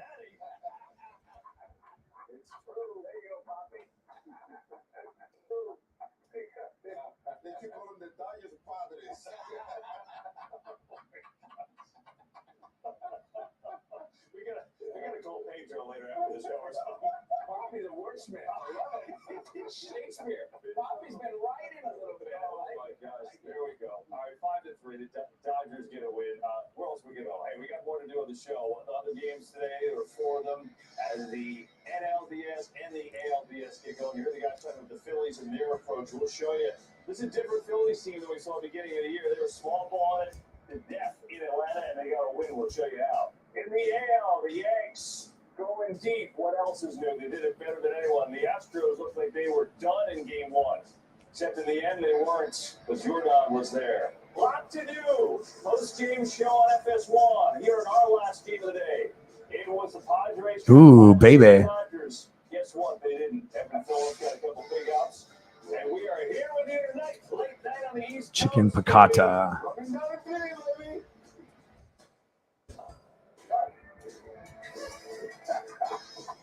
Who's on it with Guardians? Garlicky chicken piccata. Ooh, my God, this looks good. Is this what you had for dinner tonight? We're hitting the trail. Between you. And put in the break fried food. Guardians is a one-standing pill that not only lowers A1C, it goes beyond to reduce the risk of cardiovascular death for adults with type 2 diabetes and known heart disease.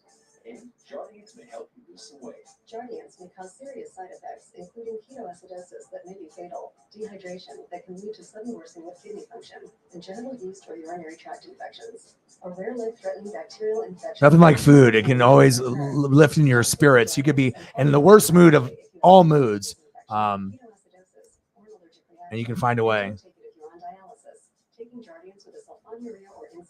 Oh, really? That's awesome. The chicken piccata. Linguine with seafood. Oh, okay, let me get that. All right, let's see. Linguine with seafood.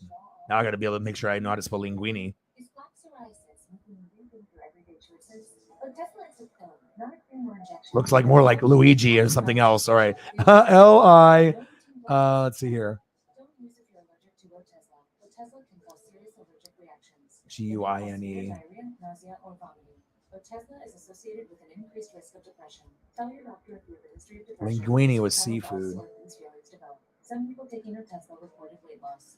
L-I-N-G-U-I. Stop treatment. Upper respiratory tract infection and headache. L-I-N-G-U-I. G-U-I. N-I. Don't hesitate. Ask your doctor about Otezla today. The first time you connected your website and your store was also the first time you realized. Cheesecake cookie? The cookie. Manage all your sales from one place with a partner that always puts you first. GoDaddy, tools and support for every small business first. So I had to quit college to help my mom, but I never wanted to quit my dream of a career in IT. On Coursera, you can earn Google's IT Support Professional Certificate. No prior experience needed to enroll. My job now is amazing. Join for free at Coursera.org. Team, I need a volunteer. We need promotional products. I'm on it. 4imprint makes promotional product success easy. For high-quality items, go to 4imprint.com. All right, we got 16 minutes before we end the show, so we're just going to end it off on a good note with just some nice looking food, put everyone in a good mood, get them hungry. Dodger Stadium, the Padres trying to get a little mojo going against Julio Urias. Yeah, they got some knocks off of Urias, but it was not enough. Oh my. A little linguine with seafood. Oh, that looks good.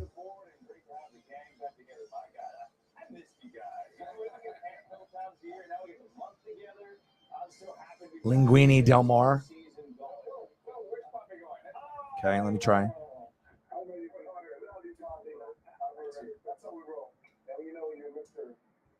Super Bowl worker. Oh, here we go. Super Bowl. Frank, I love you. Thank you, buddy.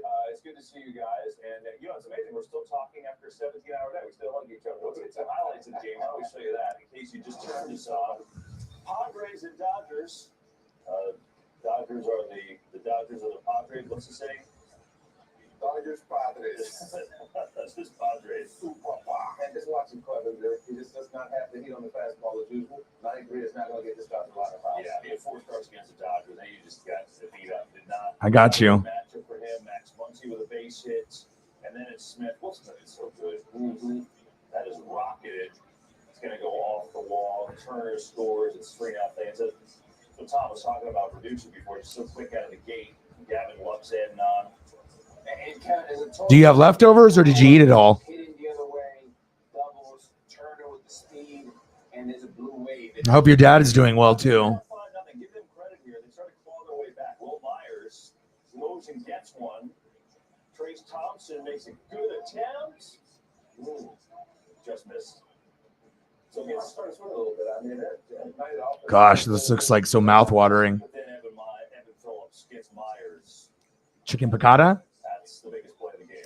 Oh, the linguine. If you're the Padres, a little consolation value. Say, you know what? If that ball goes through, I bet you Manny Machado says they gave it a 2-run homer up the left field line. So a twist here, twist there. You know what? You just don't give up. You got to keep moving forward. Do you really? Wow, that's awesome. I am so happy you had a good birthday. I just wish that my Mitchell and S order would already got shipped out yet. I don't know what the hell is going on. They haven't sent me any emails yet. I'll have to go through my emails and take a look, but to my knowledge, they haven't sent it out yet. So He's been the most underrated great season that he's had. He's just quietly going out and starting game 2.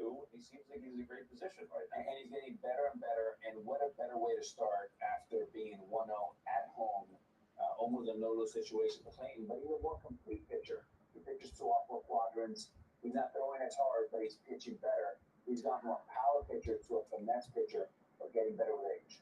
You have to have more velocity, high raised fastball to be able to control this Dodgers lineup. You can just be pounding 93 around the strike zone where they can reach out for, because you know these guys are capable of throwing this fastball around. It don't matter what.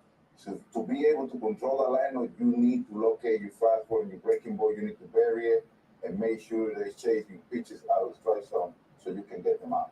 Well, Chris got his work cut out with him. I mean, they know him very well. I like this Dodgers lineup because, and that's what I said earlier about them, if they don't win it all, it's a really bad year because this team hit line drives consistently every day with some of the greatest hitters in baseball, and they consistently pound you hitter. Oh, baby. And it wears you down. So as the Dodgers, he's just going to try to keep the ball down and hopefully defense helps him out. Oh yeah, I'm a big seafood guy. I live out here in Oregon, so it's only an hour and a half to 2 hours from the Pacific Ocean. So clam chowder, crab, lobster tail, crispy shrimp. I mean, all that. I love it. Yeah, that's true. I'm glad. I knew she was going to get you something too. So.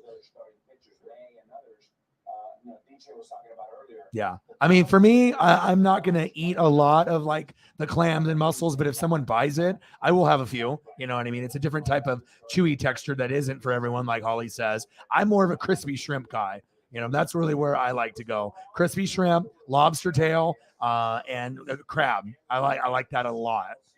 And I like clam chowder, like a bread bowl where they hollow out the bread bowl and they put in the clam chowder into the bread bowl. It's magnificent.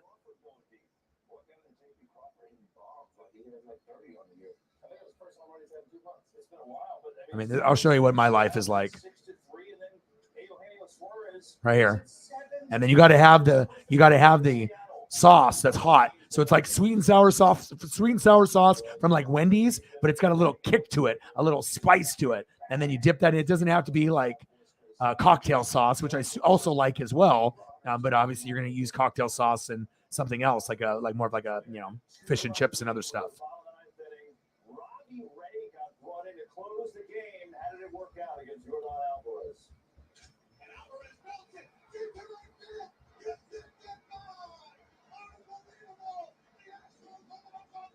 Oh, they're showing the replay of the Astros beating the Mariners. That's exactly what I wanted to see right now. That is just a bad man. 37 home runs during the regular season, and that thing was smashed.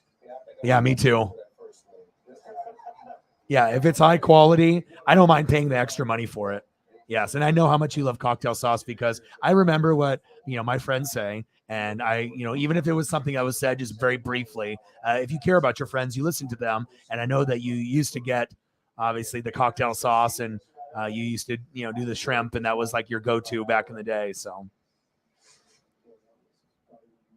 In Carolina, yeah. I told people this, if I ever get rich, you know, obviously I want to go to Gordon Ramsay's like places, but I would love to fly to Maine just to go eat. I know that sounds crazy, but I would like to go all the way to the other side of the country and go to one of the best restaurants right on the water, freshly caught lobster, crab, shrimps, and be able to eat, you know, at the best place in Maine, you know, in that general area. I imagine there's going to be more locations there than like Delaware and all the way in the Northeast. But I've just had this kind of like vision of me, you know, one day traveling all the way to Maine, not to go watch football or to go see wrestling, but just to go eat. I know that sounds kind of wild and crazy, but it's kind of on my bucket list. So.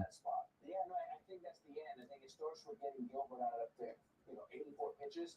But at the end, I always go with what got me there, and I don't try to reinvent the wheel with rain. Yeah, we'll get back to that in just a second. We go back to Dodger Stadium now as Evan Phillips, the Dodgers reliever, joins us. And Evan, it's Kevin Burkhardt, the Fox guys. Thanks for taking a moment, and congrats on the victory tonight. I just want to go big picture with you. You know, I knew you were on this team obviously last year. You got in a couple games in the postseason. But this feels different. Everyone knows you're going to have a lot on your shoulders for this team in the postseason. What was it like just getting in? Nothing like a good crab cake, too. A lot of people don't know what the hell that is, but once you have one, your life has changed, especially if it's high end. I mean, look at the inside. That looks insane. Yeah, I've never been to Maine or Vermont. I've only been to Oregon, California, Washington, Japan, and I went to Illinois for Chicago for business once. Does that look good? I thought that would spark your interest there. You know, the one thing I do before every at-bat is check to see where my infielders are. So I turned around earlier in the at-bat and seen Gavin Lux standing, over in his spot, and I was trying to draw up a double play the whole time. It's something I was envisioning from the get-go. So to get that pitch. Oh my God! I hope this lets me come up, Holly. Spicy bacon crab cake. Oh my God! This is like a 4K too. Oh my God! Oh, I don't think it's gonna let me. Oh, it's such a good photo too. Oh, why does it have to do that? Oh, that was money. Hold on, maybe see if I get this other one. Ooh, this one's good. He said he probably going to be closing the game tonight. Were you surprised after going into the sixth inning in a high-level situation? No, they do a good job of translating or communicating, what role I'm going to be in each and every day. So, I knew I was going to go face that stretch of hitters. And, I think in the sixth inning when we have 2-run lead, those 3 outs are just as important as the ones at the end of the game. So I think they value me in a multitude of situations. So, and I don't have a personal preference on what inning I pitch. I go out there and I just try to get 3 outs and help the team. All right, we got 5 minutes to go. What's happening, Big Papi, right here? Congratulations on that win. You been dominating this San Diego Padres all year round. Coming into the short series, what the mentality? Ooh, baby. Look at the detail. Oh, my God. Oh. Oh, yeah, aioli. Yes, we have a place here that does like special aioli sauce burgers. Oh, my God. If you've never had one before, you can dip the fries in aioli, like steak fry type stuff, and then you can have it on the burger. Oh, man, I love. That's crazy. You never brought that up because that's not something that usually people talk about too often with the aioli sauce. But yes. Keep on the even keel, if you will. You play them 20 times, you won 15 of them. And I know this is different as the postseason, but take me, and we've been talking about San Diego. There you go. Keep grinding, man. What's the Dodgers' mind? Absolutely. All right, we got 4 minutes to go. Anything last requests, Holly, that you want to see? You just one item, one other thing, anything seafood wise, or if you want to see, cats, dogs, whatever you want, I got you. Or we can continue the food here. I love my food too. You got another seafood request? Crab puff, crab cakes. I can keep finding a couple more crab cake photos. I mean, these are pretty fucking amazing. Hey, Aaron, this is Poppy right here again. I just want you to know that A-Rod picked you guys kids to win tonight. I mean, the Padres. Okay. Got you. Okay. Evan, forget about the 6 inning. I'm sure the highlight of your night is being interviewed by Big Poppy after the game. We all know that's what you're looking forward to. Hey, man, we were having a little fun. We appreciate you taking the time, and seriously, congrats on it. We'll talk to you soon. Yeah, thank you guys very much for having me. Great job here. Yeah, Evan Phillips, who was Crispy shrimp, delicious. Lobster, delicious. Crab cake, to die for. Another one? Yes, please. Oh, baby. So good.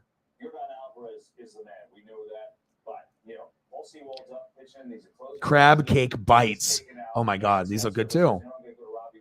One relief appearance in 8 years. Alvarez can hit everyone. So, hindsight, it's easy to say now, but I know we all didn't love it. That's not a guy you want to face on the line. He's in 321 against lefty, bring in lefty. You're not going to beat reaching that throw when this guy goes 3 for 5 RBIs, a home run and double. I'm not messing with this guy. Big mistake pitching to him in that moment. You should have walked him. I know it would have been risky, but I will not let this guy beat me, especially in the playoffs. That's the bottom line right there. I agree. I absolutely agree with you, Frank. I don't care if you have a lefty or a righty in the bullpen ready.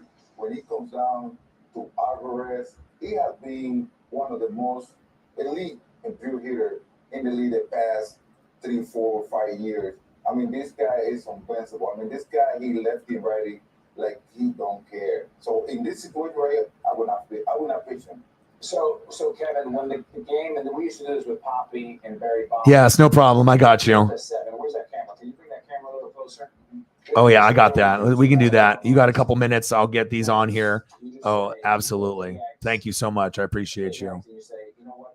Bang, bang, bang. Boom, boom, boom. Bang, bang, bang. I love you. I appreciate you. Okay, let's go. First base wasn't open. It was first and second, but third base was open. And sometimes you have to roll the dice and stay away from Bonds, stay away from Big Poppy, and you stay away from Alvarez because that's who he is today. These are a short series, right? It's the best of 5. So when you're Seattle, Poppy, you're up 7-3. You hammered Verlander. Verlander gave up 3 runs the last 6 starts combined. You get 6 runs off Justin Verlander today. You're up 7-3. How do you come back from this? And not only that, Kevin, they facing Valdez tomorrow, who is he has his best that he had ever been. I mean, without pitching, his best game as of right now, and he had playoff experience. So when you get away from Verlander like that, you cannot let that escape. You need to continue executing inning by inning. And when you are facing that offense, of course, you don't want to face a guy like Alvarez in the situation because he will get you in trouble. And that's what ended up happening. Yeah, so the Astros maybe a little different than the postseason teams in the past. Maybe not the overall offensive unit, but they still have offensive firepower. Bruschetta, So fried mozzarella. Well, you look at walk-offs in the postseason. How about this? Walk trailing. Let's go back to 1986 NLCS Game 3. Yeah, 5-1 get a piece. Lenny Dykstra, the walk-off 2-run shot against Dave Smith. Mets go on to win the '86 World Series. Of course, 88, game one, we all know this one. Kirk Gibson comes out of the clubhouse on one leg, 2-run shot. Dodgers are trailing. They end up winning.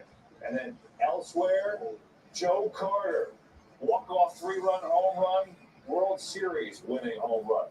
That's what we got for you. Hasn't happened very often when you're down to hit a winner. Alex Rodriguez said earlier, I think like 17 hours ago, that all the pressure was on Garrett Cole this full season. How did he do today? Pretty good. Outstanding. Show you the highlights when we come back. And the Dodgers win at Dodger Stadium behind Julio Urias and some timely hitting. And a 1-0 lead over the Padres in their NLDS as the postseason show rolls out with the guys, baby. Julio Urias, mi muchacho.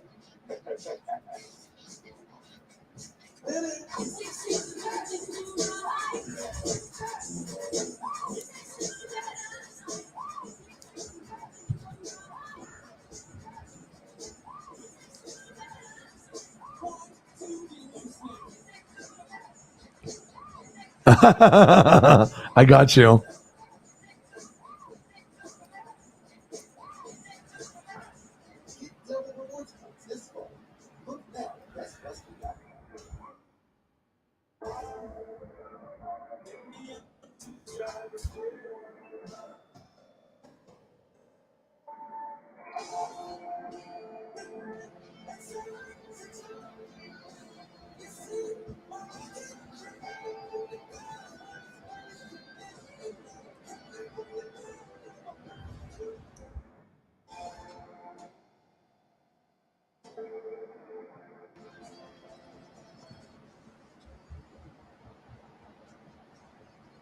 Be a postseason powerhouse with the MLB app. Get inside every matchup with exclusive stats, analysis, and first look information. Stay informed with personalized real-time updates. Enhance your viewing experience with MLB's Game Day. Get locked in only with the MLB app.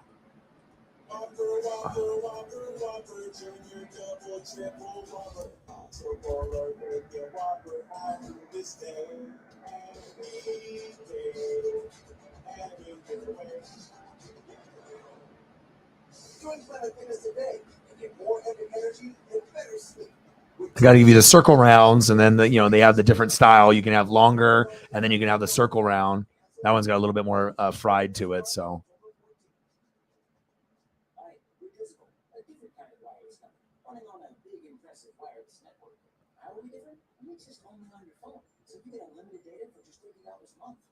oh, nice. Oh, that's so awesome. That is so awesome. Oh, that is awesome. I'm glad you had a great time with your family. They had longer. Oh, okay. So they had this kind like this, or it was even longer than that. Like, wow. I can only imagine.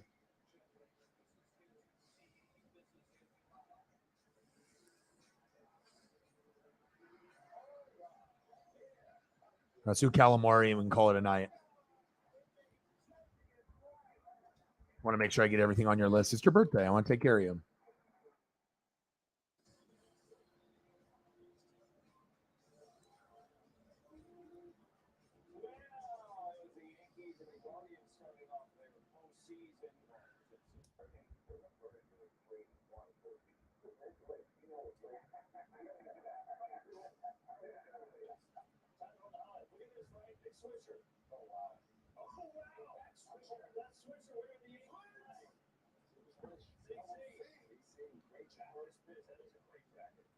Crispy shrimp, lobster, crab cake. If I had all this in Maine, I don't even know if I'd be able to come back to Oregon. I'd just be like, okay, bring the next one. And then the next one. And the next one. The next one. Oh, some of that. Oh, yes, please. Another. Oh, man.